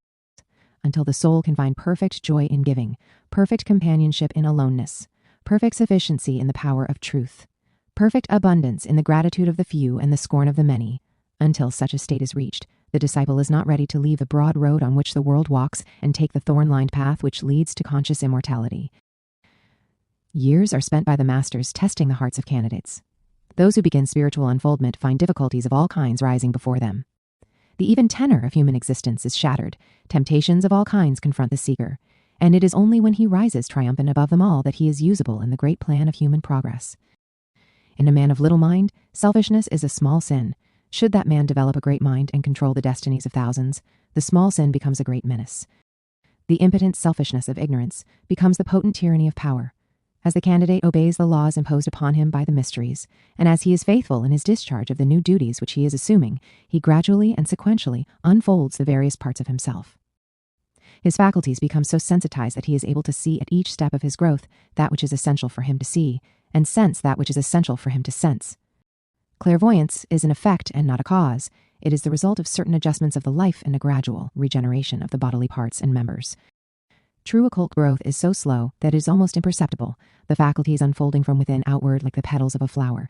To hasten these natural processes beyond a certain point is to endanger the sanity and health of the candidate. So-called clairvoyance may take many forms. A student may reach a comparatively high degree of keliship and still be unaware of any extension of sense perception such as is commonly associated with spiritual growth, while a person possessing many psychic powers may be totally unfitted even to enter upon the path of cheliship. One of the surest signs of true occult unfoldment is a peculiar extension of sense perception, or of the mental sense of awareness, which might be called claircognizance. The average person would describe this condition as a form of mental clarity or acuteness. Instead of presenting itself through the organs of vision or hearing, occult cognition sometimes comes in a purely intellectual form, the mind becoming actually aware of occult truths and philosophic verities without any involvement of the lesser senses. An example of this is the student who desires to learn the color vibration of a certain invisible organ or part of the body. The mind instantly replies that it is red, without actually giving any color impression, the information coming more as words imprinted upon the mind than in any other form, yet the mind itself registers no awareness of words spoken either physically or spiritually. Apparently, the mind of itself announces the color. In things pertaining to occult philosophy, this faculty seems to be the particular reward of the teacher. If the lay instructor is actually in contact with the higher worlds, he will learn far more while he is teaching than will those to whom he is explaining the subjects under discussion, the claircognizance revealing spontaneously that which the faculties of the mind under normal conditions could not reason out in months. This is the only so-called psychic faculty, the coming of which should not be viewed with a certain amount of apprehension. The premature development of clairvoyance and psychism is a serious impediment to the spiritual growth of the student, who is all too likely to wander astray in the byways of the astral plane and end in the blind alley of transcendentalism. All over the world, there are hundreds of individuals and institutions claiming to represent the secret schools of the ancient wisdom. Few of these organizations, and still fewer of the individuals, can successfully defend their claims in the face of a critical analysis of their principles and policies. Those disciples truly consecrated to the service of the invisible schools have made it their policy to refrain from even mentioning the august bodies which they so inadequately represent, until that time when the invisible order no longer could be discredited by their actions. The true disciple would rather die than compromise his master or the school into which he hopes sometime to be initiated. He can protect the institution only by assuming personal responsibility for all that he says and does. Then his faults disgrace no one but himself. Only when he has reached the point of complete spiritual illumination does he reveal the source of his knowledge, and then only to a limited few. One of the laws of occultism is that in order to receive, one must give. Those desirous of greater insight into things spiritual must earn the right to that broader understanding by the intelligent use of that knowledge already possessed. The student teacher must realize that he is personally responsible for whatever effects his theories and doctrines may have upon the minds and bodies of others. By instruction, we actually change the course of others' lives. We direct them into new channels of mental and physical activity. We change the tenor of their existence. If, directly or indirectly, these changes are not beneficial to them, we who gave them the knowledge become responsible before the gods for the results of our indiscretion. In a similar manner, those who teach us are responsible for our actions and the use we make of the wisdom they have shared with us. Hence, when the disciple fails, it is the master who suffers most. Most of all, we are responsible if we place in the hands of those unfitted to receive it that knowledge of nature's forces which enables one person to injure another. If we are not mentally developed to that point where we can determine beforehand with a reasonable amount of certainty the integrity of the person to whom we intend to reveal occult secrets, we are not far enough advanced to possess such secrets ourselves. In justice to himself, therefore, no one should be in a hurry to go forth serving humanity, lest in his impetuosity he destroy not only others but himself with them. The groundwork should be laid first. When such a one feels that he is equipped to disseminate a message, he should do it reverently, with deep consideration, and no little trepidation, saying to himself, I am responsible from now on for the use and interpretation placed by others upon the words that come out of my mouth. Therefore, I will choose them with care, consider them in the light of my truest and highest intelligence, and send forth with each a prayer that it shall serve only the cause of good. I will not claim to be anything or anyone, but will let my works speak for me, for I am only as great as my works. But until the day of that supreme achievement, if a man should ask me who I am, I shall answer that I am a voice crying in the wilderness. If he should ask who sent me, I shall answer that my soul sent me. If he should ask by what authority I teach men, I shall answer that I am my own authority. If he should ask what message I bring, I shall answer that I bring no message, but only interpret according to my light that message which is eternally here. And if he should ask, what reward have we if we follow you? I shall answer that the accomplishment of labor is the reward of labor. The candidate must maintain a constructive mental attitude. All thinking people are dissatisfied with existing conditions. They also realize that the universe is ruled by the law of cause and effect, and that in order to improve affairs, it is first necessary to establish those remedial and corrective causes, the natural result of which will be universal peace and enlightenment. It is imperative that we accept things as we find them in this world, and instead of complaining or criticizing if they are not in accordance with our desires, let us set about with diligence and intelligence to create newer and better conditions. If his mind be soured or his nature be established in the habit of complaining, the prospective candidate bars himself from the service of the masters. Since life is so serious an affair, it has well been said that the sense of humor is a saving grace. We become useless to our fellow creatures if we permit ourselves to be oppressed by the weight of the world's woe. It is a mistake to believe that seriousness can take the place of integrity. There is no substitute for the happy smile or the normal, healthy attitude toward the problems of life. The candidate need not cultivate thoughtless optimism, but rather that attitude of mind which sees the hand of God in everything and realizes that all things are working together for the ultimate good of each. The iconoclast is a useful and important member of society, but he never attains the highest state of usefulness because his mind is on a tangent. Man is much like an apple. Some people mellow with age, while others rot. Some are deepened and sweetened by experience, while others are hopelessly soured. Those who become soured have failed utterly. They are mentally diseased and incapable of constructive thinking.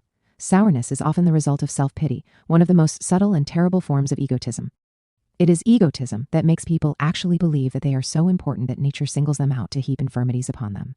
No one who pities himself has any inherent sense of justice. Without a perfect faith in a natural justice, man cannot attain the heights of either philosophy or religion. Make it one of the fundamental rules of your life that you will never be sorry for yourself. If you become the slave of self-pity, you will soon become a legitimate object of pity on the part of intelligent people. Man cannot prepare himself for philosophic pursuits in a few weeks or even a few years. He must build slowly and solidly, realizing that one step properly taken is worth many taken haphazard and without direction.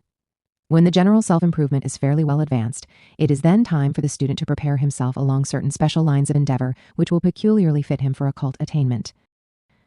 This is not the first step, but the second, and is not to be taken until the initial groundwork has been thoroughly established. With each advancing step, the candidate finds the standards of life more exacting and difficult of attainment, with deviation from these ideals productive of ever-increasing sorrow and suffering. The requirements of the law for the initiate are much more strict than for the average individual, for the initiate can possess his transcendent powers only by sacrificing everything else. The would-be disciple of the ancient wisdom, after having schooled himself in the 7 principles described above, must now turn his attention to the choice of that particular line of endeavor and that particular school of the mysteries in which he feels he will be most useful. The qualities previously developed by the first ethical training are now tested, for only by their aid can the selection be intelligently made. While the path of accomplishment differs in each school, all the mystery schools teach the same fundamental doctrines and ultimately attain the same results. Let us suppose that you have chosen one of the Eastern schools. Before you can actually begin your studies, you must familiarize yourself with the particular ethical code which it disseminates. The school will educate you in certain concepts and attitudes which, when incorporated into your life, have a marked effect upon the invisible nature. Only when these effects reach a certain point is it safe for you to begin any special system of so-called spiritual development. Although the 7-fold cardinal requirements are applicable to persons in any walk of life, the more advanced requirements are concerned directly with the individual needs of the student. This more advanced code is open to the consideration of all who have conducted themselves worthily, according to the primary requirements. But woe to those who, ignorant, selfish, and otherwise unqualified, dabble in any form of occult science without first overcoming the more important faults of the lower nature. The proof of man's sincerity is his willingness to sacrifice, and the occult student must sacrifice his own lower nature if he would enter the temple of wisdom. Again and again, the student of occult philosophy deplores the fact that he cannot discriminate between the true and the false. He reveals his dilemma by saying, "Oh, if I only knew which of the paths of discipleship I ought to take, if I were only sure that this teacher is really qualified to instruct in these subjects, if I could only be certain that this book is the one I should study. But I am afraid to trust my decision on these matters. Won't you please decide for me?" Such questions demonstrate beyond all doubt that the mind of the student has not matured to the point where it is capable of discrimination. Not knowing right from wrong and incapable of dividing the real from the unreal, too many students are seeking advanced spiritual instruction when their ethical education is hopelessly inadequate. If you do not know what you want to do, you are not ready to do anything. You must first develop sufficient ethical perception to be cognizant of what you want to accomplish.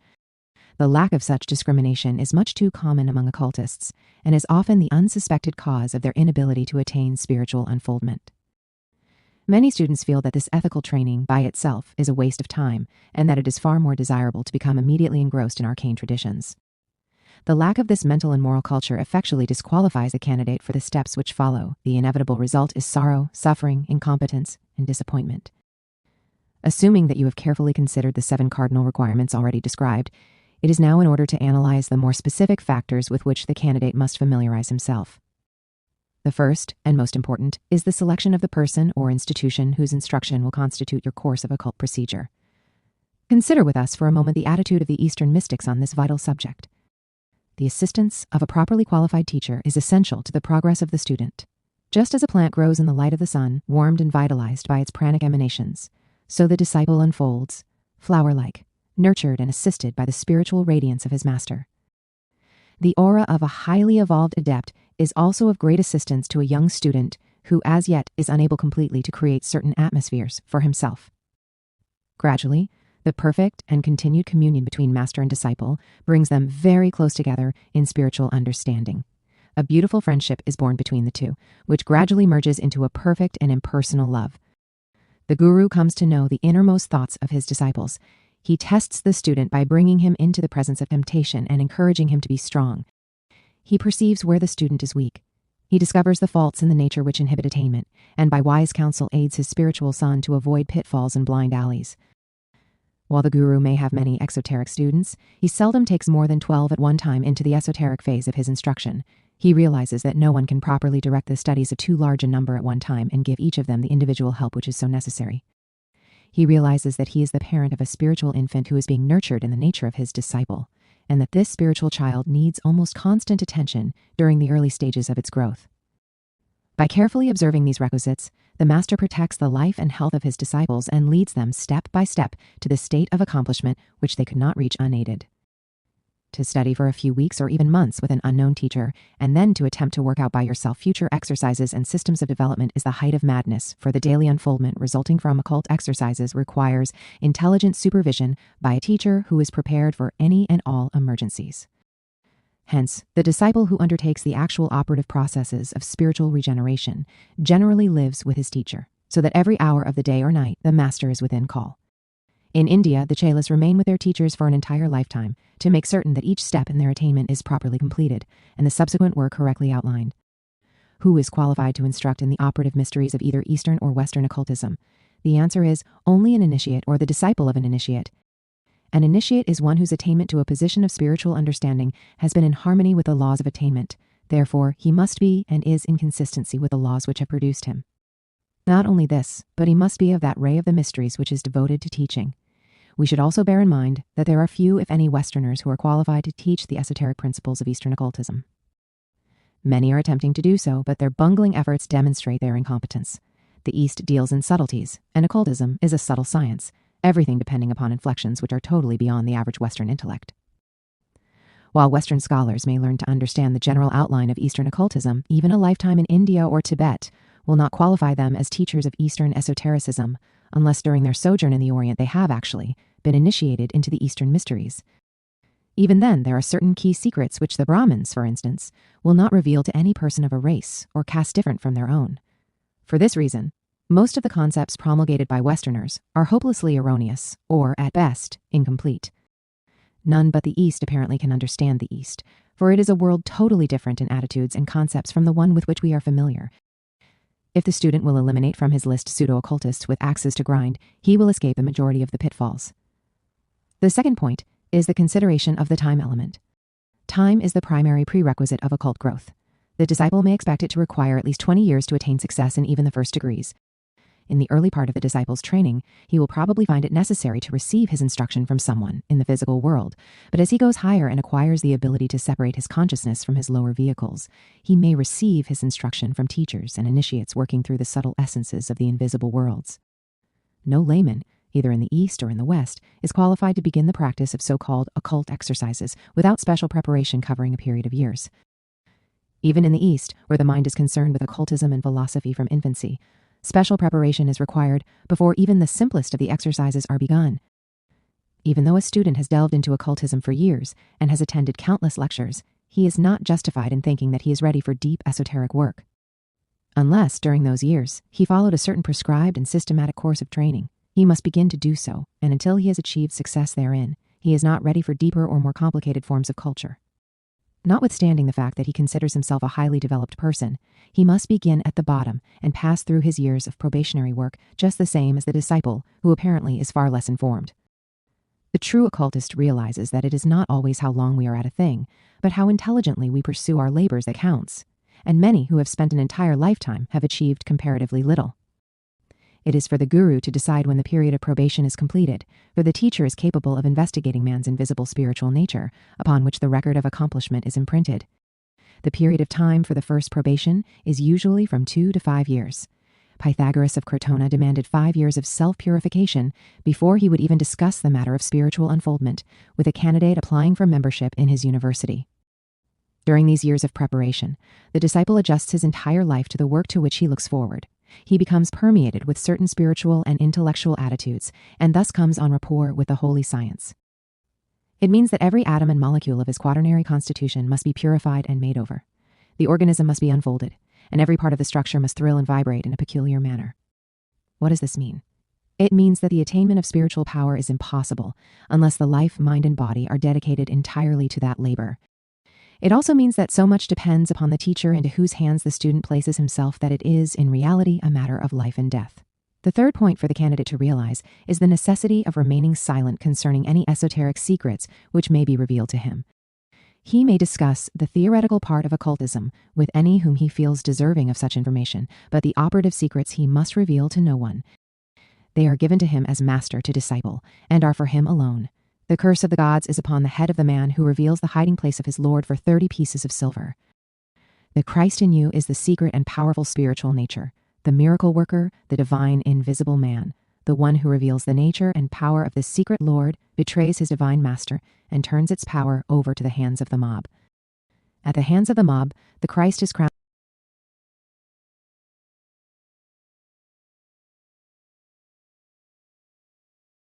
with a wreath of thorns and taunted as a king. He is given the kingdom of death to rule and is scourged by the soldiers. In the hands of the mob nature and man, the secret and divine power, which has thus been betrayed, is crowned with sorrow.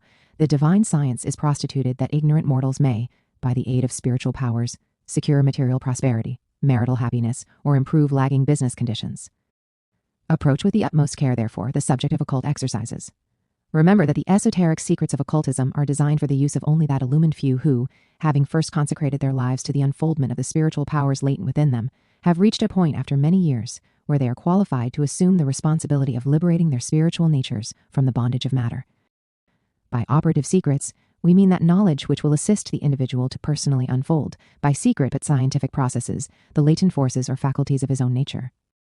These must not, shall not, and cannot be bought or sold. When a man is decorated by a government for a deed of valor, he does not have to buy the medal that is pinned on his breast. The same rule applies with respect to the secret doctrines which are revealed to man as the reward for spiritual, moral, and intellectual valor. When the disciple is ready, it is an inconceivable and unpardonable sin to deny him that which is his by right of merit. To sell the secrets of the invisible world to one unworthy to know them and incapable of earning them is sacrilege. To try to sell them to one who has already earned that wisdom by virtue of the superior qualities of his own nature is also a sacrilege.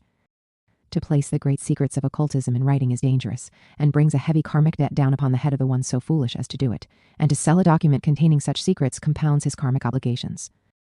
When revealed to the public, all material dealing with operative occultism must be veiled. When it seems desirable to reveal the theory behind these processes, certain keys must always be omitted, so that a careless reader may not be able to hurt himself by experimenting with the information thus gained. These facts are well known to those entrusted with esoteric information, and any who break these rules demonstrate their total unfitness to instruct students in the mysteries of the occult sciences. The candidate must beware of unbalance. Equilibrium can be safeguarded by continual emphasis of the ideal of symmetry. The student should always bear in mind that one virtue is not sufficient to make a saint, no matter how excellent that one virtue may be. Man must grow symmetrically. His heart, his mind, and his body must coordinate and complement each other. He must achieve the condition of mental, spiritual, and physical equilibrium. If the mind is overdeveloped, the scientist results. If the heart dominates, the religious fanatic and emotionalist is produced. If the physical nature controls, the materialist is the inevitable product. It is only when all three of these parts unite in the glorification of the divine nature that the composite unit, the spiritual philosopher, becomes a reality. The most common occult exercises taught to the general public today are various forms of concentration and breathing. Many of these exercises are hopelessly incorrect. Both concentration and breathing have their place, for both profoundly influence the entire constitution of man, but neither of these alone nor both together will produce any permanent or satisfactory results, unless at the same time the nature possesses certain other virtuous qualities and has adjusted itself to the general plan of spiritual unfoldment. You may use a perfectly correct form of yoga breathing, but if your body is impure, you will never attain any but harmful results. All occultists know that true spirituality is not to be gained through either extremes or excesses. Those who try to become ascetics by retiring from the world and rejecting the problems of life, those who fast, those who neglect the problem of daily existence, such cannot achieve, for in the last analysis, only that which is natural and in harmony with common sense can produce permanent benefit. It is the failure to observe these requisites that has caused so much misunderstanding with respect to occultism today. People desire to unfold clairvoyant powers and enter a nirvana of happiness, peace, and selfish enjoyment. They believe that occultism will vicariously solve their problems. All this is wrong, for no one can attain occultism who has not first given up the desire for earthly happiness and proved his courage and ability to master the problems which beset him in this mortal sphere. The candidate must next consider the esoteric interpretation of the so-called material arts and sciences. Astronomy, mathematics, music, rhetoric, geometry, grammar, and logic are often called the 7 liberal arts and sciences. There are, in reality, 49 great arts and sciences. An extract from Occult Anatomy will show how esoteric science differs from material or exoteric science. Turn to the painting of the 7 spinal chakras. In the picture, the general form of the chakras has been carefully preserved, special emphasis being placed upon the correct number of petals. In the secret teachings, to each of these petals is assigned a letter of the Sanskrit alphabet. The human figure has been made semi-transparent, as it might appear to one actually gazing upon a yogi in meditation. The yogi is apparently suspended in the air, for the power of sight which would enable one to see the chakras would take no cognizance of the physical earth upon which he is sitting. The plate is, of course, diagrammatic and must not be considered too literally. Study carefully the flower-like centers upon the spinal column of the yogi. Through the center of the 7 flowers passes the tube Sushumna, which corresponds to the 6th ventricle of science, a tiny tube passing through the center of the spinal cord. On the left side of Sushumna is another tube called Ida, and on the right side, a third called Pingala. These are the poles of the central tube, the sharp and flat of Sushumna itself. These two tubes are profoundly influenced by the nostrils on their respective sides. The Ida and Pingala cross at the base of the skull, and both rise out of the four-petaled lotus at the base of the spine. The Ida, Sushumna, and Pingala together are the chief of the nadis, and of these three, the Sushumna is the most important. In the ordinary individual, the tube of the Sushumna is closed. But by yoga, it is open so that there is a direct connection between the sacral plexus at the base of the spine and the pineal gland in the head. Let us now consider the centers from the lower upward. That division or step of yoga called pranayama is devoted to awakening Kundalini from her coils and causing her to rise upward through the chakras. As she contacts these in turn, they result in an extension of consciousness. Each of the 5 lower centers distributes one of the 5 forms of prana, or the broken up energy of the sun. Each of the 7 chakras also has a corresponding tattva, or breath, a motion or condition of spiritual air. Beginning at the bottom of the spine and working upward, the centers are as follows. First, Mulada. This has 4 petals and an inverted triangle in the center. The tattvic power of smell is associated with this chakra. It is probably correlated with the Church of Ephesus mentioned in the Book of Revelation and corresponds to the sacral ganglion of modern science. Second, Svadhisthana. This is the second from the bottom and contains 6 petals, with a crescent in the center. Its tattvic correspondent governs the sense of taste. It probably corresponds to the Church of Pergamos and is the prostatic plexus of modern science. Third, Manipura. This is the 3rd chakra from the bottom, containing the red triangle. It has 10 petals and is associated with the epigastric plexus and the navel. Of the 7 churches, it is probably Smyrna and is associated with the tattva of sight. Fourth, Anahata. This is the 4th from the bottom, and its symbol is 2 interlaced triangles. This chakra has 12 petals and is associated with what is commonly called today the cardiac plexus. It is probably the Church of Thyatira, and its tattvic power is the sense of touch. Fifth, Vishuddha. This is the 5th chakra from the bottom, and consists of a white circle surrounded by 16 petals. It is known to modern science as the pharyngeal plexus. Its tattvic correspondent gives the sense of hearing, and it is probably related to the Church of Sardis. Sixth, Ajna. This is the cavernous plexus of the brain and is the 6th from the bottom. The lotus consists of 2 petals caused by the fanning out of spiritual rays, 1 to either side. It is probably related to the Church of Philadelphia, and its tattvic power is to give the quality of thought. Seventh, Sahasrara. This is the 1,000-petaled lotus, the highest of the sacred 7. Its tattvic power is purely spiritual. It is probably related to the Church of Laodicea and corresponds either with a pineal gland or an unknown center directly above it. When Kundalini reaches this point, divine consciousness is attained. The passage of Kundalini upward towards Sahasrara is marked by a gentle warmth. As it rises, the lower part of the body becomes cold, until only the head remains warm. The condition is also accompanied by other phenomena. Woe to the unhappy mortal who raises Kundalini prematurely to the brain. The sting of the fiery serpent is most deadly, as those well know who have seen the results of her premature raising. She will burn her way to the brain and destroy the reasoning qualities of the mind. Such, in brief, is the story of the chakras and that science called yoga, the art of developing and controlling them. The story of these centers is clearly set forth in the Book of Revelation, where the 7 seals, the 7 trumpets, the 7 vials, and the 7 voices all refer to the spinal centers and the various mysteries concerning them. The warning cannot be too strongly emphasized that, while the study of the theory of yoga will acquaint you with many of the mysteries of nature and of your own constitution, the practice of it should be limited to such as have united themselves with those schools of Eastern philosophy, of which it is the esoteric work. It is well that all should know the theory, but woe to the foolish mortal who attempts the practice, without proper instruction and guidance. The system of training, through which disciples must pass in order to prepare themselves for the highest honors of occultism, is rigorous. Take, for example, the 8 steps which the yogi is expected to climb to union with his divine self. While these processes differ in each of the schools, they are equally severe and exacting in all, for it is only after the neophyte has shown his ability to master and directionalize every force in his organism that he is given the secret keys by means of which he can control the destiny of creation. The 8 steps of the yogi school are Yama, Niyama, Asana, Pranayama, Pratyahara, Dharana, Dhyana, and Samadhi. What does each stage imply? What qualities must the disciple unfold in order to reach the final stage of perfect spiritual union with his Supreme Self? These are questions which we shall try to answer. The first step is Yama. Under the heading of Yama, an exceedingly strict control of the mental nature begins, for the disciple is placing his foot upon the first step which leads to self. Here he must cease destructive activities forever. He must become absolutely truthful. His words must be carefully thought out before they are spoken. In spite of his truthfulness, he must never hurt. Unquestionable honesty must be cultivated. He must not even desire after a thing which is not his own, and he must also give up the sense of possession over that which is his own, realizing that it is only loaned to him that he may use it for the glorification of God. He must gradually cultivate a beauty within his own soul so that he radiates peace, tranquility, harmony, and strong yet merciful sympathy. He must live to do good, serving all things and loving all things. He must have no enmity, but must love his enemies as he loves his friends, and both of these he must love impersonally. Only when he has accomplished this has he actually achieved the first step in his long path toward the liberation of self. It is only when we have achieved this perfect peace within ourselves that we are ready to go on. Yet how many American students are trying to concentrate and develop spiritual powers who have not even begun the conquest of their lower natures or the purification of their bodies? This is one of the chief contributory causes behind the tragedies of modern occultism. The second step is niyama. This stage is even more difficult than the first, for it demands perfect self-control. It also requires the perfect conservation of energy. Wasteful expenditures of life energies must cease. Nothing shall be wasted. The tongue shall be held in restraint to speak only when speech is necessary.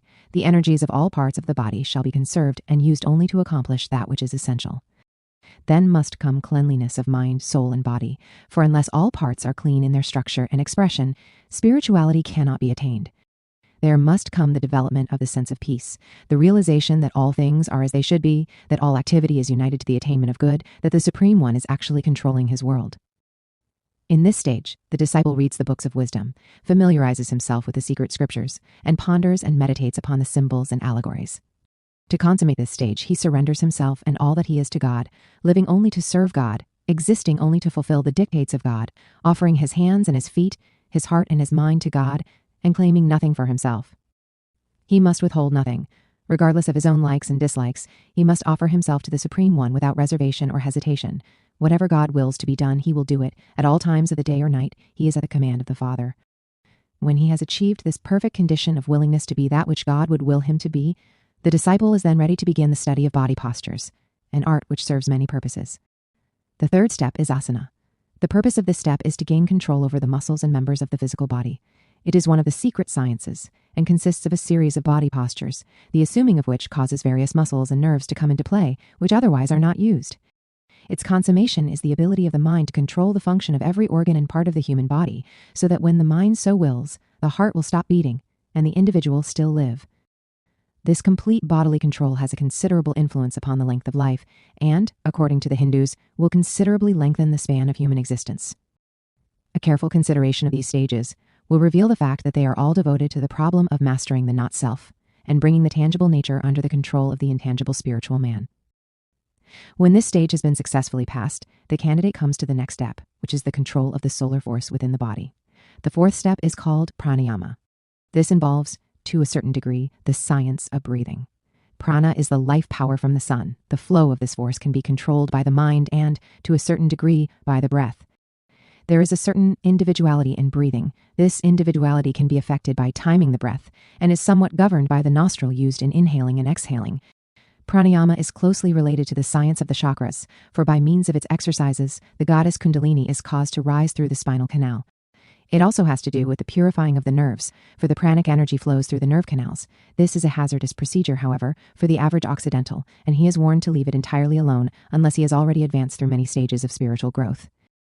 It is far better and wiser not to discuss the exact method by means of which this breath force is directed. The fifth step is pratyahara. At this point, the disciple begins one of the most difficult of all occult processes, the control of the mind. Few people realize how wild and erring their minds are. The mind wanders ever from one thing to another. Control seems almost impossible, for the very element with which it must be controlled is the element which is wandering.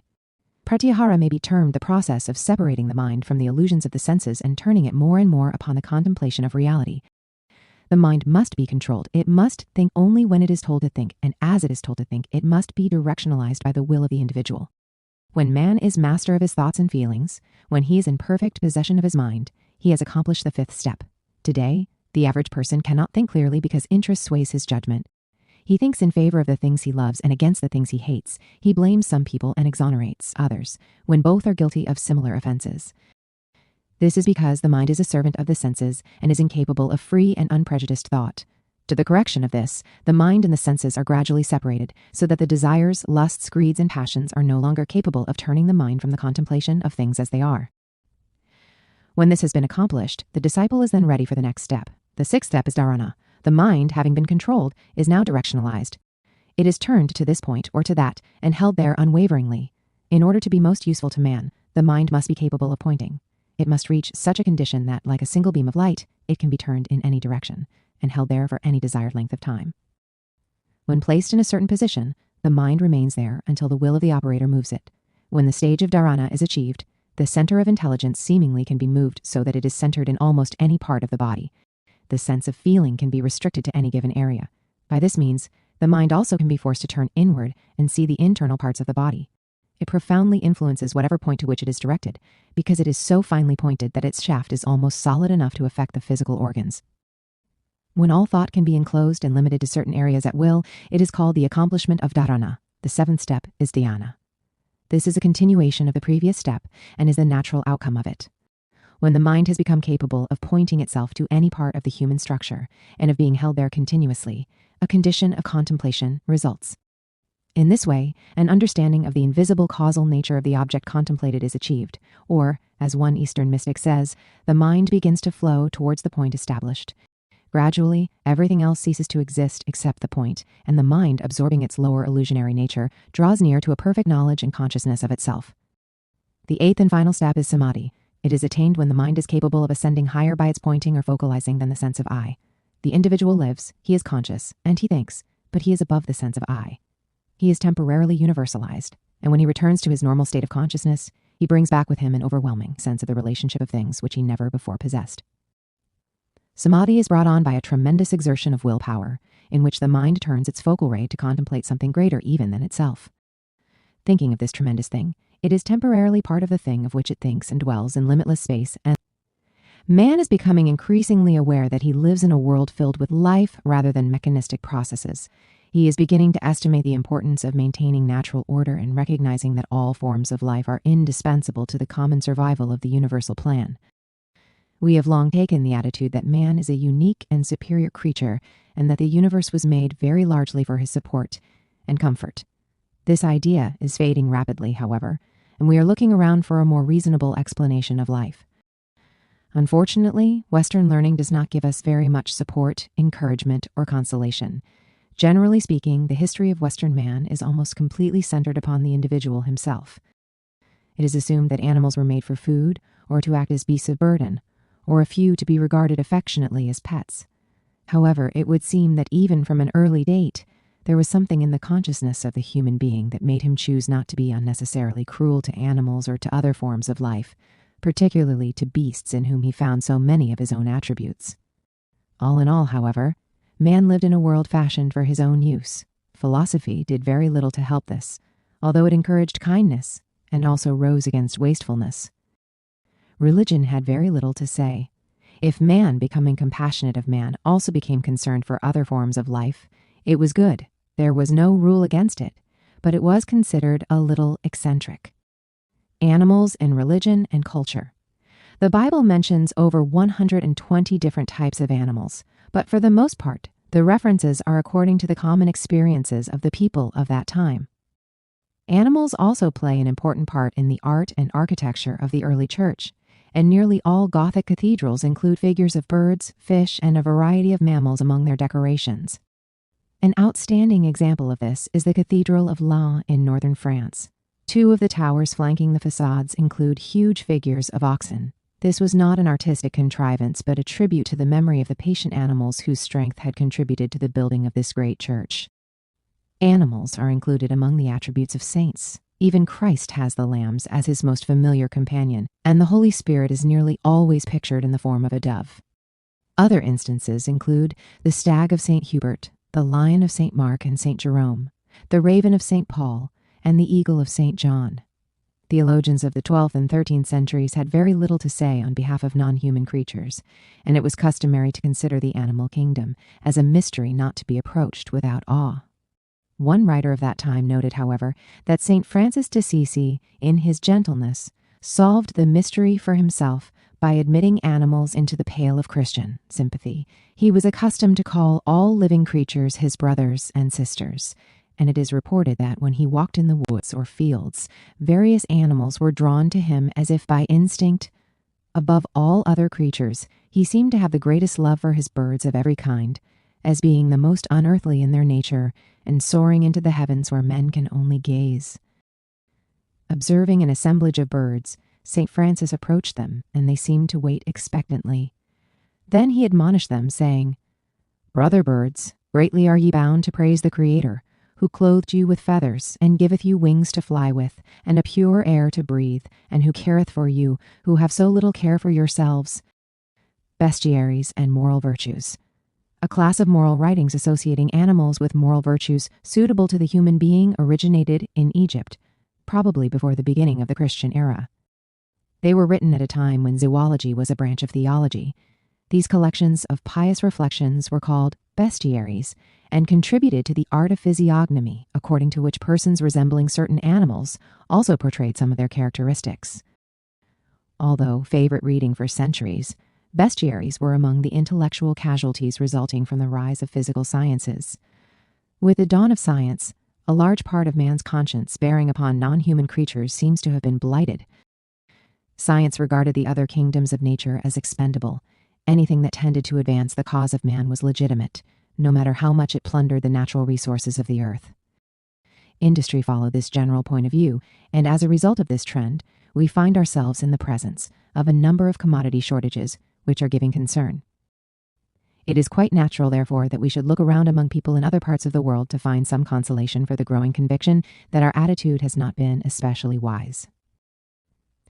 Buddhist perspective. Buddhism is the only major philosophy which has really considered all kingdoms as democratically equal. Buddhism does not recognize any second-class or underprivileged form of life. In its cosmotheistic concepts, Buddhism takes the position that, actually, there are no lower forms of life, unless a child is a lower form of adult. Very few people would justify the attitude that children are exploitable and expendable simply because they are children. We now recognize that different forms of life are unfolding from one basic equality and that no essential difference exists between an acorn and an oak tree.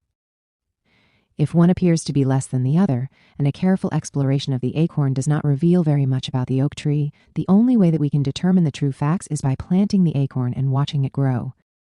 If there is foundation for a new camaraderie between the kingdoms of nature, this can be justified by the fact that all living things are alive, and that all living things are alive because of one life.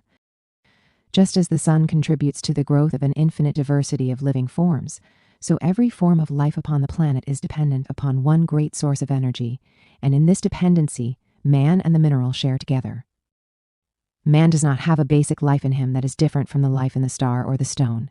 Man is part of the unfolding of one universal principle, which the theologically minded like to think of as God and the scientifically minded prefer to consider energy. The unity of life. Life itself is essentially indivisible, and its purposes have to be regarded as one, though appearing to be many. If we wish to accept the ideal that all life is one, then existence becomes like a huge tree with its roots in eternity and its branches in time. This vast tree supports upon itself every manifestation of existence in all the kingdoms of nature and includes the most minute atom and the vastest cosmic sun. If this is the final archetypal fact, we can build upon this a new concept of immediate relationship with living things. The theologian who firmly believes that God is the source of life is faced with the following questions. Can God destroy that which he has created? Is life expendable or is it eternal? To those who assume that life, consciousness, and reality are all synonymous terms, there can be no death without compromising the existence of God. Many philosophically minded people have come to the conclusion that there is no death. If this is true, it applies not only to man, but to any creature that is capable of being destroyed physically. For if life is one, eternal and inevitable, then physical destruction can only occur on a level of phenomena. Truths, principles, and integrities are also indestructible and play a part in our concept of relationships with kingdoms around us. Life in the mineral kingdom. We can accept without reservation that plants and animals are alive, but we have more difficulty in trying to rationalize the idea that minerals are alive. One of the evidences of this, however, is their crystalline formation breaking into geometric patterns which can be considered the signature of life in the mineral kingdom. As the mineral, with its keynote of stability, consists of a simple element with its magnetic counterpart, its vitality is used exclusively to perpetuate its existence. As long as it is a living mineral, it is assured of an indefinite continuance. There are, however, both live and dead minerals. When a stone is cut from a quarry, it is severed from its vital life supply. We speak of living rock, meaning that which is in its natural place as part of an enduring rock formation. Once it has been fitted into a building or made into some monumental object, its life expectancy is shortened. We have examples of this well-known fact in the field of archaeology. Two important monuments, the Temple of Angkor Wat in Cambodia and the Borobudur on the island of Java, are dying. The enduring power of the stone is exhausted, and unless artificial means are used to preserve the remains, they will gradually fade away. It is also well known that metals become exhausted, and construction steel usually shows definite indications of fatigue after 50 or 60 years. Minerals also gradually unfold the instinct for survival from within themselves. Paracelsus was for many years employed by the Fuggers, a famous mining concern, and while working with them, this great Swiss physician devoted considerable attention to the magnetic fields of metal. His findings have contributed greatly to the modern pharmacopoeia. Minerals all have properties that are especially evident in the lodestone. They attract to themselves various forms of magnetism from the atmosphere and become impregnated with various combinations of sidereal forces, including energies from the stars and constellations.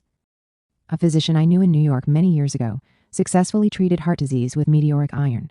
No mineral is valuable in medicine for its chemical content, but for the poles of energy which it sets up when it is introduced into the human body. Among my friends of long ago was a practicing alchemist who was himself Swiss and had lived in very much the same environment as Paracelsus. He said that metals actually grow in the rocks. The growth is very slow, but each tiny speck of gold is like a seed. It is not only undying, but it is also self-renewing. If you go over an area which has been mined 100 or more years ago, you will find that the precious ores have been at least in part restored. He also showed me a gold plant, a tiny little bush-like growth resembling lichen, which had been growing for many years in a hermetically sealed vessel. It certainly resembled a living plant. One famous German chemist of the 17th century said that the roots of the grapevine drew gold out of the earth and incorporated it into its own structure. It was for this reason that wine was used medicinally by ancient physicians. If dead grapevines were burned, gold could be reclaimed from the ashes. Alchemy and the mineral kingdom. Alchemy, or divine chemistry, gave us our first philosophical approach to the mysteries of the mineral kingdom.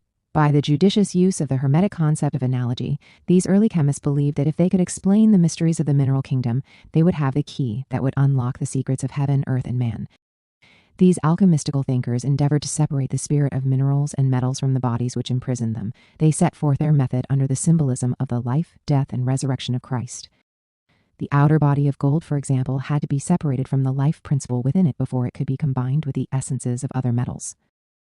Those great objectives of alchemy, the transmutation of base metals, creation of synthetic gems, and the compounding of universal medicines, were of course symbolical. It was assumed that the gross bodies of the elements could not be brought into perfect union. The spiritual essence in each, however, could be mingled into a mystical compound, and when this was accomplished, the chemist became the ruler of the world by transcending all physical objectives. Paracelsus made rings out of metallic antimony and placed them on the fingers of persons suffering from certain diseases. According to contemporary witnesses, these maladies were absorbed into the rings, which became liquid, like wax, and finally fell off of the fingers. He was also one of the first to recognize the medicinal properties of mercury, which he considered to symbolize the universal solvent associated with the qualities of the planet Mercury, and which in turn controlled the functions of the human mind. By this philosophy, mind itself became the reconciler of all opposites and the transmuter of all base materials. Folklore and magical properties of stones. It is not always wise to ignore folklore, and there is much relating to stones in the common knowledge of our forebears. It has always been assumed that both metals and stones can influence human life. In both Europe and Asia, it was believed that these substances not only gathered force from the planets and stars, but also accepted into themselves the toxic forces of human thought and emotion. The Chinese regarded jade as a living substance. They not only admired its color and texture, but cherished it for its magical qualities. It preserved health in this world, and when buried with the dead, assured a happy transition to the afterlife. For certain purposes, acupuncture needles were made of jade, and this precious stone also protected the person who wore it from evil influences, robbers, and would-be assassins. George F. Kunz has written several interesting books on the lore of precious stones and their use in sympathetic magic. Birthstones were believed to protect persons born under the different signs of the zodiac, but there are many well-documented instances of famous jewels which have brought tragedy and death to those who owned or wore them. If there is any truth in these beliefs, the jewel must exude some type of evil force. Psychometrists on many occasions have been able to pick up vibrations from mineral and metallic objects. Common stones have also played a part in the natural magic of primitive people. The fetish is often a natural stone of unusual shape, or one that has been crudely carved into the likeness of some natural creature. The Greeks and Egyptians held that statues were impregnated with a divine power derived from the deity whom they portrayed. On the assumption that like attracts like, the appearance of the divinity drew part of its force out of space. In Japan, Buddhist figures are often carved from sandalwood because it was believed that the aroma which they continued to exude represented the presence of the spiritual power which the image signified. All of this thinking is based on the firm conviction that minerals and plants are alive and that their magnetic fields can be variously influenced to the benefit or disadvantage of mankind. The plant kingdom. The evolutionary process produces the plant by adding the vital principle of propagation to the enduring power of the mineral kingdom. To accomplish this, a compound must be created, two magnetic fields must unite to produce a twofold body. The moment this happens, the newly formed compound becomes subject to dissolution. No compound can be permanent, and for life to continue its evolutionary process, it must therefore perpetuate itself through procreation. Plants, therefore, become the first kingdom of self-reproducing creatures. In order to accomplish this adjustment, many other factors become involved, and even the animal kingdom must participate by assisting pollination. The plant grows, incorporating into its structure colors drawn from the earth, forms adapted from crystalline structures, and means of nutrition which are supplemented by the element with which the plant is especially adjusted, water. Probably there is no form in nature which comes closer to pure archetypal patterns than the flowers, shrubs, and trees, which have inspired artists from the earliest times. Leonardo da Vinci developed his concept of dynamic symmetry from the study of spiral forms in the plant kingdom. It has also been ascertained that branches from many plants alternate between male and female along the stems from which they come. The sensory band of the plant gradually develops, producing a number of trees and shrubs that have the power of limited motion, and it is reasonably certain that plants are capable of picking up the thought vibrations of human beings. In other words, the germ of a future animal existence is beginning to develop within them. As growth is often defeated by extraordinary longevity, trees that are several thousand years old are becoming ever more scarce, as they lock the life within them for too long a time. Most of your highly developed plants build temporary structures, incorporating into each the experiences of previous form building. Plants are very useful, nutritious, and beautiful, and we are generally fond of plant life. Flowers are used for the most solemn occasions, for decorations in churches and shrines, and at the altars of old temples. Solomon the king advised us to contemplate the glory of the lilies of the field. He regarded them as proof of the divine presence and as a constant manifestation of the infinite wonder of life. Plants, however, for the most part are remote from our daily experience, and unfortunately botany is one of the most neglected fields of education. Metaphysical experiments with plants have become increasingly prevalent, and a considerable amount of evidence has been accumulated to indicate that communication between human beings and plants is possible. Plant consciousness. One researcher created a labyrinth-like structure with several blind alleys. A vine was planted in the closed end of the labyrinth. The only way the vine could reach light was to find its way through the labyrinth. It did so without making a false turn and ultimately came out in the air at the opposite end, making a perfect trip through. Some people like to call this instinct, but there is certainly a guiding power available to all forms of life. In 1907, Luther Burbank published a little book entitled The Training of the Human Plant. A few years later, the work was translated into Japanese and was well received because it so perfectly expressed the Oriental attitude, which assumes that all forms of life can contribute something to man's understanding of himself.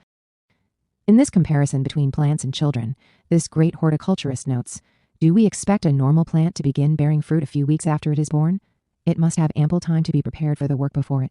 Above all else, the child must be a healthy animal. I do not work with diseased plants. They do not cure themselves of disease. They only spread disease among their fellows and die before their time. Universal laws are more obvious in the non-human kingdoms. Man has so complicated his existence that he no longer has the genius to face facts. If we want plants to be beautiful, we take care of them. We see that they are properly nourished, have the sun or shade which they require, and, if necessary, are regularly pruned. It is only by proper cultivation that human beings reveal their highest potentials, but we seldom feel that the human plant deserves the affection and regard which will bring it the proper maturity. Luther Burbank made a very simple and direct statement as to his convictions on the subject of plants. He said that plants are intelligent and can communicate with human beings. Obviously, they communicated with him, for most of his experiments depended upon mutual cooperation between Mr. Burbank and his plants. He secured this by getting down on his knees and explaining to the shrubs the entire purpose of the experiment. Because of the fact that the plant organism is not as easily influenced, even by the life within it, as the animal or human organism, the changes are slower and less noticeable. However, we now know that plants do have a rudimentary nervous system and can react to pain. They are also capable of a minor degree of movement, as in the case of the sensitive plant and the flycatcher. Plants do respond to special cultivation, and experiments involving the use of prayer and meditation to influence plant life have been highly successful. Scientific evidence of plant consciousness. Researches in plant consciousness are farther advanced than is generally realized. Present findings all agree on one point, namely, that the plant is not only alive, but that it has a wide variety of functions paralleling those of the animal kingdom. Royal Dixon, in his book The Human Side of Plants, makes a statement that should deeply impress thoughtful persons. Spirituality is a condition of responsiveness to and membership in the universal spirit, the spirit of the Creator, the infinite substance, God. The assertion that plants have spirituality, have souls, has been held up to ridicule wherever and whenever made. Nevertheless, many scientists of great reputation and ability, realizing that the best part of our universe is hidden from the unassisted sight, and that the music of the sphere is altogether unheard by the ordinary ear, have given to the idea of plant spirituality more than a passing glance, with absolute conversion, in frequent cases, to the affirmative side of the question. There is a very interesting book by James Rodway, FLS, entitled In the Guiana Forest, which is concerned with studies of nature in relation to the struggle for life. After establishing that plants exhibit many traces of self-interest, the author writes, "We can hardly conceive of selfishness without a self, and if we go a little further, must admit that the world also implies consciousness." He supports his point by his studies in the forest of Guiana. He observes, "We cannot watch this intense struggle in the forest on the bank of the creek and beside the great waters without coming to certain conclusions. Here before us is strong evidence that every plant is straining after several things: light, room to grow, a secure anchorage against the wind, wave, and flood, and above everything, perfection in flower and seed. All have succeeded so far that they still exist, and more than that, thrive to an extent far beyond what could be expected from a mere fortuitous concurrence of circumstances." James Rodway goes so far as to compare trees with a mob of human beings struggling with each other to gain the best points for observation. The procedure is highly competitive, and in the struggle for survival, self-interest appears to be supreme. This reminds us of a delightful observation which appears in Dodona's Grove, or the Vauxhall Forest, by James Howell. This book was published in London in 1640. In this instance, the writer is decidedly ahead of his time.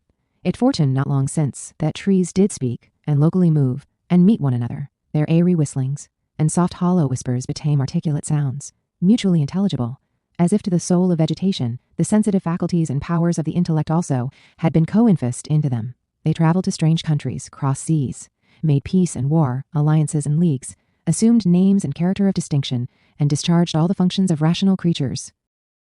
In 1959, the Reverend Franklin Lair published a compelling treatise on the power of prayer on plants.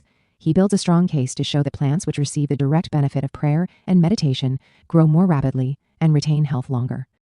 He also applied his researches to human problems to demonstrate the healing and restoring power of the spiritual potential in man.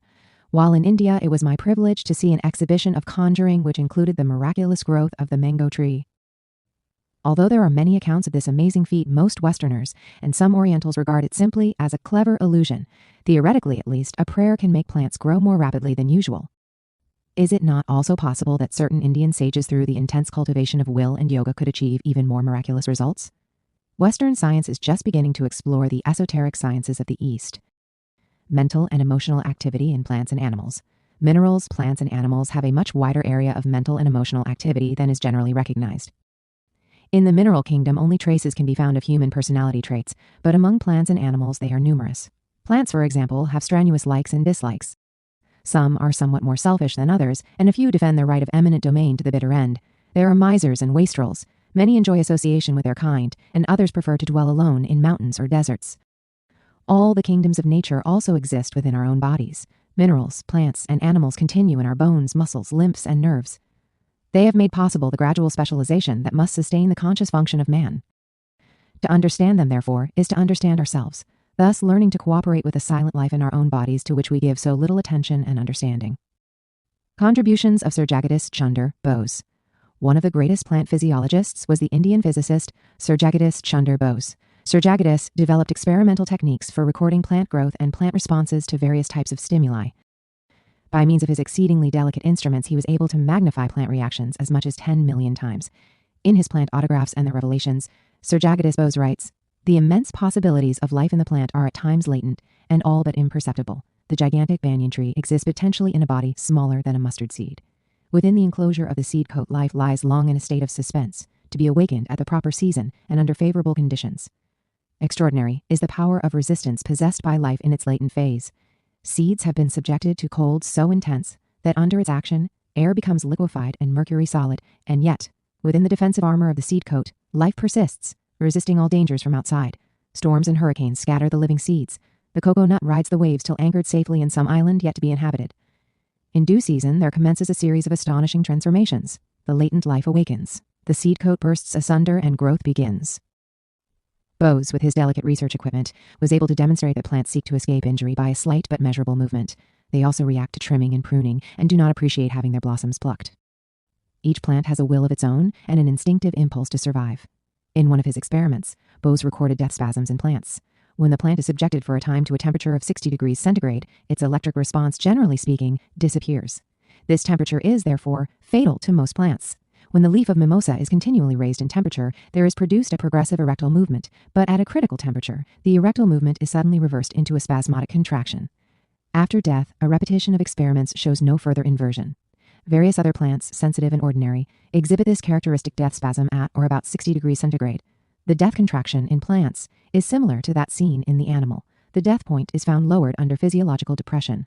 Thus, in a certain case, fatigue lowered the death point of the plant from the normal 60 degrees C to 37 degrees C. In another case, dilution of poison lowered the death point by 18 degrees C. In summarizing his findings, Bose writes, "In surveying the responses of living tissue, we find that there is hardly any phenomena of irritability observed in the animal, which is not also found in the plant." The conclusion reached by this celebrated East Indian physiologist has been further supported by the findings of other naturalists, botanists, and horticulturists. There seems to be no way of denying mental impulses in all members of the vegetable kingdom. The presence of mental and emotional powers in the structure of plant life seems to require the acceptance of consciousness throughout the plant kingdom, which further would be dependent upon a spiritual factor. To quote again from Royal Dixon, the spirituality of the man and the spirituality of the plant being of one source and one existence, ineffably link together the two natures into the one great chain of life, offering to each a sympathetic perception of the other, joining both in the eternal kinship of universal nature, the animal kingdom. The greatest handicap to plant survival is its inability to move. Evolution, therefore, added another energy field to the two already possessed by plants and produced animal structures. Through animal forms, motion and emotion come into manifestation. Animal structures, as we know them, evolved from simple monocellular organisms and from a physical standpoint, follow the processes now recognized scientifically.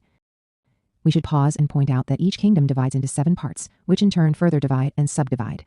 Each of the main orders of life can be diagrammed like a tree, and hypothetically at least, there are 7 major divisions to the mineral kingdom, the plant kingdom, and the animal kingdom. The animal kingdom is obviously highly diversified, for it is unified principally through the classification of attributes, and many of the divisions are largely hypothetical. Animals began to form themselves into groups, and we observe the beginning of social existence. From animals we can learn many of the rules necessary for human survival. Their sensory perceptions are far more acute, and their instincts are almost infallible.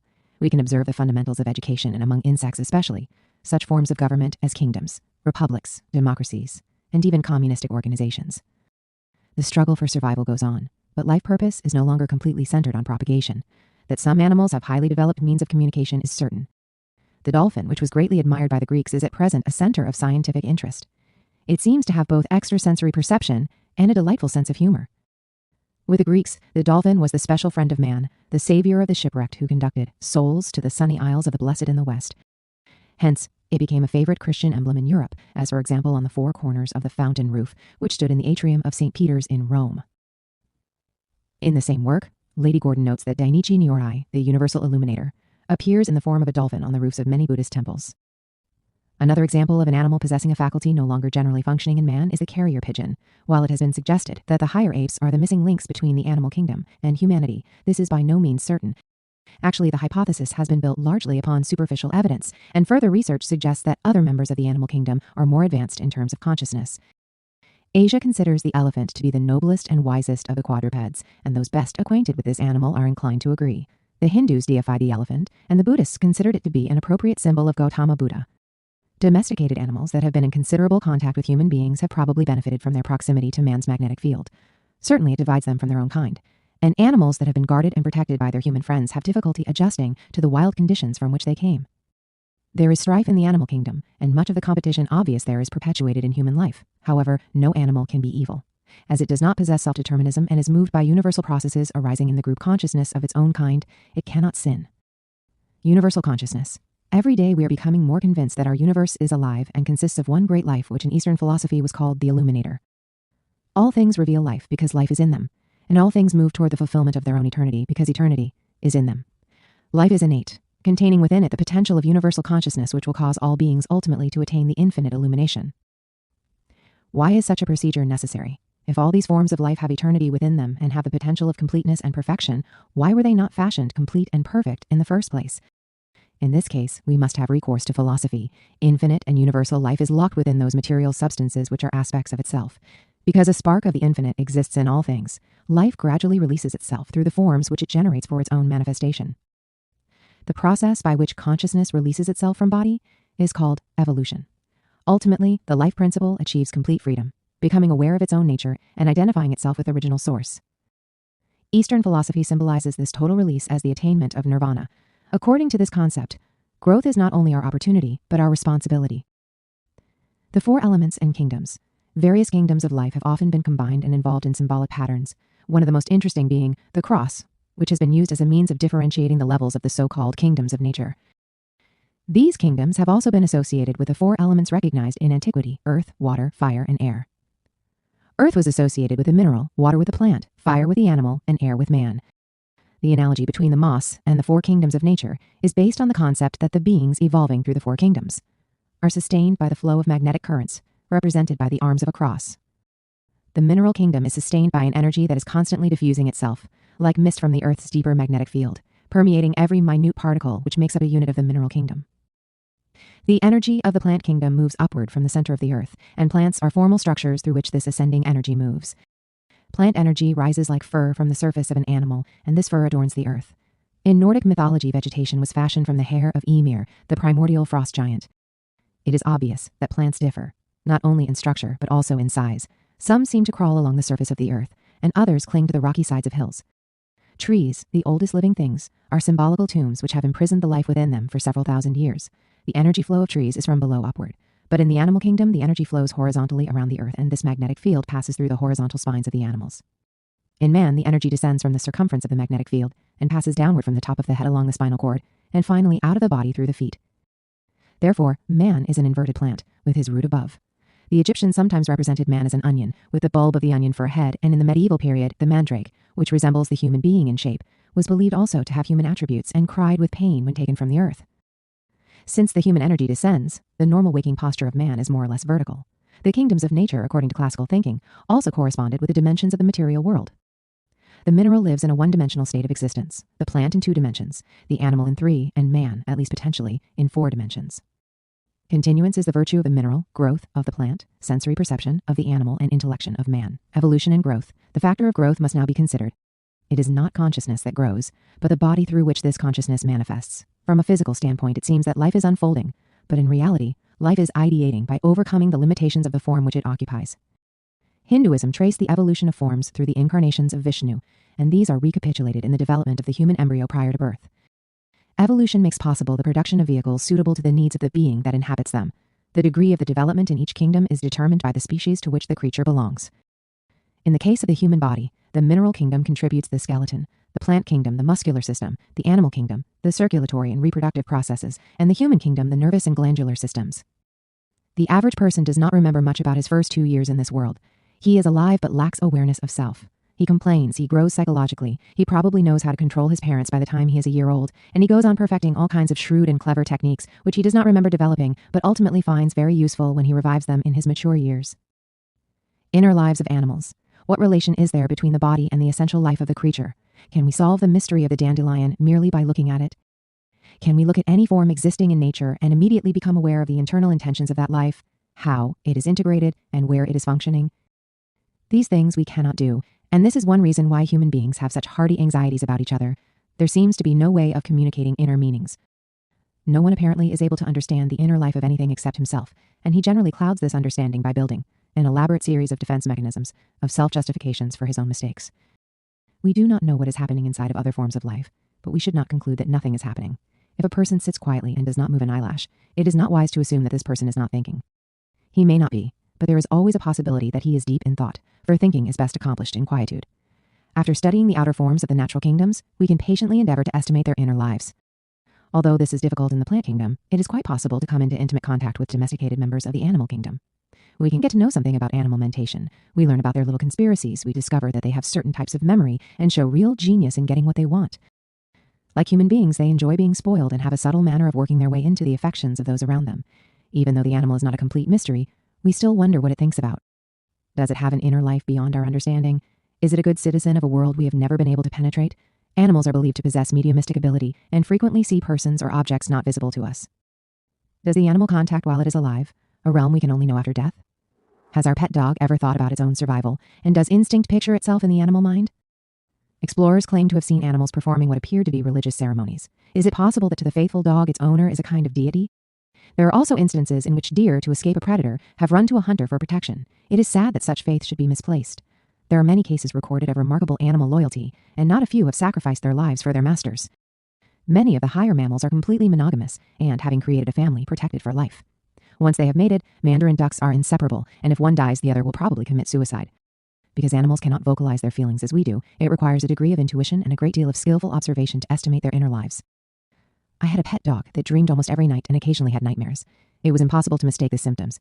If we compare the structure of an animal with that of a highly developed plant, we observe that there is an extraordinary integration in the plant kingdom. The Jesuit scholar, Athanasius Kircher, experimented with sunflowers. He floated them in jars on the surface of water and found that they turned to the sun and followed its course, as the compass needle always seeks out the north. In many ways, plants reveal much more internal beauty than would seem appropriate to its place in the evolutionary process. There is considerable speculation at this time as to whether the type of brain that we know is necessary for mental activity in more rudimentary forms of life. It is possible that some organisms experience mental activity through all parts of their bodies, sensory perceptions, and heredity. Luther Burbank was convinced that plants possess at least 21 sensory perceptions against man's 5, but that these perceptions are not focused on our physical plane. He also proved that the law of heredity works in the plant kingdom. He cross-pollinated a red and a white flower of the same species. The result was some red, some white, and some mixed-colored flowers. He then took one of the white flowers and cross-pollinated it with another white flower which had been pollinated only by other white flowers. He continued this process through 8 cycles of reproduction, and there was always nothing but white flowers. But in the 9th cycle, the red flower came back. Ethical communication and survival. Man is an individual, but members of the mineral, plant, and animal kingdoms share a more or less communal existence. In these difficult times, thoughtful persons are attempting to restore ethical communication between the various levels of society. We want to learn to think together, and for the common good. The rugged individualist, who was considered so admirable by the last generation, is now viewed with extreme anxiety. We are learning that every order of life, including our own, must be properly governed. When we are confronted by the inherent differences in human capacities, the happy, peaceful life is hard to establish as a practical reality. Every order of living things, including man, must be protected in the early stages of its growth. Most advanced animals take care of their young, and nature has provided many ways to ensure the continuance of the plant kingdom. Everywhere, that which endangers survival is punished. Psychic affinity. Psychic affinity between human beings and animal and plant life is well substantiated. My old friend Ernest Thompson Seton explained to me what he called animal men. These are well known in circuses, menageries, and zoos. The power which they possess is not cultivated, they are born with it. Animals are drawn to them, trust them, and will obey their instructions whether spoken or unspoken. They can work with the most ferocious carnivores in perfect safety, and a genuine affection results from sympathy and understanding. Animal men are seldom armed and mingle with their charges on the most friendly terms. Seton considered it possible that the secret of this compatibility was fearlessness. He believed that human beings exude an invisible atmosphere which he called the smell of fear. If this is lacking, the animal does not react defensively. This explains part of the mystery but does not completely cover the factor of telepathic communication. This seems to arise as a form of thought transference. The animal does not understand the verbal or mental command, but is aware of the intent which impels the wording. Seton himself had many personal experiences influencing and controlling animals. If there are animal men, there are also plant people. Many horticulturists are well trained in their specialization, but only a few achieve outstanding results. This may explain why the Japanese people in particular are so skillful, not only in flower arrangement, the control of bonsai trees, and the cultivation of unusual types of orchidaceae plants, which they call ran.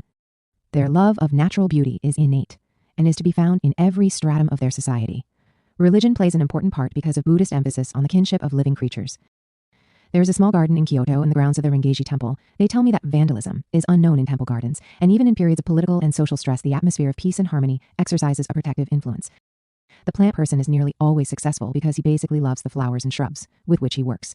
We say that such people have green thumbs, and under their ministration, even the desert blossoms as a rose. Even less recognized are the mineral people. Most accounts of them are found in older writings, but these are updated by occasional contemporary accounts. Long ago, I knew the old gentleman who claimed to have been the man who discovered gold in the Klondike. He told me many stories that could have been lifted directly from Irish folklore. He was certain that metal decided for themselves who was going to discover them. Some miners seemed to be led directly to a pocket of nuggets, others searched the same area for years and found nothing. Perhaps the lucky ones are related in some way to the dowsers, who discovered metals and water, and now even petroleum with divining rods. One thing is certain: the ability to discover treasures hidden in the earth is not equally developed in everyone. George Kunz, for many years a gem expert at Tiffany's, gives many accounts of the fatal influence of gems and semi-precious stones. Those that have had association with crime or tragedy usually bring ill luck to their owners.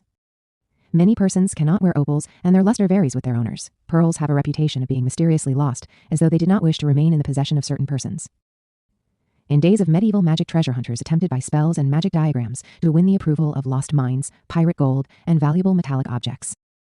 The habit of wearing birthstones comes from the ancient belief in their protective virtues. Crystals have always been associated with magic and are still used by many modern psychics. Obviously, evidence of mineral intelligence is difficult to estimate, but as my old miner friend observed, some things are just hard to explain. Animal social structures. Traces of patriarchal government are to be found among many animal groups. The system is almost identical with that described in the Old Testament, but less advanced. Those familiar with the habits of elephants understand, at least in part, the Hindu myth that the great deity Shiva placed the head of an elephant on his son, Ganesha. The elephant-headed child is one of the most popular of Asiatic divinities and combines the powers to bestow both wisdom and wealth. The prudence of the elephant, its phenomenal memory, and its great strength are appropriate characteristics to those who aspire to the accumulation of riches. The Asiatic elephant, in particular, is said to have a brain structure most near resembling that of man, and travelers have reported that these great animals performed rituals that could well have religious significance. In East Indian iconographic art, the elephant, curiously enough, is usually depicted seated on a mouse or rat. This rodent is a proof of the wisdom we accumulate and the wealth in the rich man's house, for the rat will not live in the home of the poor. Guardians of nature. The older religions and philosophies of the world taught that infant humanity was protected by God-like beings, who acted as administrators of the divine plan.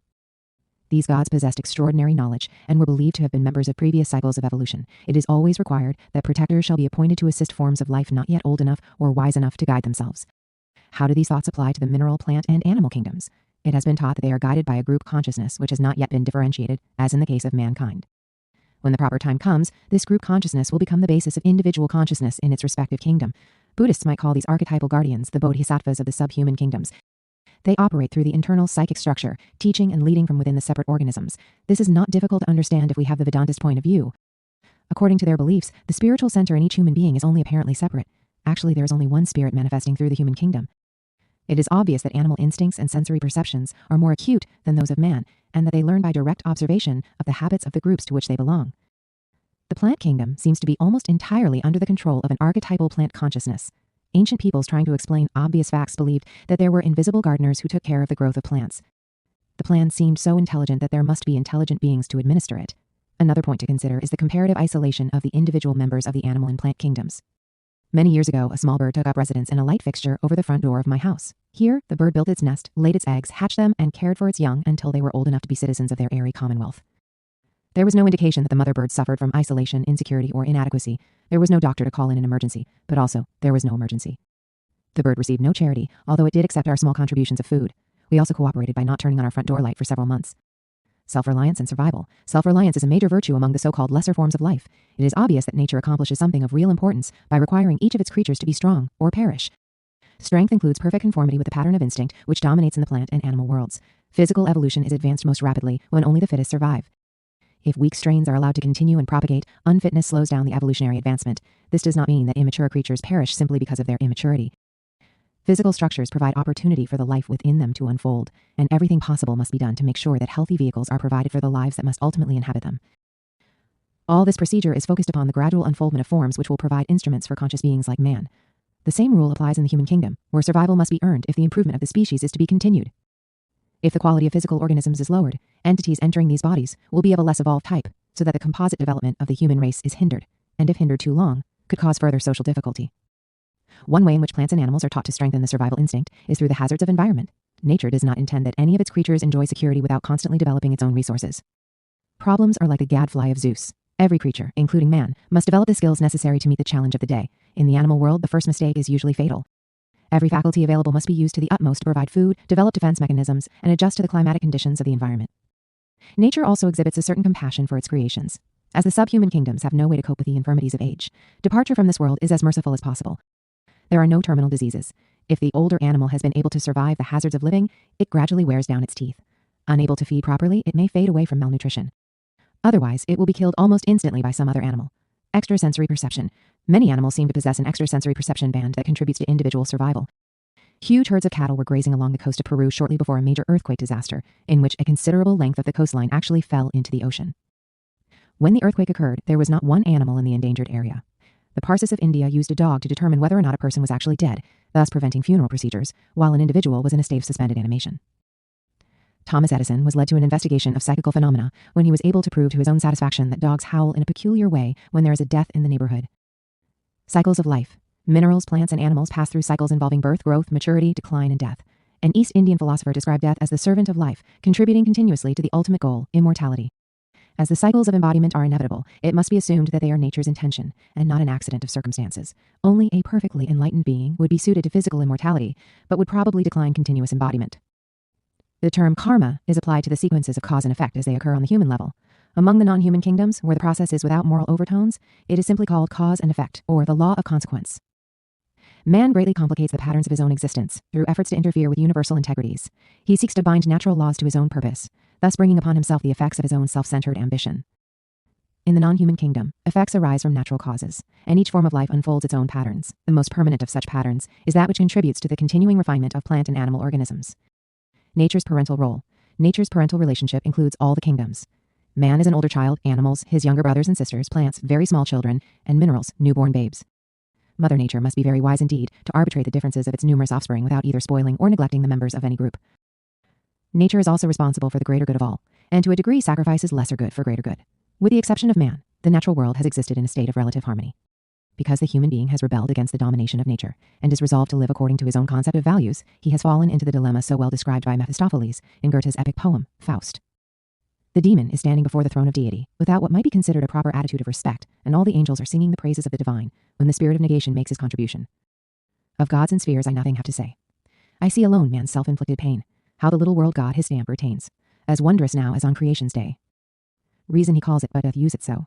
Each day more brutish than the brutes doth grow, compassion and human responsibility. The Empress Kogo, who flourished in the 8th century AD, was one of the most beloved of all the Japanese rulers. On one occasion she was impelled to gather a bouquet of flowers to place upon the altar of a temple. In the gentleness of her heart she paused and wrote a poem instead. If I pluck these flowers to offer them to Buddha, the touch of my hand will defile them therefore, growing in the fields as they stand. I offer these wind-blown blossoms to the Buddha of past, present, and to come. Man has been consistently thoughtless in his relations with other forms of life. If there had been greater gentleness in his own heart, many of the difficulties which he brought upon himself could have been avoided. It is true that flowers are fragile, and the blossoms soon fade, but the concept of compassion is one that humanity must come to understand. The problem is further complicated by modern man's philosophy of life. Most persons doubt their own immortality, or at least they do not allow this belief to influence their actions. How much less, then, do they respect the possibility that the consciousness of animals and plants can survive the body? When the materialist kills, he assumes that he destroys forever. He is not simply interfering with the processes of life, he is terminating existences which he can never restore, and whose purposes he does not comprehend. To do this is certainly to set up karmic sequences of retribution. Nature, however, punishes him more promptly, and today we are faced with the consequences of our own cruelty and wastefulness. Human isolation and nutrition.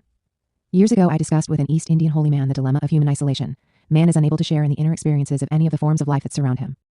He rules over that which he feels he was created to dominate in sad and lonely splendor. The Hindu sage assured me that this isolation was unnecessary. One way to bridge the interval is to cease abusing the creatures that we would like to understand. One simple way of sharing in the life of nature is to refine our own forms of nutrition, especially the use of animals for food. By this procedure, we simply strengthen or nourish our own animal propensities. When we do this, we become ever more closely locked in materiality. The extrasensory gamut by which we might be able to intuitively share in the consciousness of other forms of life requires the improvement and refinement of the organic quality of our own bodies. The same old scholar believed that the tremendous upsurge of violence throughout the world is the result of human beings who are attempting to rise above their physical bodies, continuing to burden these bodies with both animal flesh and animal magnetism. It seems that this condition will ultimately correct itself, and we are already seeking new types of nutrition. The Egyptians had an interesting variation on this theme. They believed that grapes not only gathered precious metals from the earth but also the blood of the dead. They believed that the earth was a vast graveyard and that on almost every part of it men had hunted and waged war. When the grape was transformed into wine, men becoming intoxicated were obsessed by the violence, foolishness, avarice, and sensory passions of those who had died long before. Future evolution. If we assume that the numerous forms of life which accompany man in his journey through time and space are growing, becoming more in terms of quality, is it not also probable that the human being is expected to ultimately excel his present state? We seldom consider the possibility that the next billion years may produce many changes in both the inner and outer aspects of human character. It has long been believed that when the brain is sufficiently refined, man will become clairvoyant. When this occurs, he will be able to see the life processes operating behind all the natural kingdoms. Under such conditions, we might discern the etheric world as a kind of ocean, a semi-fluid and continuous motion. In this ocean, he will see countless forms of life, a wonder garden of patterns, designs, colors, and shapes, all alive. Here are located the energy centers from which the physical forms are generated and controlled. In a sense, this is the mystical realm described by Plotinus, the Neoplatonist, who declared that all souls are radiant blossoms suspended from heaven.